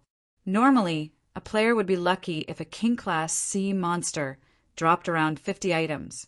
Moreover, over 80% usually consisted of materials. This time wasn't much different. However, perhaps due to Divine Providence's effect, among the 100-plus items, over 90 were rare materials used in producing advanced speedboats, bronze speedboats, and small sailboats. Among them, the most valuable was moonlight wood. Moonlight wood was a rare material necessary to produce bronze speedboats and small sailboats. Fortunately, Sherfong had obtained a total of 12 logs. Constructing a bronze speedboat required 10 logs. After Sherfong finished picking up the loot, he began to organize the items in his bag. Wonderful! A design dropped. Sherfong grew excited as he looked at the leather book in his hands. The pages had already yellowed, and it looked as if it had been many years since anybody had read it. However, after appraising the book and discovering its name, he realized that any guild would go crazy over this design. Flying Eagle Speedboat Design. Although the Flying Eagle Speedboat was not a bronze speedboat, it was an advanced speedboat. With enough reputation, one could buy ordinary speedboats from certain NPC merchants. However, it was a different story for advanced speedboats. One could only obtain them by completing rare quests or trading special materials that sea monsters dropped. Now that he had the design for an advanced speedboat, he could build an unlimited number of advanced speedboats as long as he had sufficient materials and a small shipyard. Although the 3rd Fleet passing Monarch commanded had become such a powerful force in the seas and, due to the 4 bronze speedboats, the 20-plus advanced speedboats also played an important role. If Zero Wing could form a fleet of advanced speedboats with the Swift Dragon speedboat in the lead, the guild could rank at the top of God's domain's naval powers. Just thinking about this excited Sherfong. There were only a handful of super guilds that could rival such a naval force right now. Zero Wing could develop in a coastal NPC city without worry. Even if super guilds wanted to pick a fight, they would have to think twice before doing so. After all, it was far more costly to fight a war at sea than on land. Not only would their guild members lose levels from dying, but they would also lose their ships. There was no repairing a destroyed ship. Following which, Sherfong stored the Flying Eagle speedboat design and examined the other dropped items. Among the 11 remaining items in his bag, Sherfong discovered a very familiar item. Thunder Emblem. Chapter 1190 Authority. Chapter 1190 Authority. Hellscythe _ Fluffy Goblin. Chapter 1190 Authority. Is this the benefit of killing a king-class sea monster? Sher Fong was surprised and overjoyed as he looked at the purple-gold lightning emblem in his hand. The Thunder Emblem. As its name suggested, it was a Thunder Island emblem. One could also say that it was an authority symbol for Thunder Island. Any guild that obtained the Thunder Emblem would have a major advantage when contesting for authority over Thunder Island. As far as Sher Fong knew, Thunder Island had a total of 10 Thunder Emblems. If one obtained all 10, they would become Thunder Island's absolute master. However, only 5 Thunder Emblems had ever been discovered in the past, and every guild that obtained these Thunder Emblems had been one of the dominant forces on Thunder Island. The Thunder Emblem had 3 main functions. Its first was similar to the Thunder Pass. Unlike the Thunder Pass, however, each emblem allowed up to 50 players to participate in Thunder Island's contest. Every time a contest was about to begin, a fixed number of Thunder Passes would drop from sea monsters in the Sea of Death. However, that didn't count the Thunder Emblem's 50 slots. If one could gather all 10 Thunder Emblems, they could bring an additional 500 players to the island. The Thunder Emblem's second function was the Thunder Domain. While on Thunder Island, players wielding the emblem could suppress all enemies within a 500-yard radius. However, this suppression effect was not particularly strong, only reducing players' basic attributes by 5%. However, the suppression worked wonders against the island's monsters, as it could reduce their basic attributes by up to 30%. As for the third function, it granted advanced authority on Thunder Island. This advanced authority was the Thunder Emblem's most important function. If a guild wanted to develop on Thunder Island, having sufficient authority was extremely important. Without enough authority, one couldn't do anything. As players gained more authority, they could enjoy more benefits on the island. Currently, the various superpowers were vying for Thunder Island. However, even if they occupied the area, they could only gain basic authority. Ordinary players had no hope of gaining any authority whatsoever. However, one's authority wouldn't remain constant either. If one wanted more, they could contribute to Thunder Island. On Thunder Island, authority was categorized into ordinary, basic, intermediate, advanced, and master controller. If an ordinary player wanted to become an ordinary controller, they needed 300 Thunder contribution points. Reaching the basic rank required 3,000 Thunder contribution points, 10,000 points to reach the intermediate rank, and 100,000 points to reach the advanced rank.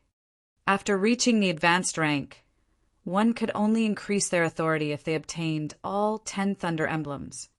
As Sher Fong examined the Thunder Emblem in his hand, he began playing with the idea of occupying a part of Thunder Island himself. In the past, Thunder Island had been known as a sacred land at sea. Countless players had wanted to live on the island. After all, traveling to dangerous sea zones would be more convenient from Thunder Island than it would be from a coastal town or city.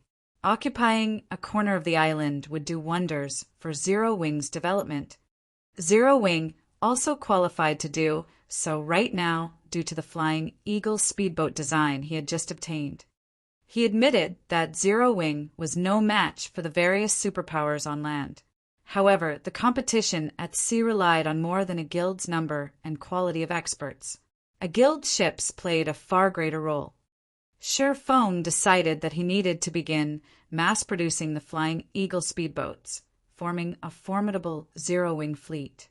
With his fleet's strength and the Thunder Emblem, occupying a corner of Thunder Island could be more than just a dream. Following which, Sher Fong contacted Melancholic Smile and had her begin collecting diamond wood, the Flying Eagle speedboat's core material. Diamond wood was relatively rare, specifically used to construct advanced ships. Few kingdoms and empires produced the wood. Fortunately, he had previously negotiated with the secret pavilion and traded a magic tower for 20 locations that provided diamond wood. Although the secret pavilion had yet to complete their side of the deal, he could have Melancholic Smile send people to these minor cities to negotiate prices with potential vendors. Once their bargain with the secret pavilion was fulfilled, they could stockpile diamond wood. The Sea Serpent King had also dropped 5 Thunder Passes, each allowing up to 10 players to join the contest on Thunder Island. To the various superpowers vying for Thunder Island, these passes were incredibly tempting. To Sherfong, however, they were not particularly useful, as Zero Wing currently did not have that many experts. The Thunder Emblem's 50 slots were more than enough. I have wondered which items I should sell at the candlelight auction. These passes should work well as an attraction, Sherfong muttered, smiling at the 5 passes in his hand. In reality, he could sell the passes to Phoenix Rain. However, doing so would cause her to question their origin. One needed to kill boss-rank sea monsters in the Sea of Death to obtain the Thunder Passes. However, Zero Wing was a land-based guild that did not possess any naval power. So, how could Zero Wing kill boss-rank sea monsters? Zero Wing didn't have a foundation at sea. It was still too early to contest for Thunder Island, so exposing their trump cards was not wise. Even if they wanted to reveal their strength, they needed to do so after forming their fleet of advanced speedboats. Zero Wing simply needed to sit back and watch the various superpowers fight each other, while slowly building their own naval power. Moreover, the Sea of Death was still too dangerous for current players. Even if they secured a share of Thunder Island, it would be of little use.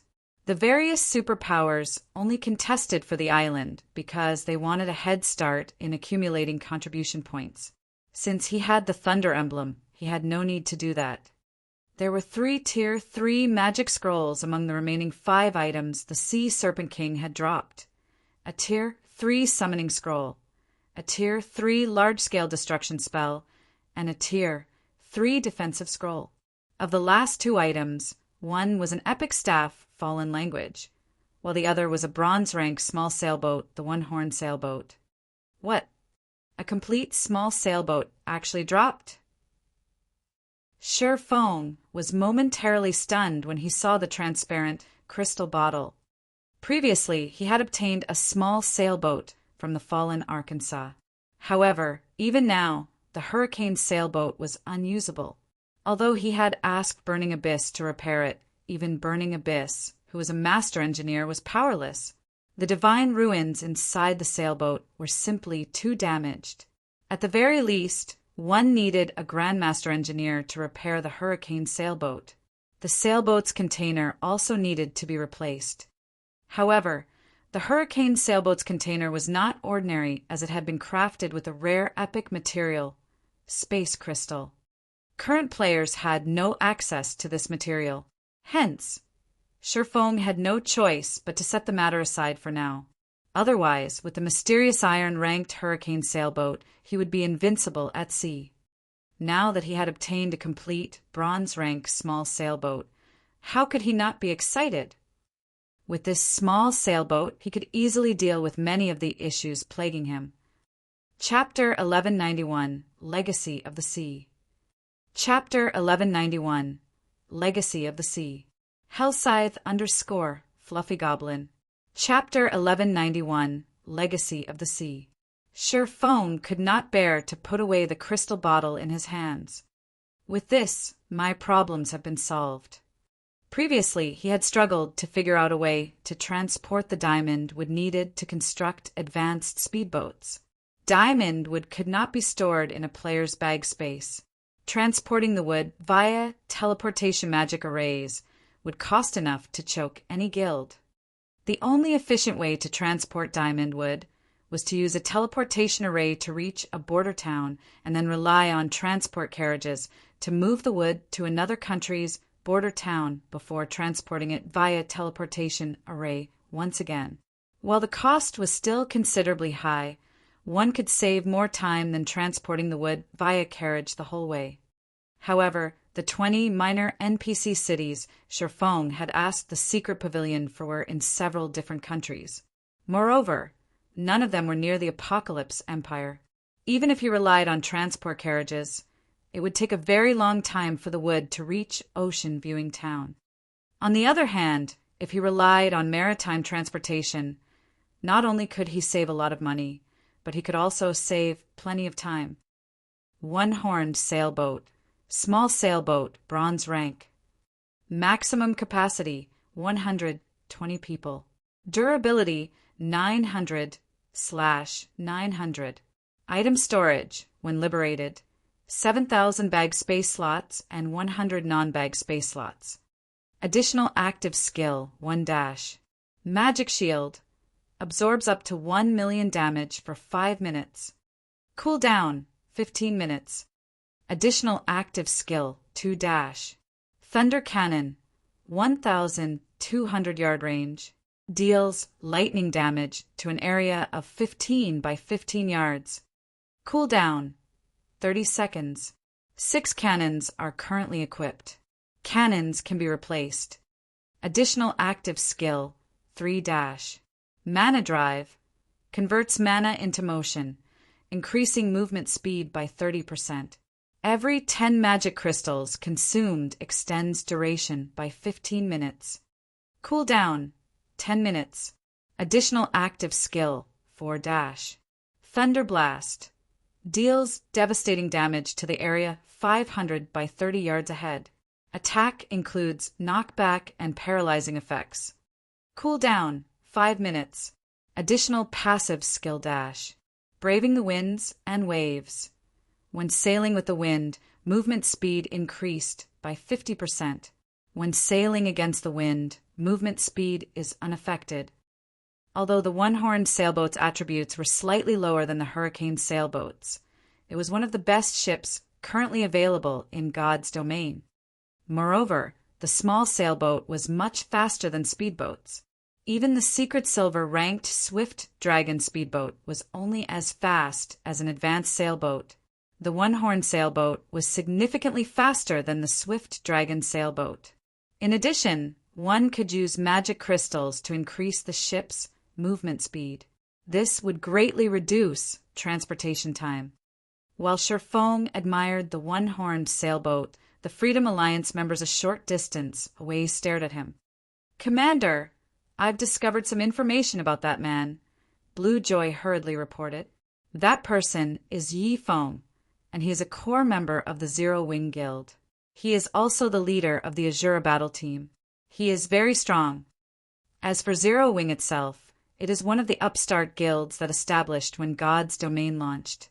The guild's development speed is incredible, and Zero Wing has even suppressed veteran, first-rate guilds. Right now, Zero Wing is Star Moon Kingdom's publicly acknowledged #1 guild.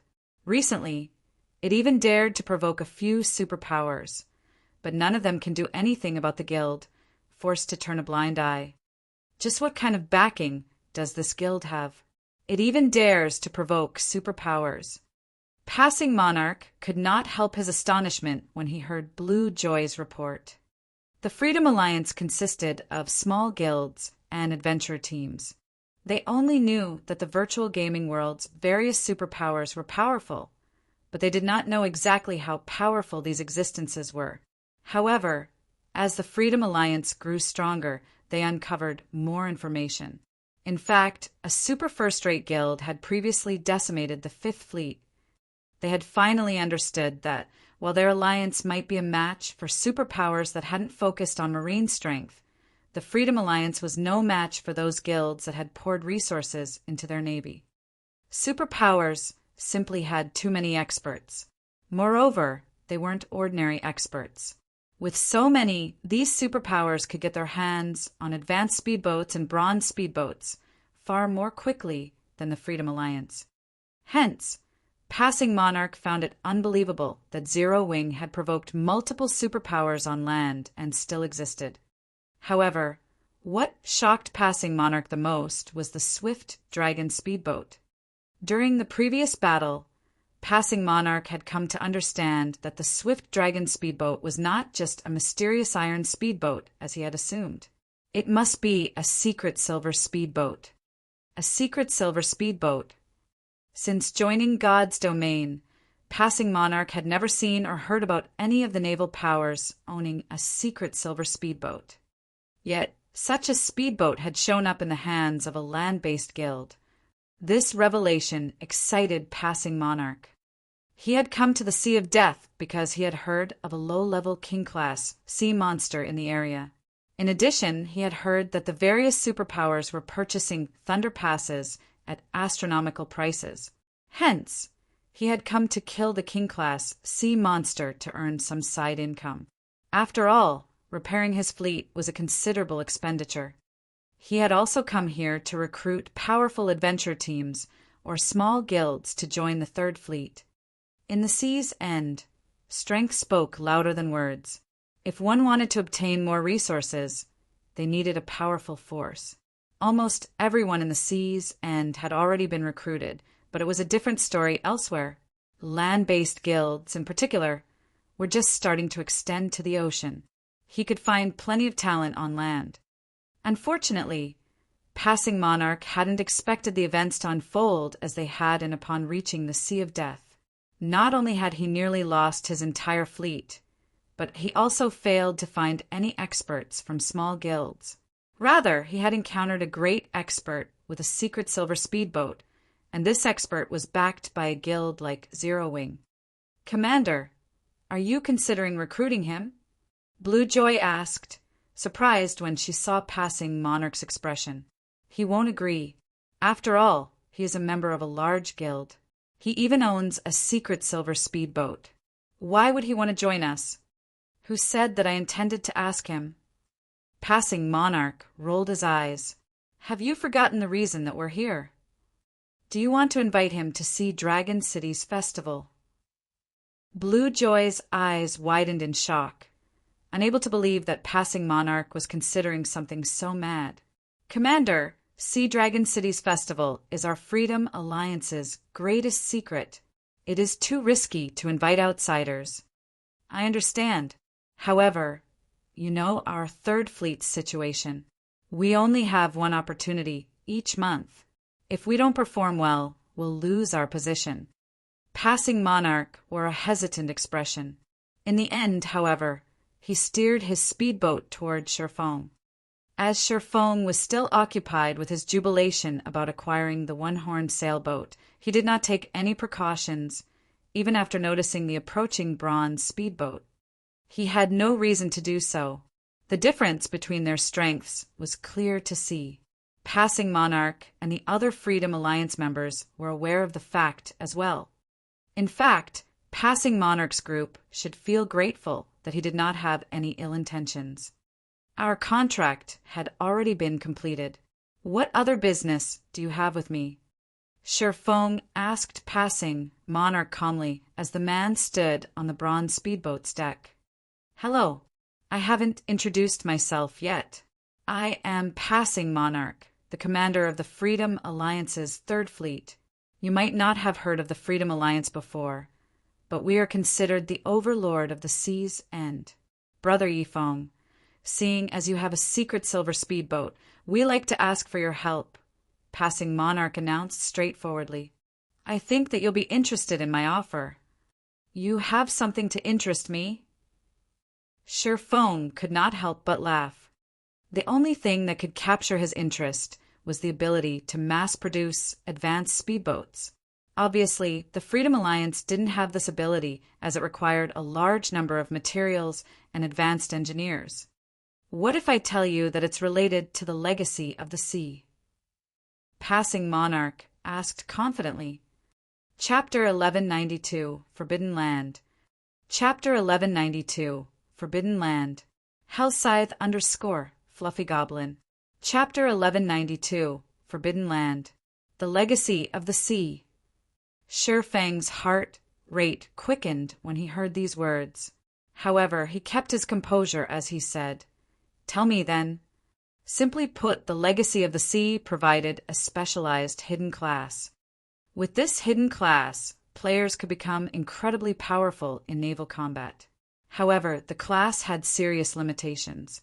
As long as players were not at sea, the class was no different than ordinary classes. The legacy of the sea was different from other hidden classes, which provided improvements in all sorts of environments. It was an extreme legacy. However, to players who frequently sailed, it was highly sought after. After all, even if they obtained the legacy at the basic rank, they could display astounding power when exploring the open ocean. The peak legacy of the sea could even grant the strength to face opponents of a higher tier. Hence, guilds that wanted to develop their naval forces hungered for the legacy of the sea. The various large guilds would target any player that obtained the legacy. With such a player, maritime transportation would become far safer. They would also have an easier time fighting sea monsters. As far as Sherfong knew, the Freedom Alliance had possessed many members with the legacy of the sea. This was also why the Freedom Alliance had become famous throughout God's domain, becoming a force that even the game's superpowers were hesitant to provoke. Seeing Sherfeng's interest, Passing Monarch knew that he had hope for cooperation. To tell you the truth, our Freedom Alliance discovered the legacy in an ancient ruin.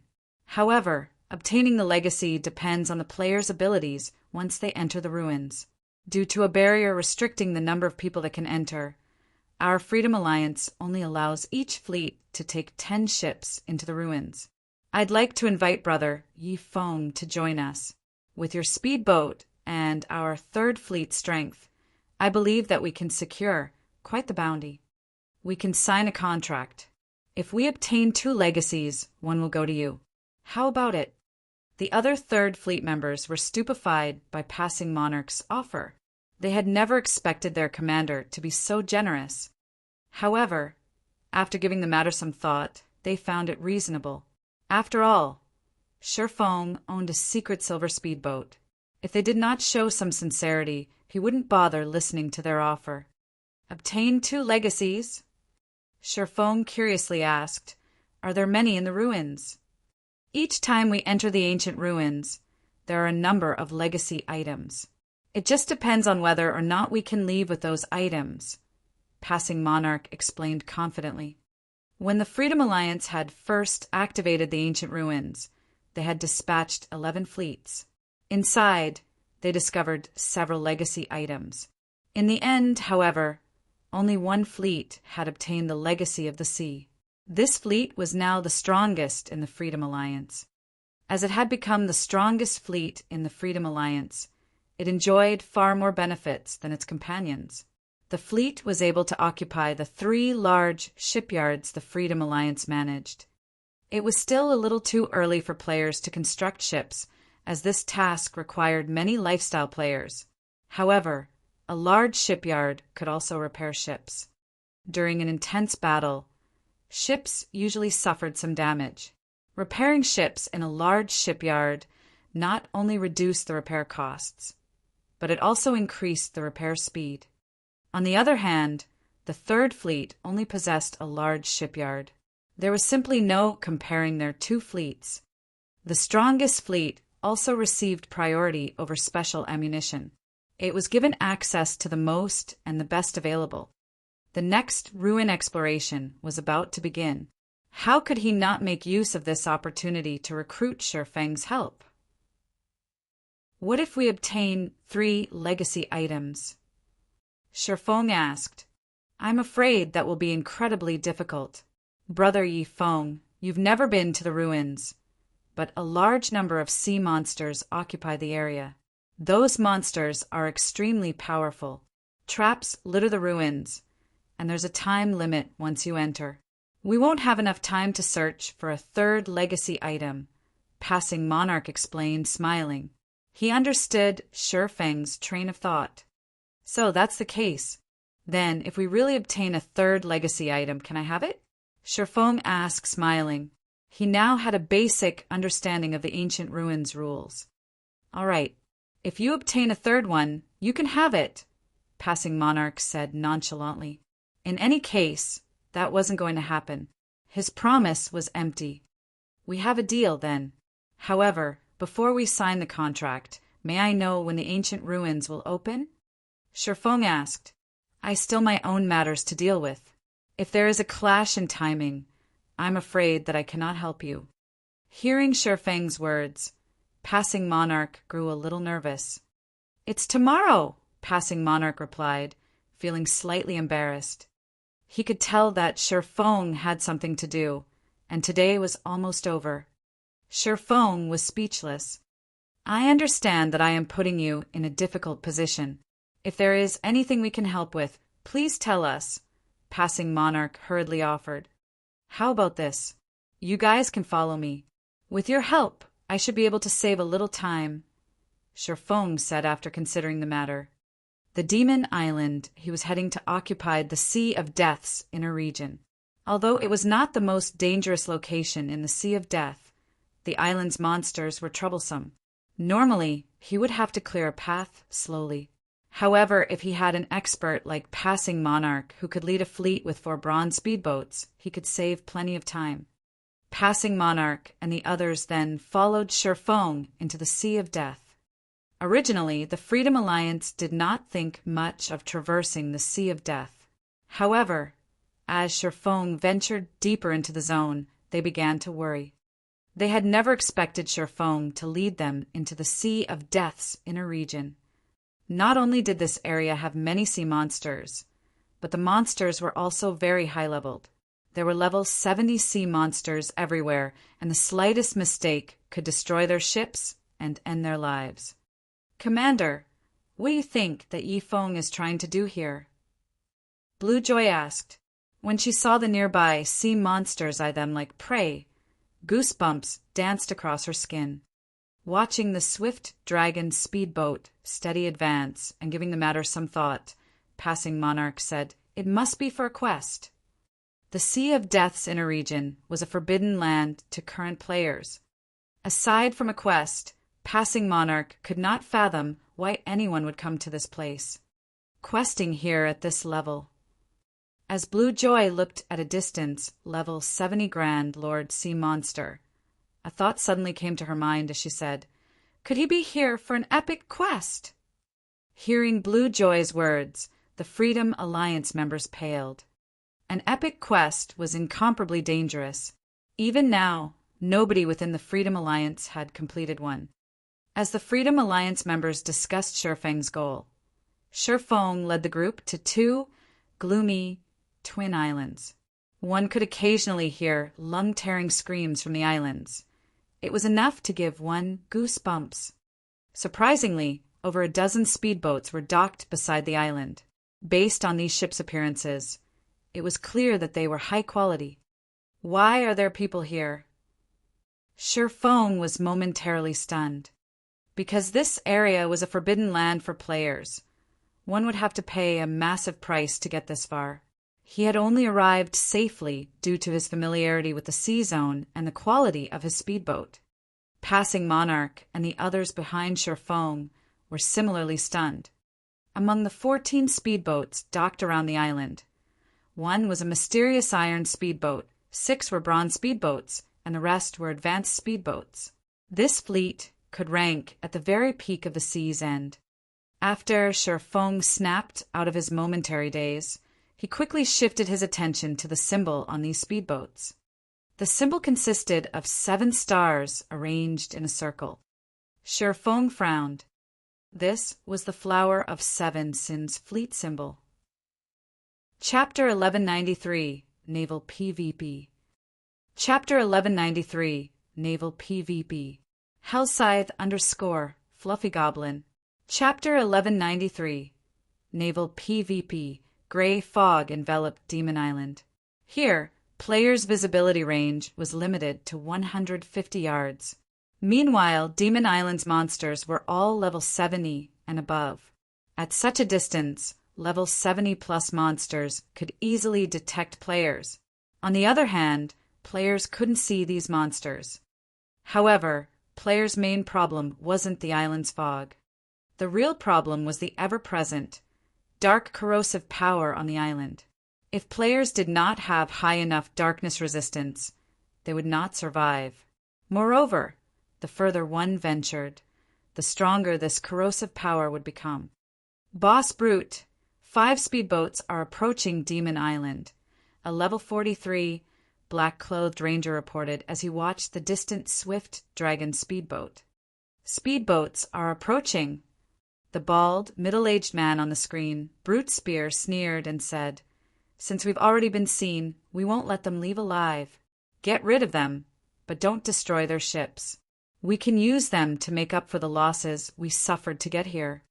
"Great. I haven't been on a mission for so long that I'm feeling rusty." The level 43 ranger licked his lips as he observed the approaching Swift Dragon speedboat. Although the Flower of Seven Sins received requests every day, experts of their rank didn't often receive missions. Following which, the ranger disconnected the call and ordered the other members on the speedboat, "Get ready. Once they get here, we'll take action. We'll use that to prevent their escape if necessary." Hearing the ranger's command, anticipation filled the other Flower of Seven Sin members aboard the speedboat. These fellows really are pitiful. They have only come this far after much difficulty, yet we'll send them back before they even set foot on the island. However, based on their speedboat's quality, they should be quite strong. Hopefully, we'll get to enjoy ourselves a bit. Each of us will handle one person. Once you've killed a player, give the others a chance. The Flower of Seven Sin members aboard the speedboat chatted among themselves. Sure Fong and his temporary team weren't important at all to these players. Even if these players encountered experts from some superpower, the outcome wouldn't change. When Sure Fong noticed the 7-star symbol, he instructed everyone to don their black cloaks, hiding their identities. "Brother Yi Feng, are they your enemies?" Passing Monarch asked, curious about Shurfeng's command. However, they had already agreed that they would follow Shurfeng's lead. The fleet commander and his teammates did as they were told. They're not exactly enemies. However, it's best if we hide our identities. Shurfeng did not bother to explain further. It doesn't hurt to be a little careful out in the fields, right? Although he did not know why the Flower of Seven Sins had come to Demon Island, it was not wise to expose their identities to a group of assassins. Although Sure Fong would have preferred to approach the island from another side, Demon Island only had one entrance. Using the 7 luminaries' rings, space movement wasn't a viable option either. A unique power enveloped the Sea of Death, preventing all spatial movement type skills. Otherwise, he would not have used the Swift Dragon speedboat to travel such a long distance. When Sure Fong and the others were only 300 yards away from Demon Island's entrance, the Flower of Seven Sins members burst into action. "Move out!" Suddenly, 5 elementalists aboard the mysterious iron speedboat each took out a magic scroll. As the elementalists unfurled their magic scrolls, a dark blue magic array appeared on the water surface. The sea water instantly began to freeze, and in the blink of an eye, the space within a 1,000-yard radius was covered by a sheet of ice. As a result, Sure Fong and the Freedom Alliance's speedboats had been forced to a halt. As if they had long since prepared for this, the Flower of Seven Sins members stored their own speedboats and stepped onto the ice. "Who are these people?" Passing Monarch's expression darkened as he looked at the frozen sea surface. "Why are they attacking us all of a sudden?" Normally, when one encountered other players, particularly out at sea, one wouldn't abruptly attack. After all, there was no benefit to fighting each other. Moreover, without any information about the other party, picking a fight in the fields wasn't smart. One might end up throwing away their life. Due to Shurfeng's command, they all wore black cloaks, so it was obvious that the other party did not know them. Yet these players had attacked without hesitation. They were simply lunatics. Sure Fong was also surprised. The Flower of Seven Sins was very secretive about what it did.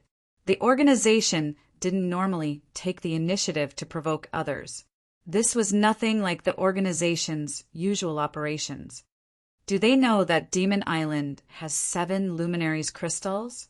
Sherfong wondered as he looked at the foggy island ahead. Logically, he should be the only one who knew about the island's 7 luminaries crystals. Demon Island was home to an ancient shrine, and only by entering the shrine's inner region could one obtain the 7 luminaries crystals. However, it was very difficult to locate the shrine itself, much less the shrine's inner region. Hence, the Flower of 7 Sins shouldn't know about the shrine. However, upon closer inspection, Sherfong discovered that every one of the players charging towards him was a red player. Dark players were among the group as well. It was obvious that they were veteran pikers. Damn it! If they want to fight, we'll give them a fight. Ready the cannons. We'll blast those bastards to smithereens. The Flower of 7 Sins attack enraged Passing Monarch. Now that the other party had stored their speedboats, they couldn't attack their ships. Their only option was to bombard the players. In God's domain, it took 40 seconds to store a ship. However, there were less than 300 yards separating these players. The other party would reach them before the 40 seconds were up. Furthermore, once players entered combat, they weren't allowed to store their ships. They had to finish these players off. As the cannons rang, one cannonball after another flew at the Flower of 7 Sins members.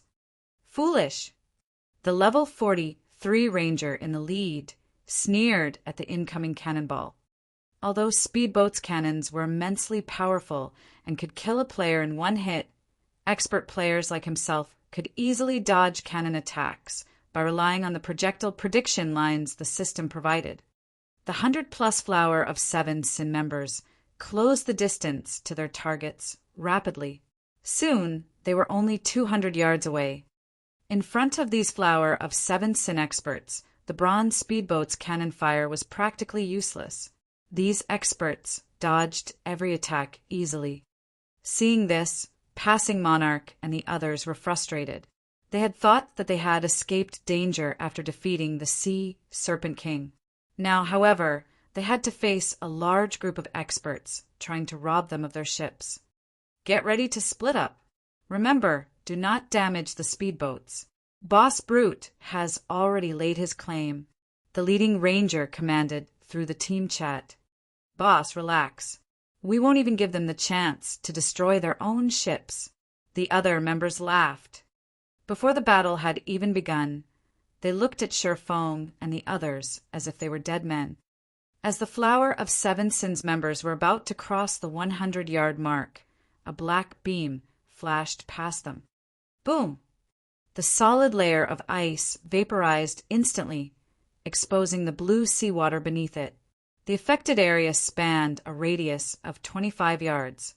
Meanwhile, 6 Flower of 7 Sins members died on the spot, leaving 12 weapons and pieces of equipment floating upon the water. Chapter 1194. Demons Appear. Chapter 1194. Demons Appear. Hellscythe _ Fluffy Goblin.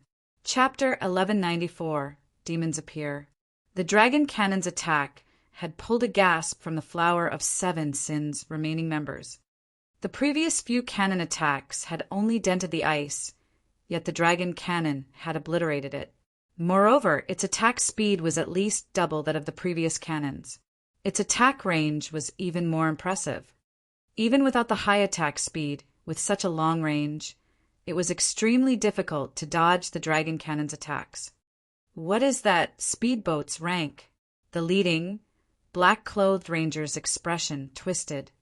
He had seen a mysterious iron speedboat's cannons in action many times, so he was fully aware that a mysterious iron speedboat didn't have such fast and powerful attacks.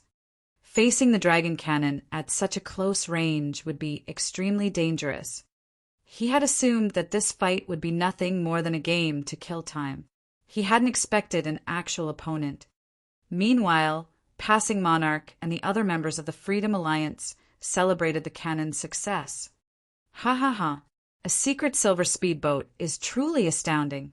Just a single shot is enough to stun those bastards. I want to see if they still dare to fight us now. The Freedom Alliance members could not help but laugh at the frozen flower of 7 Sins members.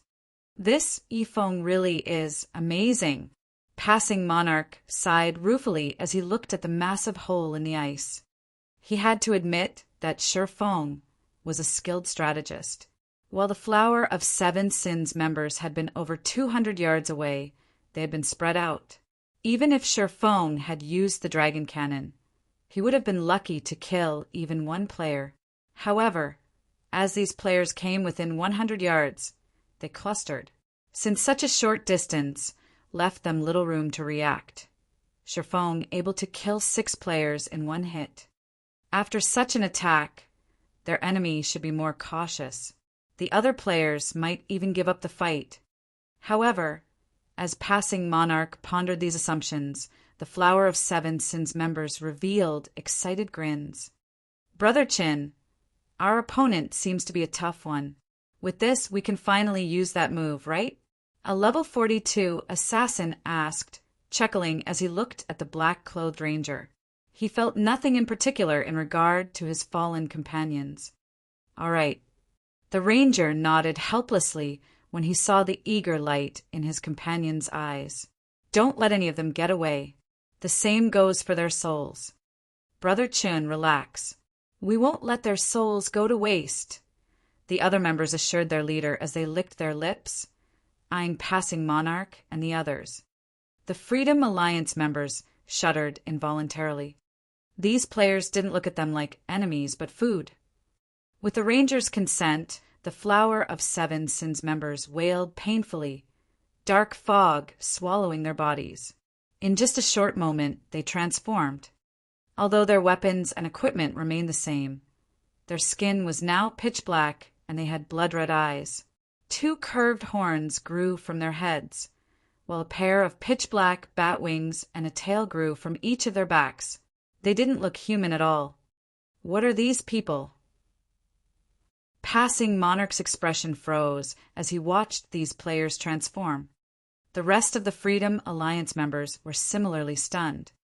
There were players who could actually transform. This was definitely the first time they had seen something like this in God's domain. Not only had the Flower of 7 Sins members transformed physically, but they also emitted a terrifyingly oppressive aura. If these players had looked like a group of ferocious beasts, brandishing their fangs and claws, they now looked like monsters that no ordinary human had any hope of defeating. They all felt like humanoid lords. Among them, the ranger in the lead gave off the strongest aura. The Freedom Alliance members felt as if a higher being looked down upon them when the ranger turned his gaze towards their ships. Unlike the other Flower of 7 Sins members that transformed, this black-clothed ranger had 2 sets of wings growing from his back. Rather than a lord, he felt like a great lord. Go! Leave none alive! The ranger shouted as he pointed towards Shifeng and the others. The Flower of 7 Sins members fluttered their wings, lifting off from the ground. However, they weren't actually flying, only hovering above the ground. Even so, they moved much faster than players on foot. Even the dragon cannon would have a hard time hitting them with such speed. Are they really players? Blue Joy began to feel frightened. She discovered that these players' HPs had also undergone a massive transformation, increasing from their original 20,000 plus to above 100,000. Among them, the Ranger's HP had even reached 170,000. No wonder why they were bold enough to attack other players on sight. So, they've already become demons. Shifeng frowned at the approaching Flower of 7 Sins members. God's domain had more playable races beyond human. Players could turn into demons. Only doing so was the equivalent of turning their backs on the human race. Once a player became a demon, they would grow stronger. The increase was roughly the equivalent of half a tier. With the exception of the endurance attribute, players' basic attributes increased by around 15% depending on their classes. Demon players would also receive a huge boost to their HPs. Frankly, the increase couldn't compare to a real berserk skill. The only reason it was referred to as a half-tier improvement was because demon players' life ratings rose, improving their physiques by roughly 15% as well. However, although the improvement was incredible, becoming a demon also had a corresponding price. First, demon players were humanity's enemy, whether it be players or NPCs. If NPCs caught a demon player, the consequences would be unimaginable. If players captured a demon player and handed said player over to NPCs, they would receive an abundant reward. Second, demon players needed to hunt for player souls regularly. Otherwise, they would grow weaker as time passed. Conversely, the more souls a demon player harvested, the stronger they would become. Take the leading ranger, for example.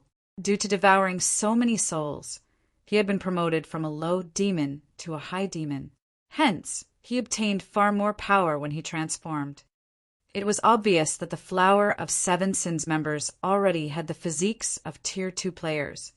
Meanwhile, any player that lost their soul to a demon player was barred from the game for at least one day. Moreover, they would lose a minimum of 3 levels. Third, demon players had a far more difficult time raising their tiers, as demons' tier promotion mechanics were different from humans. Normally, guilds forbade their members from becoming demons. It was detrimental to a guild's development, after all. Only a non-guild organization like the Flower of Seven Sins were bold enough to do something like this. As for the fourth and most fatal aspect, demon players suffered far more severe death penalties. If a demon player were killed, not only would they lose at least 3 levels, but they would also be barred from the game for 2 or 3 days. Their demon rank would also fall by 1, and recovering the lost rank would take quite some time. As a result, most players opted against becoming demons. Anyone capable of using berserk skills, use them now. If not, use Tier 2 magic scrolls. At this point, only Sherfong had maintained his composure. A pointless struggle. Just give up and let us devour you, the ranger demanded disdainfully as he snarled at Sherfong and the Freedom Alliance members preparing for a fight.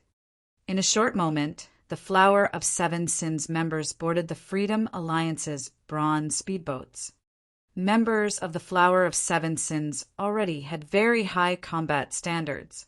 Now that their attributes and physique had grown so much stronger, the Freedom Alliance lost over a dozen players in just a few exchanges. In contrast, the Flower of Seven Sins suffered no casualties whatsoever. Meanwhile, aboard the Swift Dragon speedboat, a level 42 berserker charged at Sherfong, his battle axe descending towards the swordsman. Dang! As the clang of metal echoed, this transformed level 42 berserker shot backward like a bullet, flying over a dozen yards away. Chapter 1195, Mistaken Calculations. Chapter 1195, Mistaken Calculations. Hellscythe_Vampire Cat.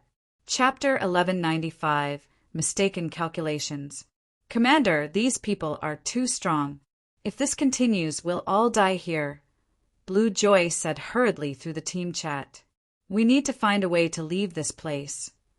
After she had activated her berserker skill, she might barely be able to prevail in a one-on-one. However, in a one-on-two situation, she would only be suppressed. Although she was not the best at PvP in the Third Fleet, she could still rank within the top 10. Hence, if she was already faring so poorly, there was no need to mention how the other Freedom Alliance members were doing. Right now, their only advantage was the fact that none of these demon players could use berserk skills. This provided them who could use berserk skills an edge in basic attributes and allowed them to hold off the demon players for now. However, the duration of berserk skills was simply too short. If the other side dragged out the battle long enough, their side would definitely get wiped out. Just who are these people? Passing Monarch was also extremely anxious right now. The members of their Third Fleet could be considered experts in the sea's end. He was even one of the top 10 experts in the entire Freedom Alliance. Nevertheless, after he arrived at the Sea of Death, It was as if he had come to an entirely different world as he met one expert after another. There would have been no problem if it was just Sherfong.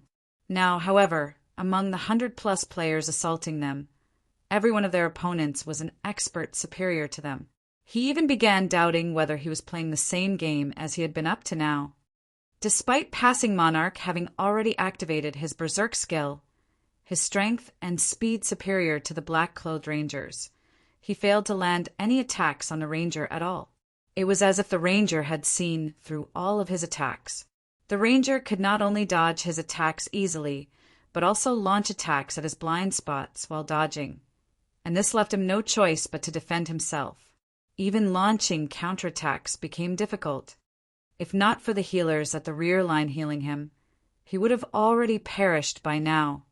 Currently, less than 70 people remained in the Third Fleet. Against the flower of 7 Sins members, not only did they not possess a numerical advantage, but they were also inferior in quality. Everyone, gather together. Destroy all the speedboats and retreat. Passing Monarch commanded as he gritted his teeth. Now that the outcome of the battle was already obvious, there was no meaning in them continuing this battle. Without a doubt, they would be annihilated, and their speedboats would fall into the flower of 7 Sins' hands. Rather than accepting such an outcome, it would be much better to destroy their speedboats. That way, neither side would end up winning. As soon as Passing Monarch said so, however, he saw a 2-meter-tall berserker blasted from the swift dragon speedboat. As the berserker's body crashed heavily into the icy ground, his HP fell by over 3,000. Torrent, are you all right? Several nearby flower of 7 Sins members could not help but look at the level 42 berserker in surprise. Although Violent Torrent's combat standard was only average for their team, he was equipped with a complete set of level 40 fine gold set equipment and wielded a level 40 dark gold battle axe. In terms of strength, he could rank within the top 5 among their team. After demonizing, his strength would have increased by 17%. Even a berserker equipped with a complete set of level 40 dark gold set equipment would lose out slightly to Violent Torrent in terms of strength. Despite that, he had actually been sent flying by a swordsman. It was simply inconceivable. I'm fine. My hands are just a little numb. It seems his berserk skill should be a strength-oriented one. You guys should be careful, the berserker named Violent Torrent replied nonchalantly as he shook his hands. The others nodded in response to his words. They then began carefully approaching Sherfong. After they transformed into demons, they would lose the ability to use berserk skills, the price they had to pay to become demons. Otherwise, it would simply be too overpowered if they could stack the attribute bonus they received from demonizing with the effects of a berserk skill. The main god system obviously would not allow this to happen. However, although their demon transformation indeed did not provide as many attributes as a berserk skill did, the 15% improvement to their physiques allowed them to dodge even attacks from opponents with superior attributes. With this, they could slowly whittle down their opponents. At this time, a level 42 silver-robed elementalist said, since it's a strength-oriented berserk skill, we'll attack him from a distance. I'll support you guys from the side, Violent Torrent said as he dashed back towards the swift dragon speedboat. However, the Flower of 7 Sins members had obviously misunderstood something. Sherfong did not have any of his berserk skills activated right now. His previous slash was simply a normal attack. The reason why Violent Torrent went flying was entirely the recent upgrade to Sherfeng's equipment. He had yet to adapt himself to the changes. Hence, he had failed to control his power properly and unintentionally sent Violent Torrent flying. When Violent Torrent was halfway back to the swift dragon speedboat, Sherfong had already jumped down from the craft. He then used Wind Blade and dashed at the berserker, his speed so fast that nobody managed to catch a clear sight of him. So fast! By the time Violent Torrent reacted, Sherfong was already before him, the abyssal blade descending towards him. Pung! Violent Torrent instinctively executed Whirlwind Slash to block the abyssal blade. What power! The intense force pushing down on Violent Torrent nearly drove him to his knees. Fortunately, the icy ground had served to cushion some of the impact, though web-like cracks formed on the ice layer as a result. However, almost at the same time as Violent Torrent stopped the abyssal blade with his battle axe, Sherfong slashed, killing Ray at the berserker's chest. Chop! Minus 25,578. Instantly, Violent Torrent lost close to a quarter of his 110,000 HP. Demon players, sure, have high HP and defense. Sherfong was slightly surprised. If Violent Torrent were an ordinary level 42 berserker, Sherfong could have reduced the berserker's HP to a critical level in one attack. Demon players didn't just have a lot of HP. Their defenses got a significant boost as well. Hence, it was very difficult for ordinary players to capture demon players. Normally, one would need at least a party of players to capture a demon player of the same level. Due to this, quite a few independent players and dark players would choose to become a demon. In the past, even the expansion pack Demon's Return was triggered. Meanwhile, one of the conditions for triggering this expansion pack was the number of demon players in God's domain reaching a certain level. After the Demon's Return expansion pack was triggered, a demon empire suddenly appeared in God's domain. The incident back then had thrown God's domain into chaos. Who is that guy? Why can he cause so much damage to Torrent? Several Flower of Seven Sins members nearby were momentarily stunned. They were fully aware of how frightening their defense became after transforming into demons. Not to mention, the Berserker class was a plate armor class. A Berserker of the same level would be fortunate to deal minus 6,000 damage to Violent Torrent after using a powerful skill. Despite all that, Sherfong had inflicted over minus 20,000 damage on Violent Torrent with just the most basic chop skill. At this time, an assassin snapped out of his daze and shouted hurriedly, "Quickly heal Torrent!"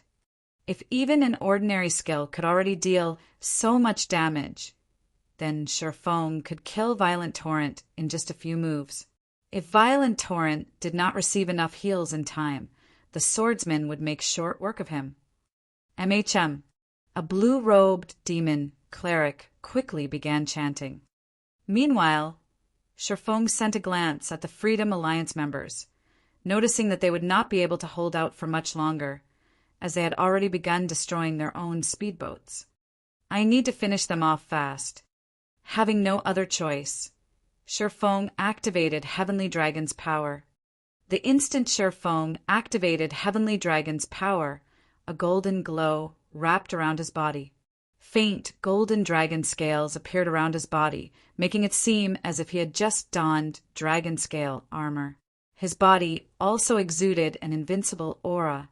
He then sent a slash at the berserker before him. Illusory shadow. Before Violent Torrent could see what was going on, 6 streaks of blue light cut across his body, penetrating his tough armor.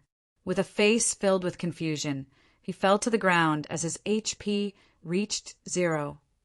Chapter 1196, Strategic Level Expert? Chapter 1196, Strategic Level Expert. Hellscythe_Vampire Cat. Chapter 1196, Strategic Level Expert. He died. The surrounding Flower of Seven Sins members could not help but gape in shock. Even the demon cleric, chanting a greater healing, stopped abruptly as he stared at Violent Torrent's motionless body. Violent Torrent had close to 80,000 HP remaining just now. With his strength, he should have been able to resist for some time. Otherwise, the demon cleric wouldn't have chosen to cast Greater Healing, which had a considerably long casting time. At this moment, when the several Flower of Seven Sins members turned to look at Sherfong, a possibility suddenly occurred to them, and they could not help but shudder at the thought. That possibility was that Sherfong had not used his berserk skill when he was fighting Violent Torrent before, even after the berserker had turned into a demon, and had activated the skill only now. Not good. We met a hard one. He's a peak expert. Hurry up and contact Brother Chin, a thinly built man said. The man felt his breathing stifled as he looked at Sherfong. There were few peak experts, even in the flower of Seven Sins. These existences were normally part of the organization's middle management. Sherfong would have little trouble going up against more than a dozen half-step refinement realm experts like themselves at the same time, especially now that he had activated his berserk skill. Currently, only Brother Chen, the ranger leading the team this time, as well as a few others, could possibly resist someone like Sherfong for long. Just as this thinly built assassin was done speaking, Sherfong advanced and suddenly appeared before a guardian knight. Without hesitation, this guardian knight activated Protection Blessing. However, Sherfong remained unperturbed by this reaction as he brandished Killing Ray. Thundering Flash. Immediately, 4 blue arcs of lightning struck at 4 different locations. Combat Technique, 4 Moon Lotus. After the 4 lightning snakes pierced through the guardian knight, they each struck at the 4 magical class players behind him. The guardian knight instantly lost over half of his 140,000 HP, whereas the 4 magical classes behind him lost 1/3 of theirs and had their spell casting interrupted by the impact of Thundering Flash. Block him. Don't let him get close to the magical classes. Hearing this, a guardian knight immediately used Justice Roar on Sherfong. The demon cleric at the rear also cast Truth Shield and Rapid Healing on the guardian knight. As for the other melee players, they each used a control skill on Sherfong. At the same time, the range classes launched attacks to seal Sherfeng's movements. Sherfong could not help but admit that every member of the Flower of Seven Sins was an expert. Their coordination with each other was also impeccable. In combination with their high HP and defense, it made dealing with them extremely difficult.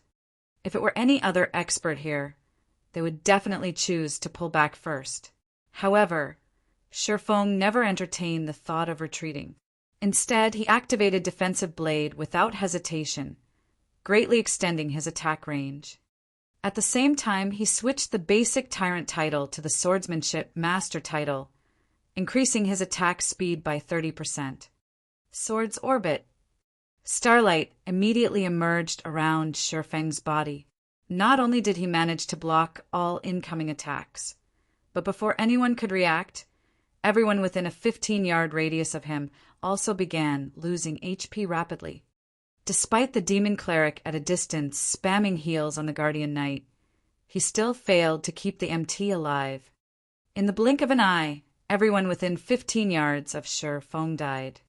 Meanwhile, the oracle reporting to the ranger, called Brother Chin, was stupefied. "Hello? Why are you contacting me at such a time? Did something happen?" The level 43 ranger asked as he toyed around with passing Monarch. "Brother Chen, and not good. There's a MO monster here," the level 42 oracle stuttered.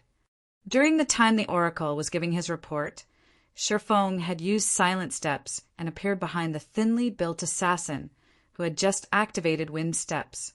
Sherfong then executed Chop, the speed of his attack so fast that the assassin did not even react as he died instantly. A monster? Did one run all the way out here from the island? The ranger asked, perplexed. And no, there's a peak expert on the speedboat we attacked. Torrent, and the others, they're all dead. At this moment, the oracle was quickly losing his ability to speak as he watched his companions die one after another. A peak expert? Okay, I'll head over there now. The ranger immediately grasped the severity of the situation. Ignoring passing Monarch, he turned towards a few of his companions, who were killing the other members of the Freedom Alliance, and shouted, "Hammer, you guys follow me! Torrent and the others are in trouble." Every peak expert was a strategic weapon in a team battle. If not properly contained, a peak expert could easily turn the tide in a fight between hundreds of players. Violent Torrent and the 17 others that went to the Swift Dragon speedboat were merely half-step refinement realm experts. They were simply no match for an expert of such caliber. If the ranger delayed, they would no doubt be annihilated. Hence, he needed to hurry over there right away. He's leaving. Passing Monarch was filled with confusion as he looked at the black-clad ranger flying towards the Swift Dragon speedboat. However, the ranger's departure was a good thing for the Freedom Alliance, since the ranger and the 3 companions that followed after him were the ones who had killed the most Freedom Alliance members. With the bronze speedboats less than 50 yards away from the Swift Dragon speedboat, the ranger took less than 5 seconds to glide across this distance. However, as soon as the black-clad ranger descended, he was shocked by the scene before him. At this moment, none of the 18 people sent to snatch the Swift Dragon speedboat was alive. However, only 5 seconds had passed since he received the report. 18 half-step refinement realm experts who had turned into demons had died, just like that. The ranger glared at Sherfong, who stood a short distance away, and asked coldly, "Where are your companions? Or are they thinking of ambushing us while we're fighting you?" No matter how he looked at it, one person simply could not have finished off so many demonized, half-step refinement realm experts within such a short time. At the very least, such a feat required several experts working together. Companions. Sherfong shook his head and said, "I'm the only one here. If you ran all the way here just to ask this, can we start the fight now? Hammer, you and let her deal with that guy. Scorpion and I will assist from the side and prevent others from ambushing us," the ranger commanded hurriedly. It was obvious he did not believe Sherfong. "Leave it to me." The level 43 berserker named Hammer nodded seriously as he looked at the cloaked Sherfong. The fact that the swordsman before them could work with other experts to get rid of Violent Torrent's group so quickly proved that his strength was extraordinary. Not to mention, Hammer also sensed a dangerous aura coming from Sherfong, and he could tell that he was definitely no match for Sherfong in a one-on-one fight. However, if he coordinated with Letter, even if they could not defeat Sherfong, it would also be impossible for Sherfong to kill them. However, just as Hammer finished speaking, Sherfong had already dashed towards him. So fast! The assassin named Letter was shocked. At this speed, even if he activated a berserk skill in his human form, he would be no match for Sherfong. If not for his demon transformation improving his physique, he wouldn't even be able to catch a glimpse of Sherfang's figure. Hammer also paled at this sight. Hurriedly, he brandished the great sword in his hands and executed the Tier 1 skill Death's Harvest, which could be used only in his demon form. Immediately, numerous streaks of black light shot forward, enveloping a cone-shaped area 20 yards before him. This skill could not be blocked, only dodged. Is he dead? When the black light dissipated, there was no sign of Sherfang's figure anywhere. Letter, be careful! At this time, the ranger, who stood 10 yards behind the assassin called Letter, suddenly noticed Sherfong appearing above the assassin's head. However, his warning came too late. Sherfong promptly used the Tier 2 taboo skill Instant Strike, his attack speed increasing by 500% and damage by 400% for 3 seconds. The distant ranger only saw many streaks of blue light flashing in front of him. Before the assassin called Letter could even activate Vanish, his body was already falling to the ground. Shortly after, Hammer finally reacted to the situation. However, by the time he did, several streaks of blue light were heading towards him. Responding slightly better than Letter, Hammer executed Whirlwind Slash to defend himself. However, as the gap in speed between him and Sherfong was too massive, before his great sword could even start picking up momentum, he had already been struck several times. Hammer's vision then turned gray as his body fell to the ground. Who is he? The ranger shuddered when he saw this scene. The male elementalist called Scorpion took an involuntary step back, terror surfacing on his face. 2 refinement realm experts, each with over 100,000 HP, were actually killed instantly. How was this just a peak expert? Chapter 1197, Demon God. Chapter 1197, Demon God. Hellscythe_Vampire Cat. Chapter 1197, Demon God. At this moment, fear filled the eyes of the black-clad ranger as he looked at Sherfong. If the opponent was only a peak expert, then after transforming into a high demon, he could more or less resist if he teamed up with Scorpion. Once Sherfang's berserk skill was over, they could then counterattack. However, the swordsman before them was evidently not just a peak expert. Forget the two of them working together. Even if he had everyone in the team come over, they would merely be throwing their lives away. The disparity in attributes between both sides was simply too massive. Even he, who was a high demon, had not managed to get a clear look at Sherfang's attacks. High demons received a 20% improvement to their physiques, which was 5% more than low demons. Their main attributes would also increase by 20%. Yet, even then, he still could not keep up with Sherfang. "We're retreating." Saying so, the ranger immediately extended his wings in preparation to leave. At the same time, he had also sent the command to withdraw in the team chat. But what about the situation on Boss Brute's side? The elementalist named Scorpion asked hurriedly. Boss Brute said not to let anyone enter Demon Island. Fool! The ranger sent a glare at Scorpion. Ignoring the elementalist, the ranger directly flew away. They were currently demons. The death penalty they would suffer was extremely severe. If they already knew that they could not stop Sherfang, persisting in the attempt would only be foolish. Moreover, even if they wanted to stop Sherfang and the others from entering Demon Island, the best place to fight him was not at sea, but on Demon Island itself. They were demons. They had very high innate magic resistance, particularly darkness resistance. They did not need to worry about the dark, corrosive power on the island. However, the same could not be said for their opponents. More importantly, Demon Island was shrouded in gray fog, which significantly reduced the player's range of vision. However, demons like themselves were not affected by Demon Island's gray fog at all. They would have plenty of opportunities to deal with Sherfang and the others, whose berserk skills would be on cooldown at that time. It's too late to run away now. Sherfang did not give the ranger and elementalist any opportunities at all. Activating Windrider, he left behind an afterimage where he had stood as he instantly appeared before the 2 flower of 7 Sins members. He then violently swung down Killing Ray. Thunder flame explosion. Lightning and fire descended on the ranger and elementalist, and even the ice layer beneath the two began crumbling and evaporating. He escaped. When the lightning and flames dissipated, Sherfang only saw one demon corpse floating on the water. This corpse belonged to none other than the elementalist Scorpion. As for the black-clad ranger, he was nowhere in sight.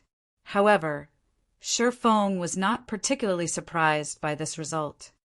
Unlike low demons, high demons not only received more improvements to their physiques and basic attributes, but also got to learn some powerful demon skills, even a skill with a powerful escapability. Dark Transfer. This skill allowed one to teleport to any location within a 3,000-yard radius. Its activation required no preparation time, but it had a long 6-hour cooldown. The existence of this skill made killing high demon players very difficult. The ranger managed to escape, but the other flower of 7 Sins members fleeing back to Demon Island were not high demons. Without hesitation, Sherfang immediately began chasing those demon players. Although both sides were moving in the air, Sherfang was able to fly freely in the sky due to Windrider, whereas the demon players could only glide. The speeds of the two sides were worlds apart from each other. As for the attacks launched by the demon players, not only did Sherfang easily dodge them, but he even used the opportunity to shorten the distance between them. Anyone that Sherfang caught up with got killed in just a few hits. Initially, there were over 80 low demons fleeing back to Demon Island. However, The ones that actually managed to reach the island numbered less than 30. Once they reached Demon Island, Sherfong gave up the pursuit. Demon Island was rife with level 70+ monsters. If he was not careful, he would definitely attract the monsters' attention. If that happened, not only would he not be able to kill the Flower of Seven Sins members, but he might even lose his life. In fact, as soon as Sherfong stepped onto the island, he noticed more than a dozen Shadow Stalkers. Shadow Stalker, Dark Creature, Great Lord. Level 71. HP 37, 000, 000/37, 000. When Passing Monarch and the others set foot on the island as well, they could not help but gasp when they saw the scene. No sooner had they arrived than the sight of over a dozen level 70+ Great Lords greeted them. Moreover, these were merely the ones they could see. What about the ones in the forest that they couldn't see? This was definitely not a place humans should come to. At this time, a deafening roar came from the middle of the island and reverberated throughout the place. Even the Shadow Stalkers took fright at this roar. Immediately after, a black and white light pillar shot up from the heart of the island. The instant this light pillar appeared, Passing Monarch and the others suddenly felt as if their bodies no longer belonged to themselves, so much so that they could not even twitch their fingertips. Only after a brief period did they gradually recover their mobility. What is that?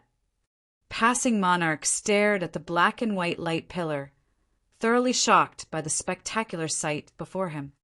At this moment, the skies above Demon Island began crumpling, forming a black hole. Passing Monarch could vaguely make out a gigantic eye inside the black hole. Just one glance at this eyeball gave him an appreciation of just how frightening the creature inside that black hole was. In reality, it wasn't just Passing Monarch and the others that felt fearful. At this moment, even Sherfong could sense an aura of death looming over him. In addition, he detected an extremely familiar aura emanating from that black hole, divine might. However, the divine might he was feeling now was completely different from when he encountered it before. In previous instances, the divine might he felt all came from items. Moreover, as the divine might of these items originated from gods, the divine might they could radiate was extremely weak.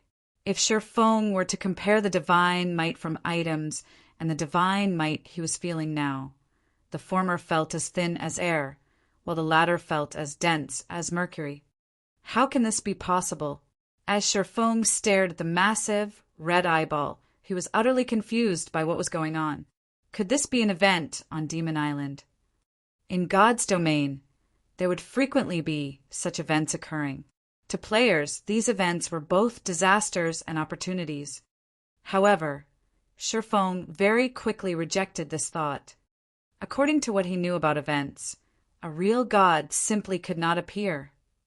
At this moment, he could say with absolute certainty that the massive eyeball was the eye of a god.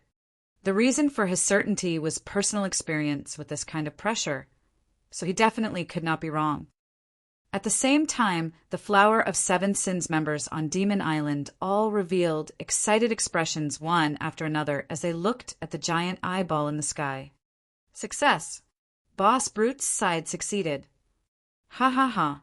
The future of God's domain will be the Flower of Seven Sins' era.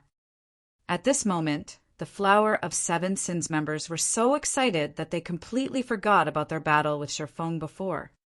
Meanwhile, along with the appearance of this giant eyeball, 3 dazzling purple gold items fell out from the crumpled space. Every one of the 3 items radiated powerful divine might that could make one shudder. Immediately after, the sound of a system announcement entered Sherfang's and the others' ears. System announcement. Some players have activated the new expansion pack, Demon God's Disturbance. Chapter 1198, Darkness Rising. Chapter 1198, Darkness Rising. Hellscythe _ Fluffy Goblin. Chapter 1198, Darkness Rising. The system announcement echoed in everyone's minds for a long time. The players throughout God's domain who had received the news were stunned. Some players had gone directly to the game's official website, searching for any information about this latest expansion, whereas others thought nothing of it at all. After all, this wasn't the first expansion the game had launched. They had long since gotten used to such occurrences. However, when Shifeng, who was on Demon Island, heard this system announcement, he was dazed for a long moment. Demon God's disturbance? Shifeng watched the black hole in the sky slowly close, chaos gripping his pounding heart. Had he known something like this would happen, he would have done anything to stop the flower of 7 sins. God's domain had many expansion packs. Among them, some had very little influence over the game, while some would impact the world significantly. Take the Abyss Invasion expansion pack, for example. The expansion pack had only affected the Twin Towers Kingdom and neighboring countries. The Demon God's Disturbance expansion pack, however, affected all of God's domain. One could even say that the expansion pack's impact was just as massive as a system update. Although the Demon God's Disturbance expansion pack hadn't been introduced on the official website, it wasn't good news for ordinary players. Rather, this expansion pack benefited Dark players and Demon players. Due to this Demon God's Disturbance expansion pack, the system's restrictions on God's domain had loosened, possibly broken, allowing the Dark forces to grow exponentially stronger. As a result, the Dark forces found more areas where they could gather. These gathering points referred to NPC towns. As the Dark forces occupied more towns, Dark players could extend their reach, have an easier time killing players, and exchange the points they obtained for more power. There were also certain tools that could allow one to kill other players in an NPC town and leave safely, avoiding the NPC guards. After the Demon God's Disturbance activated, NPC towns ceased to be safe havens for players. Moreover, if one were not careful while exploring the fields, Dark Force NPCs might even claim their life. NPC bandits, in particular, became more prevalent. Due to this, God's domain would descend into chaos. Ambushes in the fields became more frequent, and Dark Force NPC raids on NPC towns would become a daily occurrence. However, this was not the most important change. After triggering this expansion pack, all of God's domain's monsters would gain the ability to learn and evolve. They could then increase their combat power. To put it simply, if a large number of players continuously killed a region's monsters, these monsters would gradually grow stronger, becoming increasingly difficult to kill. Of course, this improvement was not without limits. Common monsters could, at most, grow to the standards of the Trial Tower's 2nd floor, while elite and special elite monsters could aim for the 3rd floor standard. Chieftains could grow to the 4th floor standard, lords and high lords to the 5th floor standard, and great lords and grand lords to the 6th floor standard.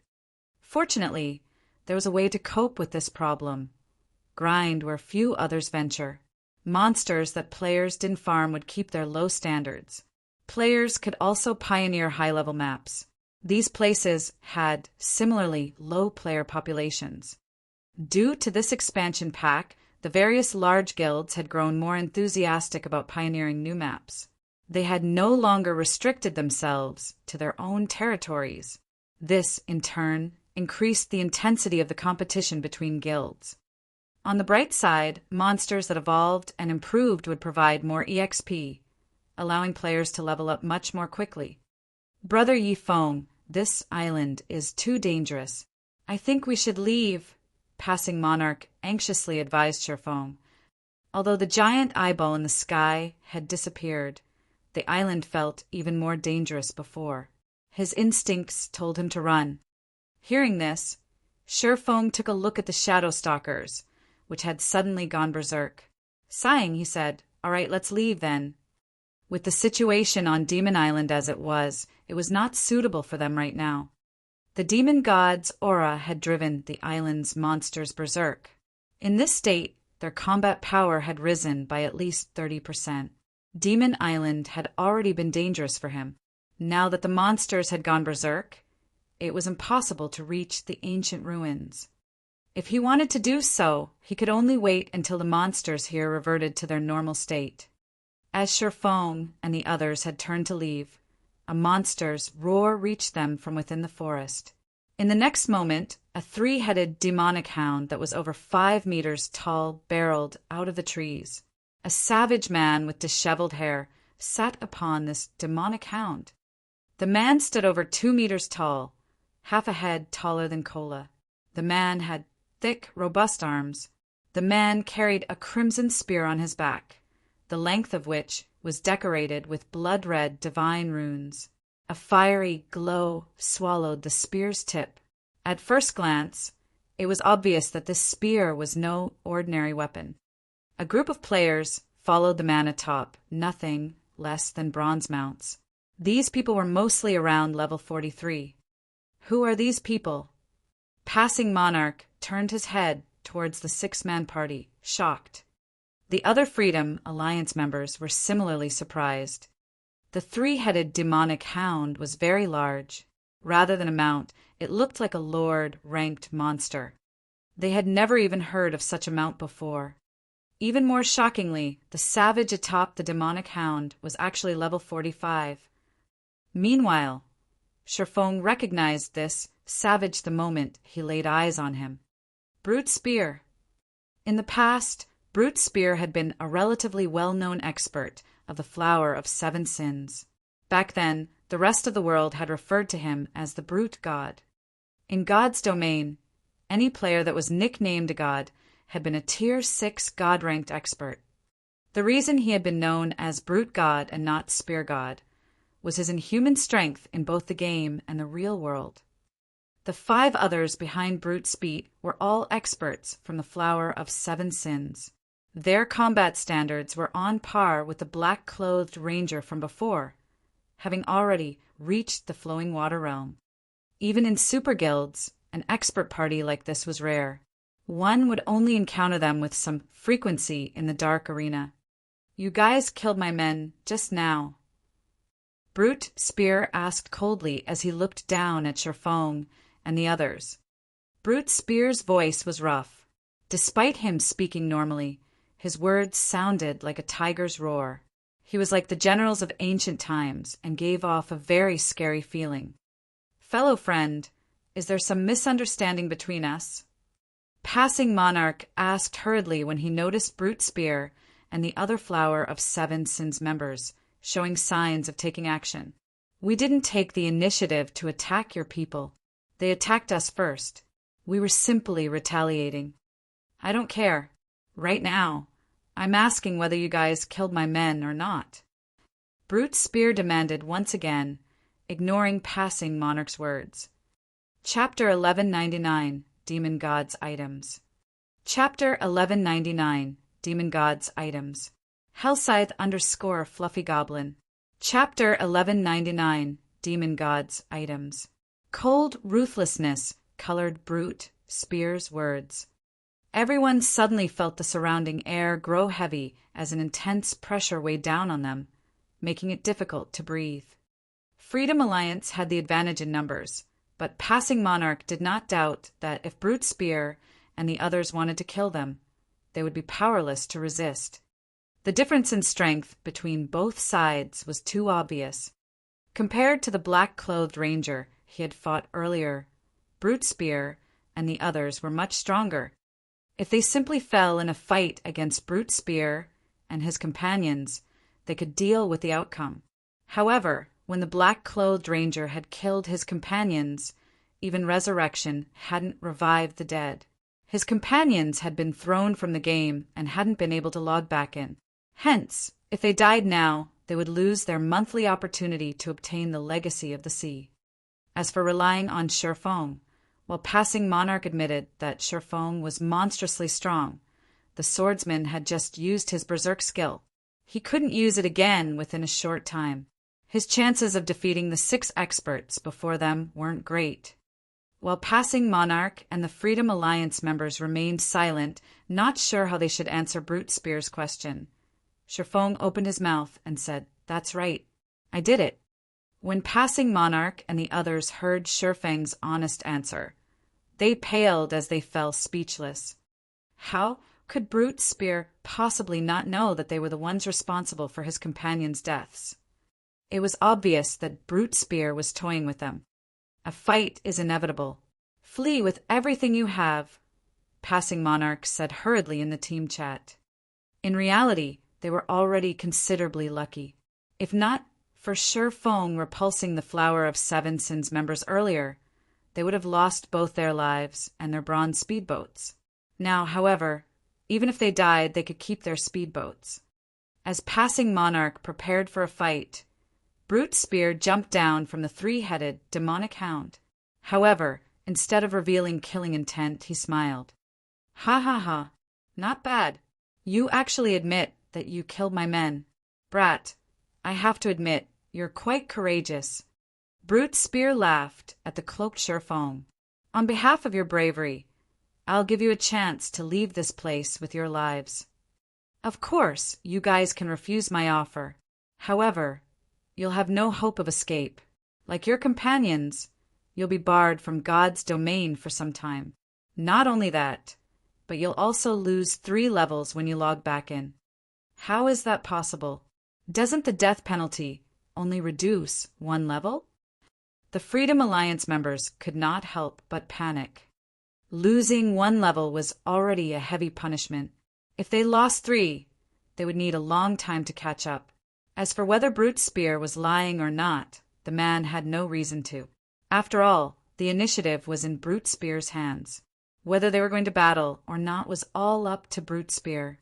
"What you're going to do is have a match with me. You all can even come at me together. As long as you shave off 1/4 of my HP, you win. If you win, you may leave here in one piece. On the other hand, if you lose, you'll need to contribute a portion of your souls," Brute Spear said, smiling as he glanced at Passing Monarch and the others. "Contribute our souls?" This was the first time Passing Monarch had heard of such a thing, and he could not help but ask, "If we contribute our souls, what kind of price will we have to pay?" "It's nothing much. You'll just be in a weakened state for several days. You won't actually die," Brute Spear explained, fully understanding Passing Monarch's worries. "After you guys contribute your souls, I'll similarly let you all leave safely." Based on his personality, he should have already killed every one of these people. However, he had just received 3 treasures from the demon god, and he needed someone to test them on. Otherwise, he would have taken action instead of wasting so many words with these people. "Brother Yifeng, what do you think?" Passing Monarch could not help but turn to ask Shifeng. To him, Brute Spear's conditions seemed beneficial. Originally, Passing Monarch thought that Brute Spear would ask for their bronze speedboats in exchange for letting them go. However, dealing with a weakened state for a week or so was better than losing 3 levels. Moreover, it also wasn't certain that they would lose. If all of their members were allowed to attack together, their chances of victory would be quite high. Contributing souls? The name of a certain item suddenly popped into Shifeng's head when he heard Brute Spear's explanation. The soul orb. In the past, this was a very well-known item in God's domain. Moreover, it had belonged to the Flower of Seven Sins. The soul orb had become famous due to its ability to place a player in a state of extreme serenity by sacrificing other players' souls. The affected player's brain activity would also increase, which would, in turn, help one learn combat techniques, improve skill completion rates, or even become a master or grandmaster lifestyle player much more easily. This soul orb was far more effective than a high mana density environment. As a result, when the various superpowers wanted to nurture a particular genius, they traded with the Flower of Seven Sins. The Flower of Seven Sins was also more than willing to trade. After all, just by using the souls a few players contributed, they could obtain a large amount of resources and excellent weapons and equipment. In the past, Shifeng had heard that to nurture Alice, the Witch of the West, the Miracle Guild had traded a fragmented legendary with the Flower of Seven Sins. Currently, based on Brute Spear's description and the demon god's appearance, Shifeng was 80% certain that Brute Spear had the soul orb in his possession currently. In God's domain, aside from basic attributes, skills, and items, combat techniques also affected a player's combat power. The soul orb was a treasure that could allow players to learn and master combat techniques quickly. Thinking up to this point, Shifeng looked at Brute Spear and said, "Don't even think about it. We won't agree to your condition." Shifeng's sudden rejection stupefied everyone. Passing Monarch gaped at Shifeng. He could not fathom why Shifeng would say such a thing. Was there really a need to fight Brute Spear and the others? "That means you want to die, then." Brute Spear's expression immediately darkened. Suddenly, the surrounding atmosphere became extraordinarily heavy, and Passing Monarch and the other Freedom Alliance members struggled to breathe. "Do you think you can kill us without paying a price?" Shifeng asked. Before anyone realized it, 2 magic scrolls appeared in his hands. These magic scrolls were none other than the Tier 3 magic scrolls he had obtained from the Sea Serpent King. One was a Tier 3 defensive magic scroll, while the other was a Tier 3 large-scale destruction magic scroll. Tier 3 scrolls! Brute Spear's complexion turned ugly when he saw the 2 scrolls in Shifeng's hands. Chapter 1200, Sin of Pride. Chapter 1200, Sin of Pride. Hellscythe _ Fluffy Goblin. Chapter 1200, Sin of Pride. Tier 3 magic scrolls were extremely rare in God's domain. It was nearly impossible to find one on the market. Even if one went to a large guild to purchase Tier 3 magic scrolls, they would need to a close relationship with the buyer and rare items to offer in exchange. Meanwhile, Brute Spear recognized both of Shifeng's magic scrolls. One of them contained a Tier 3 large-scale destruction magic scroll, and when this scroll was activated, even demon players like himself, with high HP and defense, would die instantly. The second was a Tier 3 defensive magic scroll, and it was currently acknowledged as the best life-saving scroll in God's domain. As long as the Tier 3 defensive magic scroll was activated, current players would be helpless against it. Even a Tier 4 large-scale destruction spell could not break a Tier 3 defensive spell. Even Tier 4 mythic monsters could not break the defensive spell. If Shifeng activated this magic scroll, they really wouldn't be able to do anything to Shifeng and his group as they left Demon Island. This was not an outcome Brute Spear wished to see. "Are you really willing to part with 2 Tier 3 magic scrolls?" Brute Spear glared at Shifeng. He hadn't expected Shifeng's group to possess such a trump card. If possible, he wanted to kill Shifeng before the latter could activate the magic scrolls. However, he had already discovered Shifeng's standard as a peak expert. Even a domain realm expert couldn't stop Shifeng from activating those scrolls. However, whether it was the large-scale destruction magic scroll or defensive magic scroll, both were extremely rare, valuable items at this stage of the game. He refused to believe that Shifeng would part with them so easily. What's there to be reluctant about? Shifeng laughed. "Now that Demon Island has transformed, once we return, we can sell this information to various superpowers. I'm sure that they'll be more than willing to compensate us for our losses." Hearing Shifeng's words, Brute Spear and his companions' expressions twisted. They wanted nothing more than to rip Shifeng apart. Currently, they still had plenty of matters to deal with on Demon Island, and it would take some time before they finished. If the other superpowers learned about Demon Island, a war would erupt. If that happened, other superpowers might snatch some of the items they were searching for. This was definitely not an outcome they wished to see. "I'll admit that you're pretty smart." "Say it, then. What do you want?" Brute Spear growled as he suppressed his bubbling rage. Hearing this, the corners of Sure Feng's lips raised as he said unhurriedly, "Since it's a competition, we have to even the odds. Your conditions are simply too one-sided. If we win, we only get to leave safely. Yet if we lose, we have to contribute a portion of our souls, suffering a weakened state for a long period. If you really want a match, do it fairly. Since we have to contribute our souls if we lose, shouldn't you offer something as well?" The items the demon god had bestowed were different from monster drops. There was no 2-hour waiting time to take ownership. Unless the items had a setting that made it so that they would drop upon death, even if he killed Brute Spear, there was no guarantee that he could get the items from the man's bag. Even if something did drop, it was unlikely that it would be the soul orb he wanted. In the past, many superpowers had sought the soul orb and had employed many means, both honest and not, to obtain it. However, no matter what they tried, they had failed to obtain the soul orb and had no choice but to trade valuable treasures with the Flower of 7 Sins. Contribute items. Brute Spear glared at Sure Feng. Unfortunately, he currently had no means of dealing with the swordsman. On the contrary, Sure Feng held his weakness, Demon Island, in his palm. "Fine. If you guys win, I'll give you all a piece of level 45 dark gold equipment. However, you have to reduce my HP to 50% to win. You may choose whichever of the two options."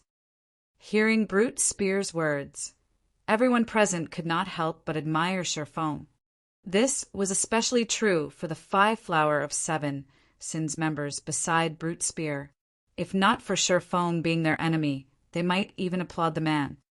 The fact that Sure Feng had convinced Brute Spear to take a step back, albeit it a very small one, was an amazing feat in and of itself. After all, in the Flower of 7 Sins, Brute Spear was a member of the Sin of Pride. If Sure Feng chose the first option and competed for no reward, Sure Feng's group would only need to lower Brute Spear's HP by 20%. As for the second option, while there was a reward, they would have to reduce Brute Spear's HP by half. The difference was obvious. If Sure Feng's group wanted to win, they would definitely choose the first option. In the end, nothing would change. "So, are you saying that if we decimate all of your HP, you'll give us an epic item?" Sure Feng asked, smiling. "You really are a greedy bastard. Do you think you guys are worth one epic item?" Brute Spear said in disdain. "While level 45 dark gold equipment is tempting, do you think I would lack something like that?" Sure Feng said, chuckling as he exposed the angry tyrant bracer's glow effect. Immediately, the angry tyrant's epic rank glow stunned everyone present. Previously, Sure Feng had hidden the glow effects of his weapons and equipment, making it very difficult to determine his item's quality unless one had done their research into God's domain's various materials. Obviously, nobody present could determine his item's quality. Otherwise, they would have been astounded. Epic equipment. Passing Monarch was taken aback when he noticed Sure Feng's bracers. Even the Freedom Alliance only possessed a few pieces of epic equipment. It was unbelievable that a lone player like Sure Feng possessed a piece as well. "It seems I really have underestimated you." When Brute Spear looked at Sure Feng's angry tyrant, greed flashed in his eyes.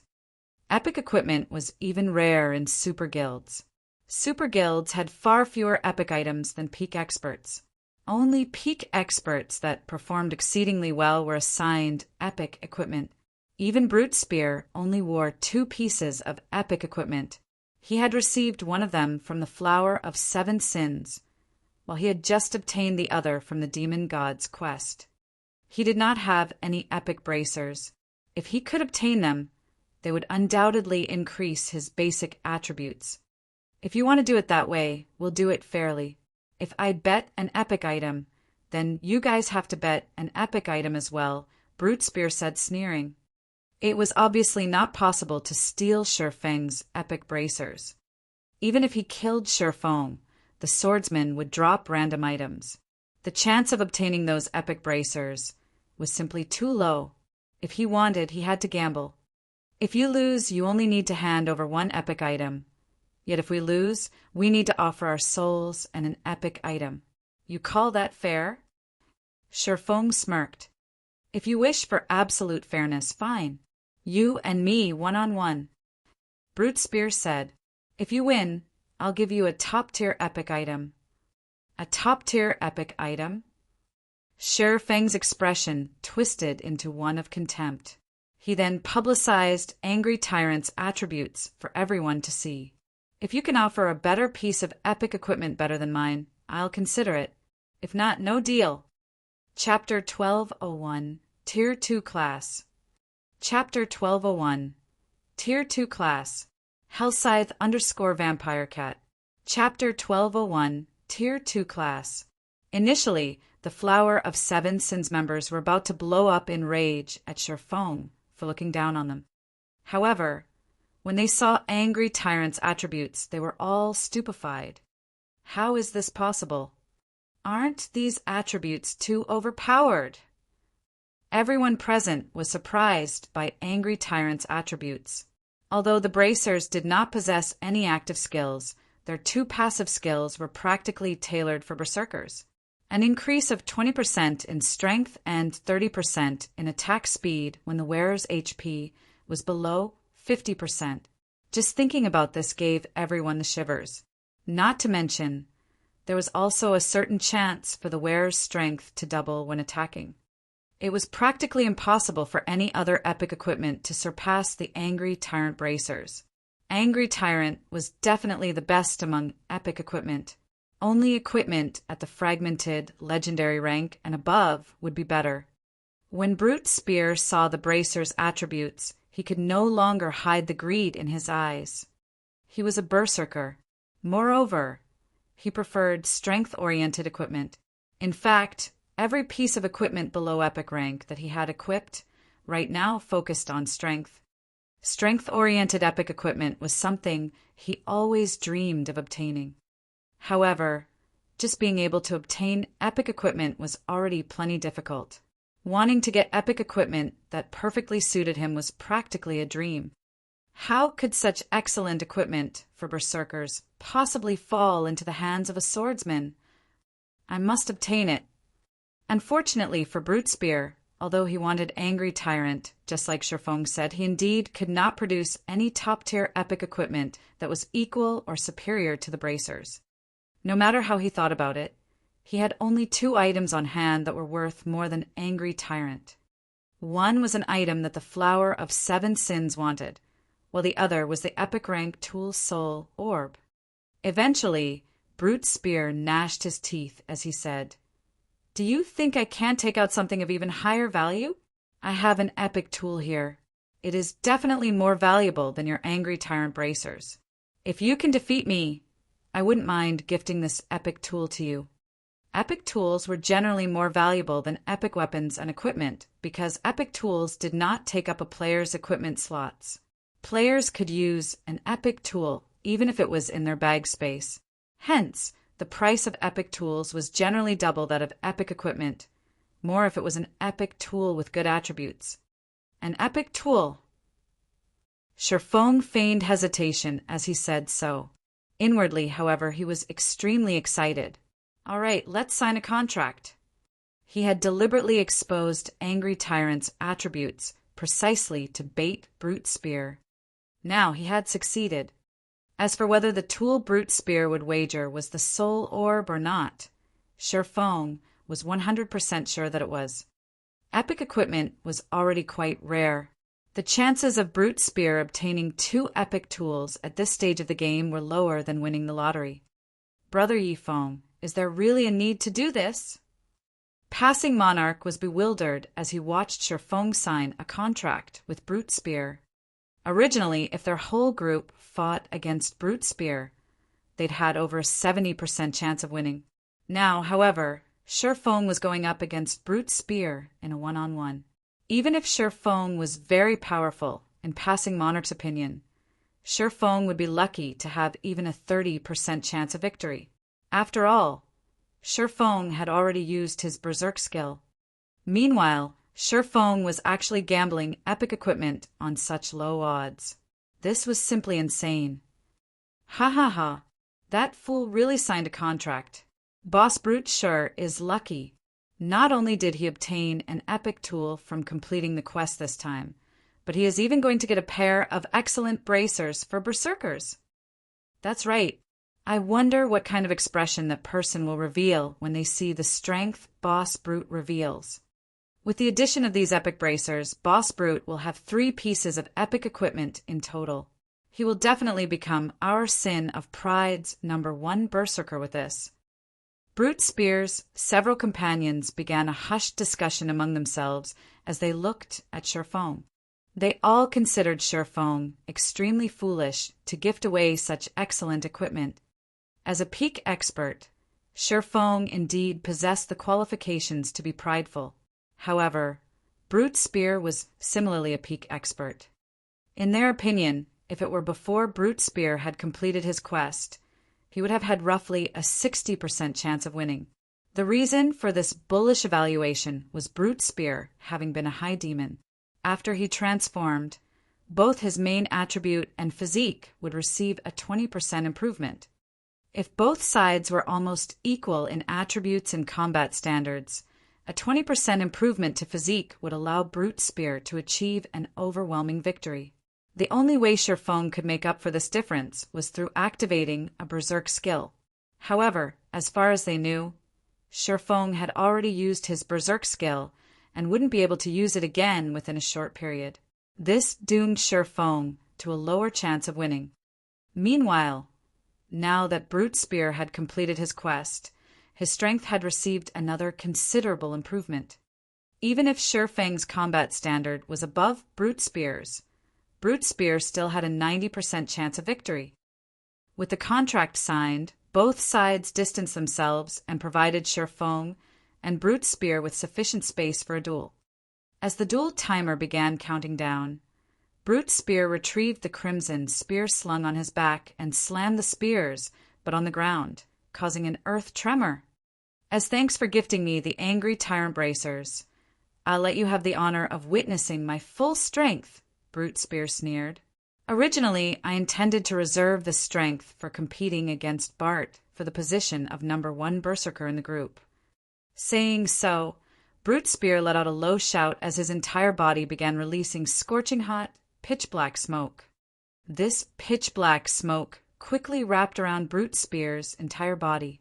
In the next moment, the berserker began transforming. In the blink of an eye, he had become a demon.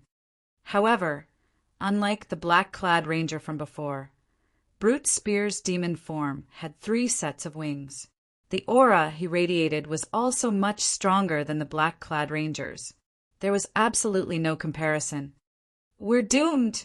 After seeing Brute Spear's demon form, the last strand of hope-passing monarch clung to vanished entirely.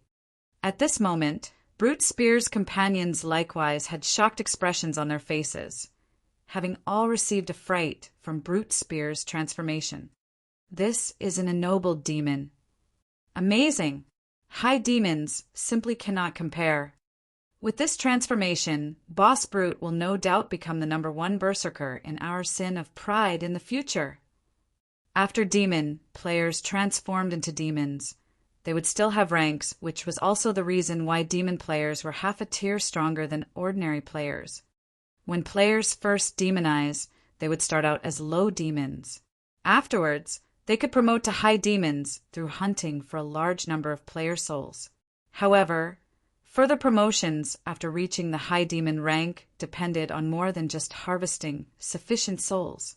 One also needed to possess the corresponding status, in other words, attaining nobility. Meanwhile, after Brute Spear completed his quest on Demon Island, he had gotten promoted from a high demon directly to a baron. As a result, his strength had also undergone a qualitative improvement. Ha ha ha! So this is the power of a baron demon? Truly amazing! At this moment, Brute Spear could not help but revel in this newfound power of his. Baron-ranked demon players received a 30% increase to both their attributes and physique when transformed. Currently, both his attributes and his body's physique were already at the Tier 2 standard. The only thing he lacked now was Tier 2 skills. Aside from that, he could already be considered a Tier 2 player. The disparity between Tier 2 and Tier 1 classes was much greater than that between Tier 1 and Tier 0 classes. If a Tier 2 class fought against a Tier 1 class, even without using any skills and under a situation where both sides were at the same level, the Tier 1 class would be powerless to resist. After Brute's spear stretched his body a little, his blood-red eyes shifted to the swordsman before him. "All right, I'll let you have a taste of despair now." Chapter 1202, Hidden Ability. Chapter 1202, Hidden Ability. Hellscythe_Vampire Cat. Chapter 1202, Hidden Ability. When the duel timer came to an end, Brute's spear walked at a measured pace toward Sherfong. It was as if he was strolling casually through a park right now. He did not take this duel seriously whatsoever. As expected of a quest that could prompt the demon god to emerge, it instantly promoted a high demon to the Baron rank. Sherfong unsheathed the abyssal blade and killing ray, his expression turning serious as he looked at the approaching berserker. Even after 10 years had passed, demon players that managed to reach the Baron rank had still been uncommon, with the majority stuck at the high demon rank. If one wanted to get promoted further, they needed to get the acknowledgement of the demon god or upper-class demons and have them willingly share a portion of their power. However, upper-class demons and the demon god were allowed to bestow their power on only a limited number of people. As a result, the number of demon players that could become nobility was extremely low. Currently, Brute Spear, who was level 45, already possessed 240,000 HP. On the other hand, even after reaching level 50, Sherfang's HP was just slightly over 42,000. The disparity was nearly sixfold. Moreover, Baron demons possessed much higher defense and magic resistance than high demons. Even ordinary Tier 2 expert players would find it hard to kill the current Brute Spear, not to mention that there was not a single Tier 2 player in God's domain yet. When Brute Spear was only 12 yards away, Sherfong abruptly stomped on the ground, leaving behind an afterimage in his original position as he dashed straight at the berserker. So fast! The 5 Flower of 7 Sins members, spectating from the side, were astonished when they saw Sherfong appearing before Brute Spear in the blink of an eye. Sherfong was definitely the fastest swordsman they had ever seen. If it were them fighting against Sherfong right now, they would be caught off guard if they were not careful. Moreover, Sherfang's movements and judgment were also considerably acute. Unlike berserkers that used great swords or battle axes, berserkers that used spears had a longer attack range. Their spears could reach roughly 2 yards farther than the other weapons. The optimum attack range for a spear-wielding berserker was between 4 and 8 yards. Meanwhile, a swordsman that used a long sword had an optimum attack range between 1 and 3 yards. Although their sword auras could reach up to 5 yards, enemies that were standing within 4 to 5 yards could easily dodge such an attack by retreating 1 or 2 yards. If a longsword-wielding swordsman wanted to suppress a spear-wielding berserker, the best way to do so was to close in and move within 1 to 3 yards of the latter. This way, the berserker could not utilize the spear to its fullest potential. Conversely, if Sherfong allowed Brute Spear to gradually approach him, then before he even reached his attack range, Brute Spear would have already begun attacking, a considerably disadvantageous situation to Sherfong. Hence, taking the initiative to attack to launch a fast attack was an extremely wise decision. You have quick reactions, I'll give you that. Unfortunately, you met me. Brute Spear was indeed surprised by Sherfang's speed and judgment. However, while others might have difficulty keeping up with Sherfang's speed, he could see the swordsman's movements perfectly. Moreover, due to his improved physique, he had a much clearer grasp of his surroundings. Right now, he could perceive everything within a 20-yard radius. In fact, the instant Sherfong prepared to take action, He already knew what Shifeng would do. Whirlwind slash. Having long since anticipated Shifeng's attack, Brute Spear swept the spear in his hands horizontally, his move capable of dealing a serious blow to all enemies within a 10-yard radius. An explosion rang out in the air as he swung the crimson spear, the spear moving so fast that it became invisible to the naked eye. Meanwhile, Shifeng was currently still 6 yards away from Brute Spear. By the time he could start attacking Brute Spear, the Berserker's spear would have long since landed on him. Although the spear was weaker than the great sword and battle axe, when it came to raw power, it was superior in terms of speed. Pum! Spear and sword collided, the impact forcing Shifeng to take a few steps back. What a high skill completion rate! Shifeng was slightly astonished as he looked at Brute Spear, who remained unaffected by the impact. If speaking purely in terms of the strength attribute, he should surpass Brute Spear even after the latter transformed. After all, there was a 5-level gap between them. Moreover, the quality of his weapons and equipment was also far superior to that of Brute Spear's. Nonetheless, he still got repulsed in the end. The only explanation for such a situation occurring was Brute Spear's skill completion rate. When a player's skill completion rate reached a certain percentage, the skills they used would generate some additional effects. For example, when the Berserker class's Whirlwind Slash achieved a completion rate of 99% or above, aside from having greater destructive power, the skill would also come with a knockback effect. A skill completion rate of 99%. This was a completion rate that Shifeng could only occasionally achieve when both his body and mind were in an excellent state. Despite that, the Berserker before him was able to achieve this feat casually. Is this a hidden ability of a demon noble?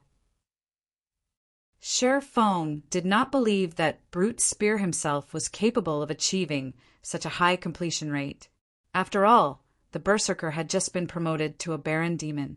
After transforming, the bonus attributes he received should be much higher than when he was just a high demon. He should have great difficulty properly controlling this newfound strength immediately. He would need some time to adapt. Hence, the only explanation was that this high completion rate was a hidden ability of a demon noble. In the past, Shifeng had never gotten the opportunity to fight against a demon noble. Or to put it in another way, he had not possessed the qualifications to do so. As a result, he had only a little information on demon players. As for the hidden abilities of demon nobles, there hadn't been any fools that revealed such a secret. No wonder Chin Su said that you're powerful. Your strength attribute is actually so high. Looking at his still trembling spear, Brute Spear could not help but turn to look at Shifeng. After this brief exchange, he grew even more fond of the bracers on Shifeng's arms. Even after transforming into a demon, he was still weaker than Shifeng in terms of strength. If he were fighting against any other swordsman right now, such a situation would have been impossible.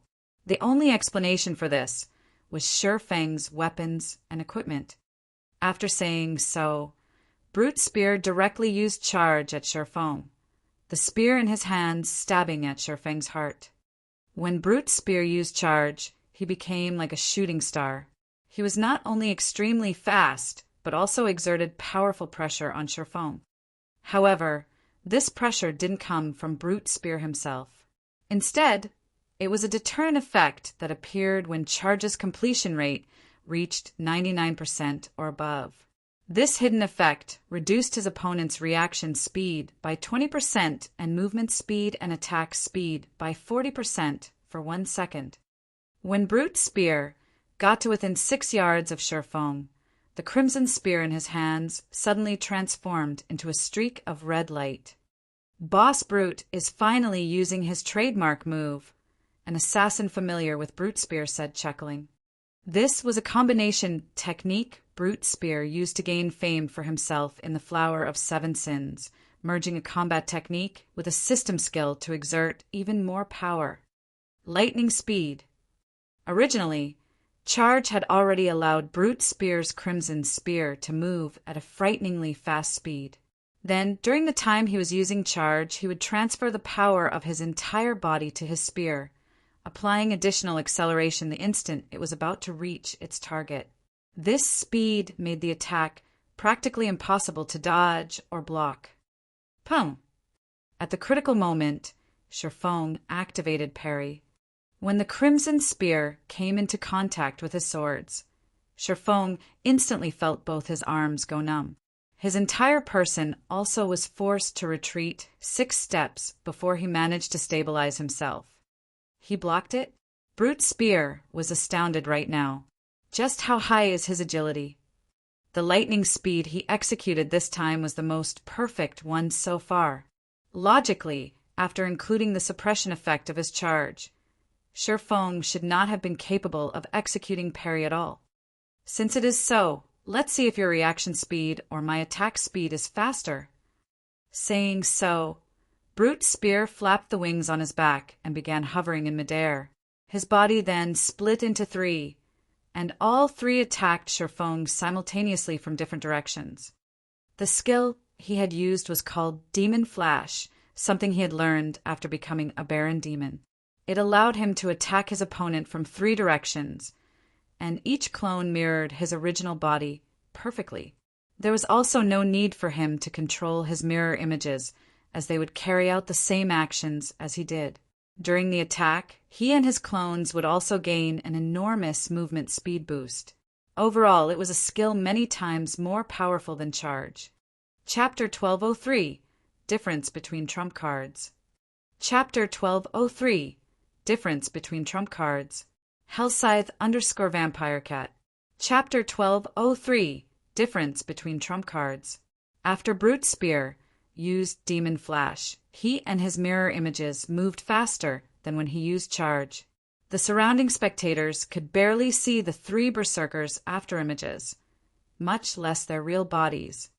Is this his true strength? Passing Monarch was deeply shocked when he saw the scene. It was no wonder Brute Spear was so confident before. With that kind of speed and destructive power, even if all of them went at him together, they would be fortunate to land an attack on him, much less shave away 1/5 of his HP. So fast! Although Shifeng's physique had improved a lot after reaching level 50, in the end he had yet to obtain his Tier 2 class, which would provide a massive boost to his physique. At this moment, his eyes could no longer keep up with Brute Spear's speed.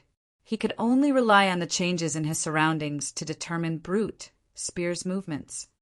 You should consider yourself fortunate to fall to this move of mine.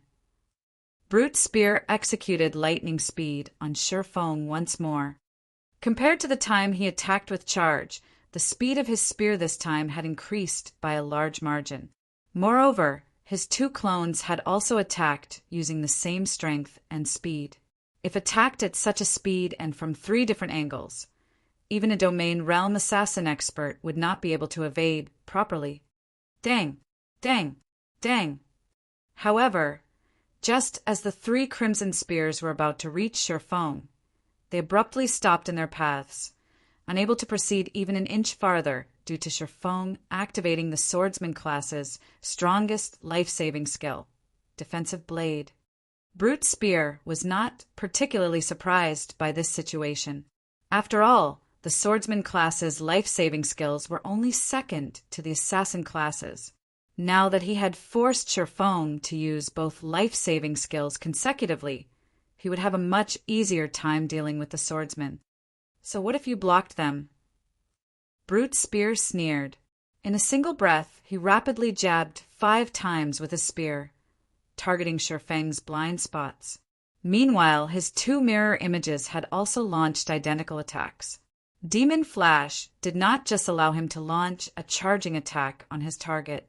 The clones conjured lasted 5 seconds, during which they would carry out the same actions as the main body. Moreover, they also possessed the exact same attributes as the main body. Overall, Demon Flash was a skill meant to counter defensive skills that could block multiple attacks. As a result, A total of 15 spears struck at Sherfong from 3 different directions, and extremely fast. Even Sherfong failed to keep up with all 15 spears. Meanwhile, these 15 spear attacks had already exceeded the number of attacks defensive blade could block. Sure enough, a Baron demon really is difficult to handle. Sherfong finally understood why demon nobles were so difficult to kill. In the past, when he saw certain experts on the God's Domain experts list successfully killing a demon noble, he had thought nothing of it. Now, however, it would seem that killing a demon noble of the same tier was a very difficult task. Sherfong immediately activated killing Ray's additional skill, Summon Lightning. Boom! In the next moment, arcs of blue lightning shot down from the sky, one after another. Not only did these lightning arcs deal 400% lightning damage to all enemies within a 15-yard radius to Sherfong, but they could also inflict a numb effect for 5 seconds on the target struck. Afterwards, his attack range would even increase by 20 yards for 30 seconds. However, Brute's spear simply sneered at this attack. He did not bother dodging the lightning arcs at all as he abruptly stabbed his spear at Sherfong.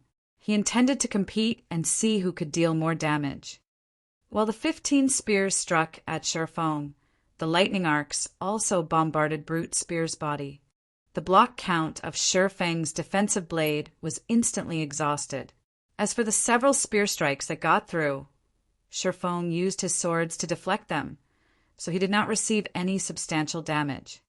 In contrast, Brute's spear had over minus 13,000 damage from the lightning strikes. What high magic resistance! Envy sprouted in Sherfang's heart when he saw this damage. If a normal level 45 player received this move of his, they would either die instantly or have very little HP remaining. However, a Baron demon's high magic resistance had greatly reduced the damage Brute's spear received. Brute's spear had over 240,000 HP. By relying on battle recovery alone, he could recover over 2,400 HP every 5 seconds. In addition, Summon Lightning's numb effect was ineffective against the Berserker. As Summon Lightning ended, Brute's spear launched 5 spear strikes once more. This time, however, Sherfong no longer possessed defensive blade to protect himself. What a pitiful bastard. He actually dared to challenge Boss Brute to a duel. He might have had a fighting chance if he had his berserk skill. Unfortunately, he's already used it against Chinsu. However, Boss Brute is also amazing. I feel that the skills he used all have very high completion rates. When the 5 Flower of 7 Sins members saw this scene, they all knew that this fight was as good as over. Originally, Brute's spear already possessed a huge advantage in HP and defense. Now he was even using an attack method that trumped all defenses. If Sherfong wished to deal damage to Brute's spear, he would have no choice but to clash head-on as well. However, Brute's spear still had 2 clones assisting him. It was simply impossible for a melee player like Sherfong to stop Brute's spear. From this scene, Sherfong also understood what was going through Brute's spear's mind. However, he also had to admit that this was a good plan, as he really did not possess any method of coping with it. Sherfong used silent steps right away and appeared behind Brute's spear. He then pointed the abyssal blade at the Berserker. Abyssal bind. Immediately, black chains materialized in empty space one after another, every one of them shooting straight at Brute's spear. Seeing this, Brute's spear sneered as he activated a control removal skill without hesitation, causing Abyssal Bind to lose effect. He then charged at Sherfong and launched another barrage of attacks together with his mirror images. You want to compete using HP? Sherfong smiled. Come then. Saying so, Sherfong activated Phantom Kill and 9 Dragon Slash. Although his doppelganger only possessed 80% of his basic attributes, which made it slightly weaker than Brute's spear, it should have no problems holding off one of the Berserker's mirror images. Meanwhile, the 12 Abyssal Blade Phantoms summoned by 9 dragons, could also easily stop the other mirror image. This way, the duel would revert to a one-on-one fight.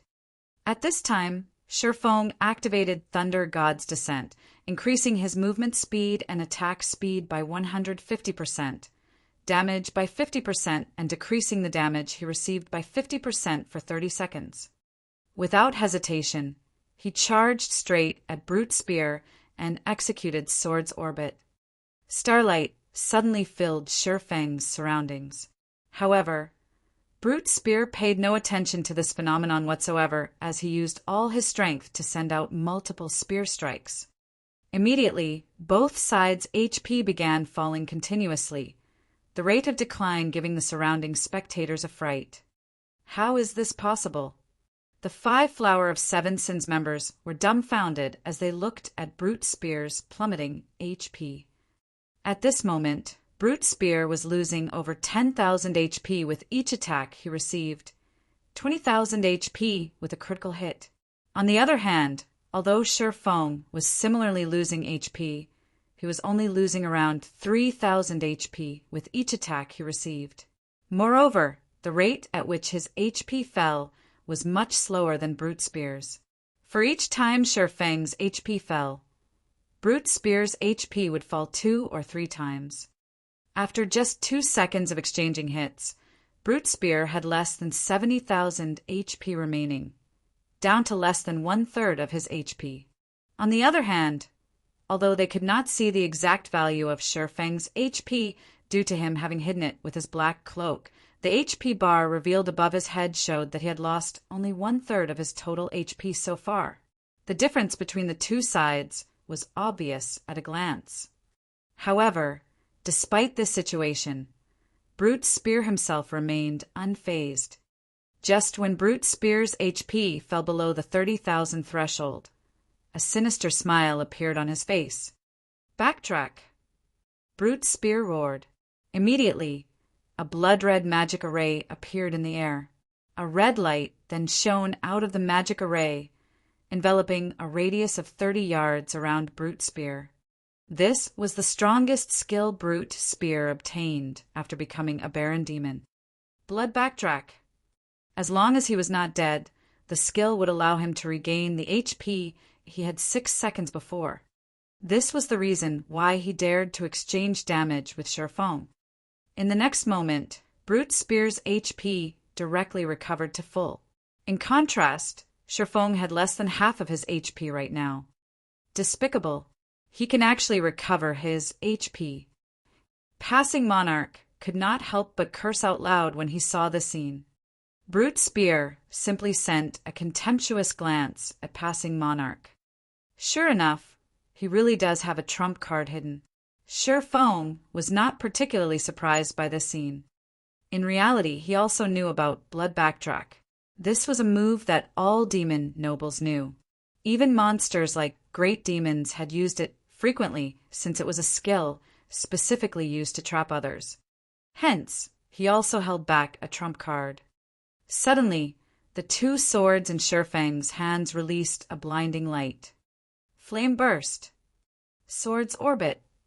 One sword light after another flew at Brute Spear. A sure kill skill? Remaining unfazed, Brute Spear activated the additional skill of his epic equipment, Magic Shield, which reduced the damage he received by 30% for 10 seconds. He promptly brandished his spear to deflect the oncoming sword lights. Although Brute Spear failed to deflect all the attacks, with his body's extraordinary physique, he still managed to deflect the majority of them. In the end, he got struck only 3 times. However, these 3 hits shocked him as each one actually took over 60,000 HP from him. In just 3 blows, he had lost over 180,000 HP. When Flame Burst ended and Brute Spear was preparing to counterattack, Shifeng activated Dragon Breath. Dragon Breath was an AoE skill that was impossible to block. Moreover, it dealt much more damage than even Flame Burst. Instantly, Dragon Breath devoured Brute Spear's remaining HP. At the same time, Shifeng emerged the victor of this duel. Chapter 1204, Treasure Secured. Chapter 1204, Treasure Secured. Hellscythe_Vampire Cat. Chapter 1204, Treasure Secured. After the duel was over, Brute Spear had a look of horror on his face as he looked at Sherfong. How could he have such a high explosive power? Brute Spear could not at all believe that he had just lost. He was a Baron Demon. He also had 2 pieces of epic equipment equipped. He himself was a peak expert in God's domain. With his 240,000 plus HP, even if he just stood still and did nothing, it would take a berserker of the same level quite some time to kill him. Yet he had been killed almost instantly. How could he possibly accept this loss? Nonetheless, there was no way the duel result announced by the system could be fake. It was also an inescapable fact that he only had 1 HP remaining right now. Unlike the duels in arenas, the system would leave players with 1 HP when they were defeated in a duel held in the fields, preventing them from dying. The match is over. You can hand over that epic item of yours now, Sherfong said as he looked at Brute Spear, who currently had a dazed expression on his face. Although Brute Spear possessed the transformation bonuses of a Baron Demon, the difference in levels and equipment between the 2 of them was simply too massive. It was not something a single demon transformation could offset. Powerful weapons and equipment not only improved a player's basic attributes, but also strengthened a player's skills. Just who are you? Brute Spear asked after taking a deep breath. Anyone capable of steamrolling right over me can't be someone unknown. In terms of HP and defense, he indeed possessed an absolute advantage. However, Sherfong was leaps and bounds above him in skills and other basic attributes. Meanwhile, needless to say, the reason for Sherfeng's advantage in attributes was definitely the swordsman's weapons and equipment. Any player that could surpass a player like himself in terms of weapons and equipment could not be an ordinary expert. Most likely, Sherfong was a peak expert from a superpower. Moreover, far from just any ordinary peak expert, Sherfong was no doubt a peak expert heavily nurtured by his guild. What? Want to take revenge on me? Not willing to accept defeat? Sherfong asked. That's only one part of the reason. Brute Spear nodded in acknowledgement. The other part is that I don't want to lose without even knowing whom I lost to. He had indeed thought of taking revenge on Sherfong. After all, the reason he lost this time was not due to techniques, but rather weapons, equipment, and skills. This result greatly frustrated him. He was actually killed instantly by 2 sure-kill skills. If news about this spread, he would definitely become a laughingstock. After giving the matter some thought, Sherfong walked up to Brute Spear and said quietly, "Fine, I can give you a chance. You can call me Frosteye. In any case, this is a name others have given me. If you wish to have a rematch, then you must wager epic equipment at the very least, just like this time. As for the venue of the match, let's set it at the imperial capital of the Fire Dragon Empire. Once you're ready, you just need to spread the message in the Fire Dragon Empire. When the time comes, I'll naturally find out. You're Frosteye, the number 1 person on the bounty list?" Brute Spear's heart began racing when he heard this and stared incredulously at Sherfong. "Frost, I was very famous in God's domain." After all, Frosteye had managed to enter the main headquarters of the Super Guild King's return and kill Hellfiend all by himself, then escape with his life. This incident had long since become a legend in God's domain. Even now, King's Return was still hunting Frosteye. Moreover, the bounty the guild had placed on Frost I had increased from the initial 20,000 gold to the current 50,000 gold. King's Return was even offering a reward of several hundred gold to anyone that could provide some clues leading to Frosteye. This incident had also prompted the various superpowers in God's domain to search for Frosteye because of Frosteye's ability to enter places with heavy security like the Divine Colosseum and pull off an assassination. Since Frost I had killed an expert like Hell Fiend, he was naturally capable of killing other guild upper echelons as well, perhaps even the guild leaders of superpowers.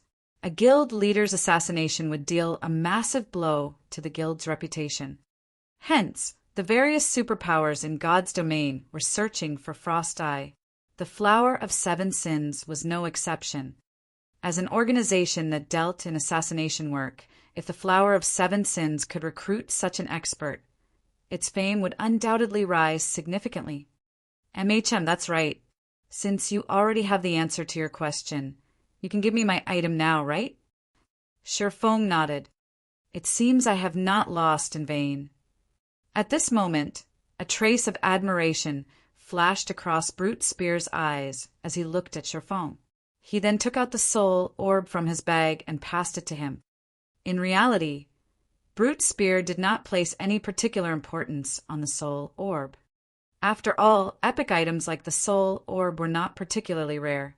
Practically every superpower possessed one or two of such items. Take the epic tool the Dark Arena had auctioned, for example. The tool could be used to brew magic wine that had a calming effect when consumed. The calming effect was similar to when a player was in a high mana density environment. The soul orb was similar to that epic tool. However, unlike the magic wine, which required rare materials to brew, the soul orb needed players to willingly offer up a portion of their souls to produce soul water. Moreover, the souls of 100 players were needed to produce 1 drop of soul water. Rather than doing something as tedious as collecting souls, gathering raw materials would be much faster. Hence, Brute Spear felt that the soul orb was somewhat useless. Otherwise, he wouldn't have used it as a wager. Soul Orb Epic Rank Item. An orb crafted by Demon God Paimon using the fragments of a destroyed, powerful soul treasure. Additional active skill dash. Soul Water. Creates soul water from the souls willingly contributed by players. No cooldown. Every 100 souls of players absorbed will produce 1 drop of soul water. Currently, this item has been sealed by Demon God Paimon. Item will drop upon death. Those without the power of demons are unable to use this item. If you're not interested in this epic item, I can use 7,000 gold to buy it back, Brute Spear said, grinning as he looked at Shifeng. Although items like the soul orb were indeed rare in God's domain, there were still a few of them, which usually sold for around 20,000 to 30,000 gold. However, since only demon players could use the soul orb, its value was much lower. For someone like Shifeng, who is not a demon player, even if he obtained the soul orb, he would not be able to use it. In other words, it was no different from a piece of junk. At the end of the day, it is still an epic item. Keeping it as a decoration isn't a bad idea either. Although a surprised expression had indeed appeared on Shifeng's face after he read the soul orb's attributes, he still stored the item away. He then turned around and left. The corners of Brute Spear's mouth twitched involuntarily when he heard Shifeng's words. Most likely, only the number 1 person on the bounty list could say something like using an epic item as decoration. As for preventing Shifeng and the others from leaving, Brute Spear did not think he and his companions had this ability. If Shifeng was capable of leaving King's Return's main headquarters unscathed back then, it would be child's play to get away from the 6 of them. Following which, Shifeng led Passing Monarch and the others away from Demon Island. Brute Spear and the others had failed to notice that the reason for Shifeng's surprised expression was not the fact that only demon players could use the soul orb. After all, this was something Shifeng had long since known. Instead, he was surprised because the instant he touched the soul orb, the golden stigmata on him had reacted.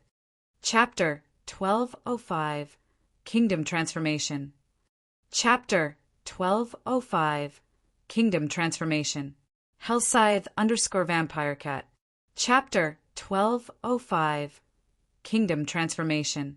The golden stigmata was originally a tool for Shifeng to search for the 7 treasures. Previously, when he went to Lake Heart City, a clue relating to one of the 7 treasures had appeared.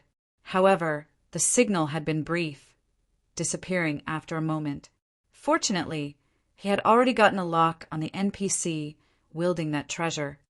Only, as Countess Katie Green was too powerful for Sherfong right now, he did not want to alert the NPC any more than he already had. Since entering God's domain, Sherfong had already been to quite a few places.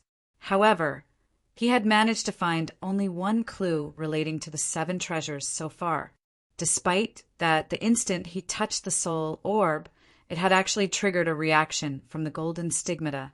How could he not get excited over this? This was also the reason behind Sherfeng's decision to give up on entering Demon Island for now and return to White River City first. After all, the soul orb was an item that dropped upon death. The ancient ruins on Demon Island were extremely dangerous. With the demon god's aura causing the monsters on the island to go berserk, the risk of death was simply too high right now. It was much better if he returned to White River City for the time being. Following which, Sherfong said his goodbyes to Passing Monarch and agreed to meet up with him tomorrow at the sea's end.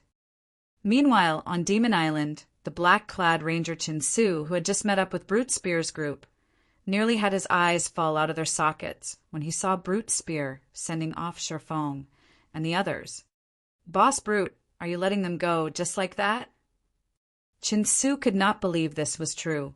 "We lost a lot of men to them. As demons, they lost 3 levels each time they died. Just the number of Flower of 7 Sins members killed by Sherfong alone numbered over 70. If their superiors were to find out about this, they would no doubt receive severe punishment. After all, turning ordinary players into demons was not an easy task. "We can only consider ourselves unlucky this time," Brute Spear replied. "Boss Brute, even you weren't able to defeat them?" Chinsu asked in shock. Brute Spear was a peak expert in the Flower of 7 Sins. Moreover, every one of the 5 others in the Berserkers party was stronger than Chinsu. They should be more than capable of dealing with Sherfong, whose berserk skill was on cooldown. Moreover, Brute Spear had already been ennobled into a Baron Demon. In terms of overall strength, he could already be considered a Tier 2 player. How could he possibly not be a match for Sherfong? Brute Spear turned around and asked, "Do you know who that peak expert is?" Chinsu shook his head in response. Sherfong had been wearing a black cloak the entire time. Hence, Chinsu had failed to discern any information about the swordsman. Pinpointing his identity through his class was also impossible. After all, there were just too many swordsman experts in God's domain. Not to mention, many of the swordsman experts that entered God's domain were not that famous. "He is Frost Eye." Brute Spear smiled bitterly. "What? That's the guy the higher-ups have been searching for all this time." Chinsu could not help his surprise. Ordinary players might not be familiar with Frost Eye, but he was a famous existence among the superpowers of God's domain. Even the old monsters of the Flower of 7 Sins had praised him endlessly, wishing to recruit him into the organization. No wonder he was so strong. When Chinsu recalled the scene where Sherfong had instantly killed Hammer and the others, he found the idea plausible. After all, Frost Eye was someone capable of assassinating the upper echelon of a super guild right in the middle of the guild's main headquarters and even getting away safely. It would be a piece of cake for someone like that to kill experts of Hammer standards. "All right, go inform the higher-ups. Tell them that I already have a way to make contact with Frost Eye. Also, send in a detailed report regarding the previous battle. As for the matter regarding Demon Island, the rest of us will handle it," Brute Spear commanded. Starmoon Kingdom, White River City. After returning, Sherfong immediately noticed that the atmosphere within the city had become slightly tense. Those red players are simply too arrogant. They actually dare take action within NPC towns now. Thanks to that, the loot my team got from the boss we killed is all gone. Your team is simply too careless. However, after the new expansion pack was implemented, the dark guilds and red players have indeed become more proactive. Several other teams have likewise gotten ambushed and suffered severe losses. I wonder which bastard triggered this expansion pack. I heard that the other kingdoms and empires are in similar situations. New dark towns and cities have also been popping up one after another throughout God's domain, allowing red players to exchange for many nice items there. Exchange items. That's right. Although the exchange rates are very fraudulent, requiring 3 secret silver weapons to exchange for 1 secret silver weapon or equipment of the same level. The exchanged weapons and equipment are more suited to oneself. Some normal players have even begun commissioning dark guilds and red players to help exchange items for them now. Isn't that awesome? Our team has many weapons and equipment we can't use. Rather than sell them for money, it will be much better to exchange for items that are more appropriate for us. Do you really think it's that easy? So far, the only place that has such an exchange center in Starmoon Kingdom is Evernight City, as the only dark NPC city within the kingdom. Those who aren't red or dark players are prohibited entry.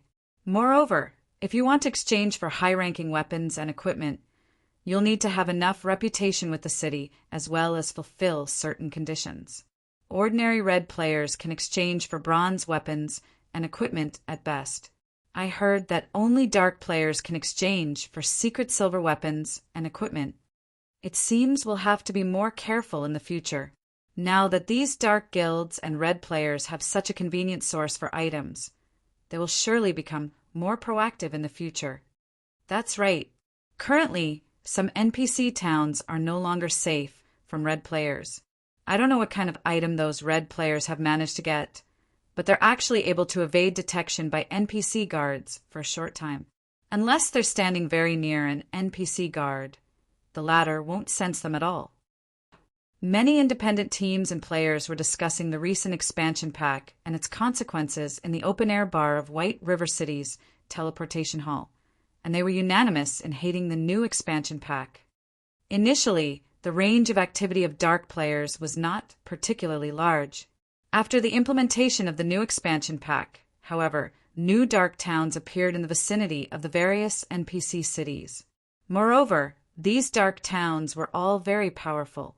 The NPCs ruling them were usually above level 100, existences that current players couldn't go up against.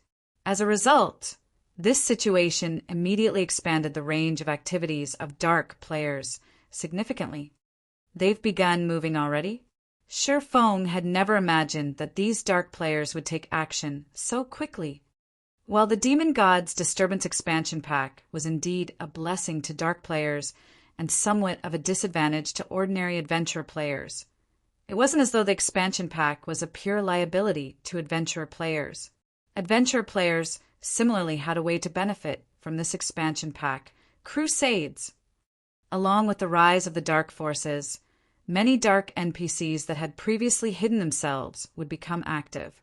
As these NPCs were considered enemies of normal players could kill them without suffering any repercussions. As long as players managed to kill these NPCs, aside from being able to obtain weapons and equipment just like the loot from a boss, there was also a certain chance for these NPCs to drop 7 Luminaries crystals, an extremely valuable item to both players and NPCs. Unlike field bosses, some powerful NPCs would collect 7 Luminaries crystals.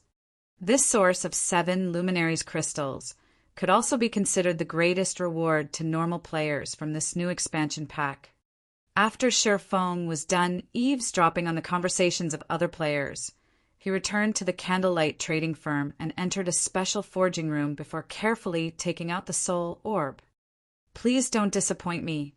Sher Feng then activated Omniscient Eyes on the soul orb. Omniscient Eyes was one of the 2 active skills of the Golden Stigmata, and it allowed one to see through everything and discover certain things that were not visible on the surface. Chapter 1206, Treasure Fragment. Chapter 1206, Treasure Fragment.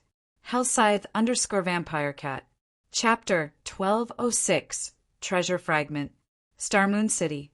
Due to the Demon God's Disturbance, Star Moon City's player population exploded. The majority of these newcomers were former inhabitants of the nearby towns. With the rise of the dark forces, the surrounding NPC towns were no longer safe. The safest locations right now for normal players were NPC cities. This development also prompted many adventure teams, which were originally active in NPC towns, to move their main base of operations to NPC cities. Consequently, the prices of land in NPC cities also increased as a result of competition among many adventurer teams. This was especially true for land in the outskirts of Star Moon City. Although the land of a capital city was much more expensive than the land of other cities, the capital city was also much safer and more convenient. Moreover, Star Moon City was the closest NPC city to Evernight City, the sole city controlled by the dark forces in Star Moon Kingdom. This proximity also drew many hidden dark players to Star Moon City. Players couldn't teleport to Evernight City. Dark players were no exception to this. If players wished to visit the city, they could only do so on foot. Meanwhile, Star Moon City was undeniably the best place to stay for convenience in exchanging for items. For a time, the situation within Star Moon City became very complicated. Meanwhile, inside Heaven's Burial's residence, a meeting of the highest order was currently being held. "Fog, how are the contacts on your side?"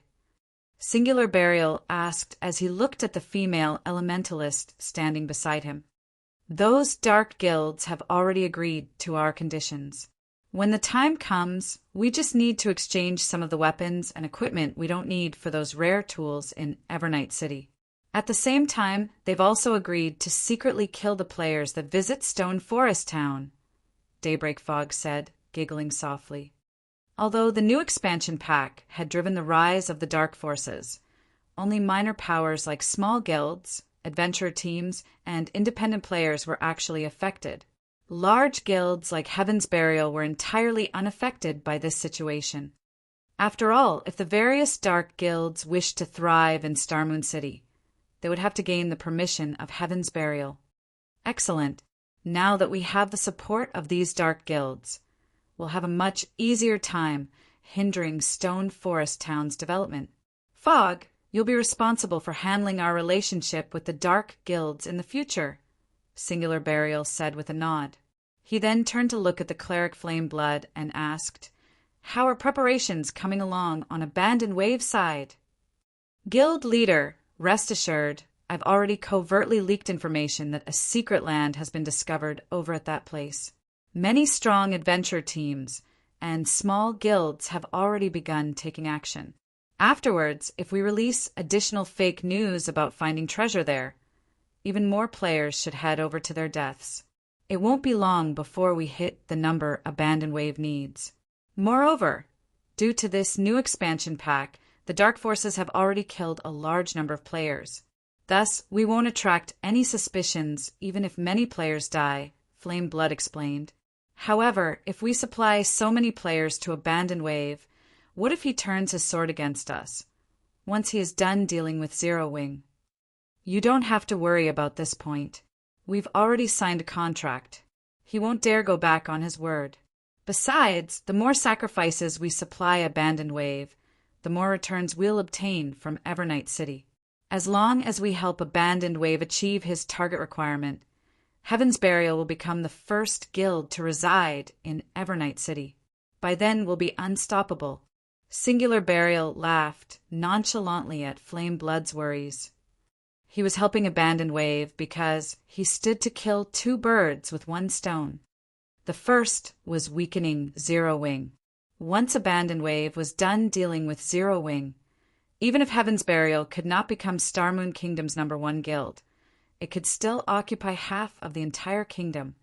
The second was the position in Evernight City.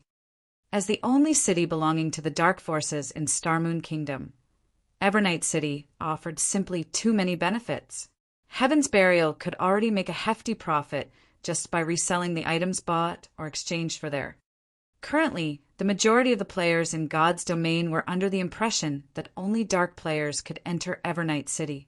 In reality, though, that was not true. As long as one attained a certain status within the city, they could even purchase land to construct a guild residence in Evernight City. Only achieving the status was tough. However, Abandoned Wave just so happened to provide the guild with a good way to do so. Once Heaven's Burial entered Evernight City, they could begin reselling the city's rarities. Meanwhile, although the various dark guilds could also exchange for plenty of rare items, at the end of the day, dark guilds were shady existences that few ordinary people wished to do business with. Not to mention, dark guilds thrived on killing players. If one did not possess a certain degree of strength, who would dare to trade with dark players? As a result, the number of channels they could sell their rare items through was limited. However, Heaven's Burial was different. Needless to say, players would prefer to trade with Heaven's Burial over the various dark guilds. In addition, dark guilds were usually of relatively small size, so how could they possibly compete with Heaven's Burial? As for the threat of the Blackwater Guild, there was no need to worry about that. The guild had already officially withdrawn from Starmoon Kingdom not long ago and diverted its attention towards the various empires of God's domain. After all, the Blackwater Corporation was extremely ambitious. Abandoned Wave was but one of the corporation's many pawns. Abandoned Wave's current actions were simply his final struggle. If he succeeded, he might regain the Blackwater Corporation's trust and be put to use elsewhere. If he failed, he would definitely be discarded. In either case, the outcome would not affect Heaven's Burial. Hence, Heaven's Burial's operation this time would only reap benefits. At the same time as Heaven's Burial was holding a meeting, an earth-shattering incident was also taking place in the distant White River City's Candlelight trading firm. What a powerful aura! Sherfong had a look of astonishment on his face as he looked at the floating soul orb. Currently, the soul orb was emitting frightening pressure. This aura was similar to what he felt from demon God Paimon on Demon Island. However, while the aura demon God Paimon released back then had indeed been frightening, it had also been calm. On the other hand, the aura released by the soul orb was berserk, as the soul orb contained a holy aura aside from demon God Paimon's aura. Meanwhile, these two auras were currently in conflict, making it seem as if two gods were fighting each other right now. At this moment, the entire special forging room was already a mess. Even the magically strengthened walls cracked at the might of the two divine auras. The strength of these two auras exceeded the special forging room's suppressive ability.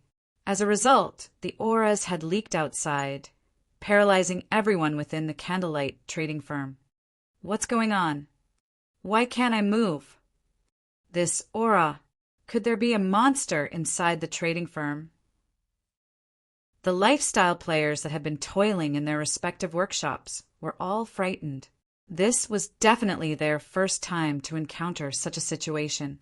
Just sensing the two divine auras made their souls shudder in fear.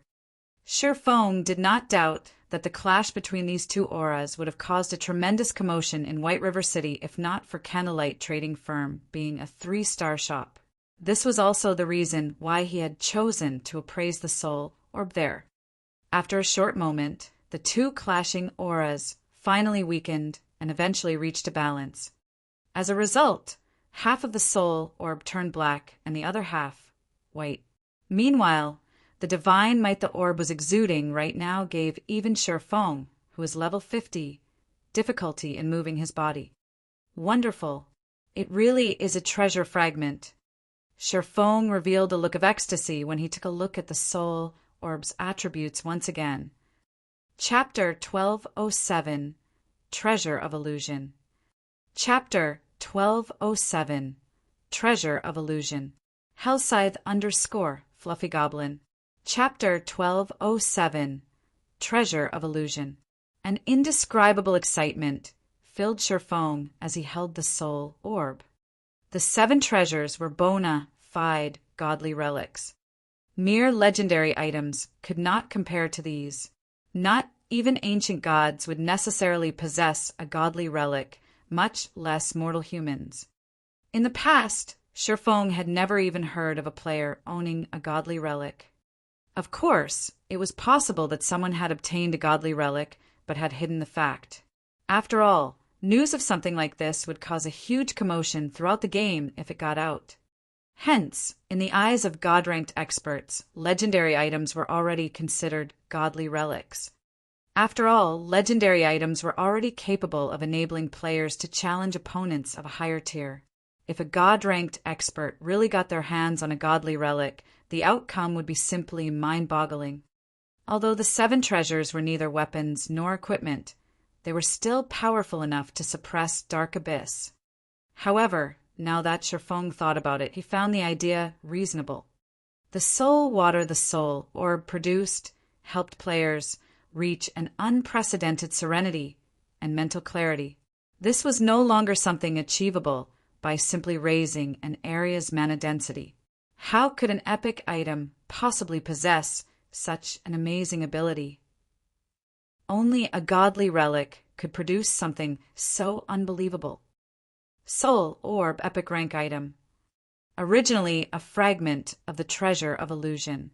However, due to being refined by demon god Paimon, the fragment's true power has been sealed. Additional active skill dash. Soul Water. Creates soul water from the souls willingly contributed by players. No cooldown. Every 100 souls of players absorbed will produce 1 drop of soul water. Additional active skill 2 dash. Divine Power Absorption. Absorb divine power to recover the soul orb itself. There are a total of 3 seals. The removal of the first seal requires 10 god crystals. Current absorb number 0. Currently, although the soul orb has been sealed by demon god Paimon, it has been awakened by the golden stigmata. The seal can be removed by absorbing divine power. Item will drop upon death. Demonic power will devour non-stigmata bearers. Not long after Sherfong began to celebrate, the sound of a system notification reached his ears. System. Demon god Paimon has discovered the soul orb's awakening and has issued a recovery order to all Dark Force players. If more than 3 yards separate the soul orb and the stigmata, it will be teleported back to Paimon's hands. Must the system be so serious? Sherfong was speechless when he heard the system notification. This system announcement had declared that the soul orb could not leave his person. He had to carry it with him constantly. However, the soul orb dropped upon death. If he died, the orb would return to demon god Paimon. The recovery order was also a vicious threat. Since it was a recovery order, Dark players would definitely be given a special method to find the soul orb. In other words, as long as he was outside of an NPC city, his chances of encountering a Dark player ambush were quite high. He was at a huge disadvantage. He had prioritized secrecy when moving about to prevent others from discovering his intentions. Unfortunately, the soul orb was a beacon for trouble. Yet if he didn't hold on to it, he would lose the treasure fragment. Do I really have to head to the War God's temple? Sherfong felt a headache brewing. The War God's temple had tasked him with collecting the 7 treasures. While he might be able to complete his quest by handing them over, he would lose the ability to use the treasures for himself. Those were the 7 treasures they were talking about. Although they were neither weapons nor equipment, they possessed abilities that no epic or legendary item could compete with. Simply handing the treasures over after obtaining them wouldn't be worth his time. As Sherfong tried to plan his next move, Aqua Rose contacted him. Guild leader Phoenix Rain has arrived with her people. She hopes to use the secret tablet right now, Aqua Rose said anxiously. However, we haven't decided who to send yet. Should we have them wait for a little bit longer? She's here already? Sherfong could not help his surprise. The dark auction had only ended a short time ago, yet Phoenix Rain was already here. Tell her that I have some issues to deal with for now and that I'll need to have her wait 3 hours. Also, gather Summer, Violet, Rain, and Yueru. You 5 will enter the tablet first. The secret spellcasting technique was a massive boost to magical class players. Although Zero Wing had quite a few magical class experts, people with great potential like Aqua Rose would have priority for learning the technique. Only before these 5 entered the tablet he needed to prepare. Now that the soul orb had changed, he had to put it to good use, stockpiling as much soul water as possible before handing it over to the war god's temple. Understood. Aqua Rose nodded happily when she heard that she had received a slot as well. If she entered the tablet, she might be able to join the ranks of Zero Wing's refinement realm experts. After Aqua Rose disconnected the call, Surefoam considered contacting Melancholic Smile to gather a group of the Candlelight trading firm's ordinary lifestyle players, particularly the firm's reserve members. As long as these players were willing to part with a fraction of their souls, they would receive an official member's benefits for 5 days. The Candlelight trading firm was the #1 trading firm in Starmoon Kingdom. The benefits one could enjoy in Candlelight could not be found in any other trading firm in the kingdom. Hence, a large number of players wanted to join Candlelight every day. However, not everyone could become an official member. Only those with potential could become reserve members. After becoming a reserve member, players still needed to pass Candlelight's test to become an official member. Meanwhile, reserve members did not receive any particularly valuable benefits. They were only slightly better off than certain independent lifestyle players. Even so, droves of lifestyle players wanted to join. Furthermore, EXP was secondary to lifestyle players. Not being able to kill monsters wouldn't affect them in any way, and the weakened state only lasted 4 or 5 days. There should be plenty of reserve members who were willing to accept his offer. How could I have forgotten about Charlene? Surefoam suddenly remembered the Tier 5 red official Charlene. Charlene had both extraordinary strength and status. She had even scared away the mysterious youth that had used a super spell. That mysterious youth had dared to steal the golden tablet right in the middle of Blackwing City.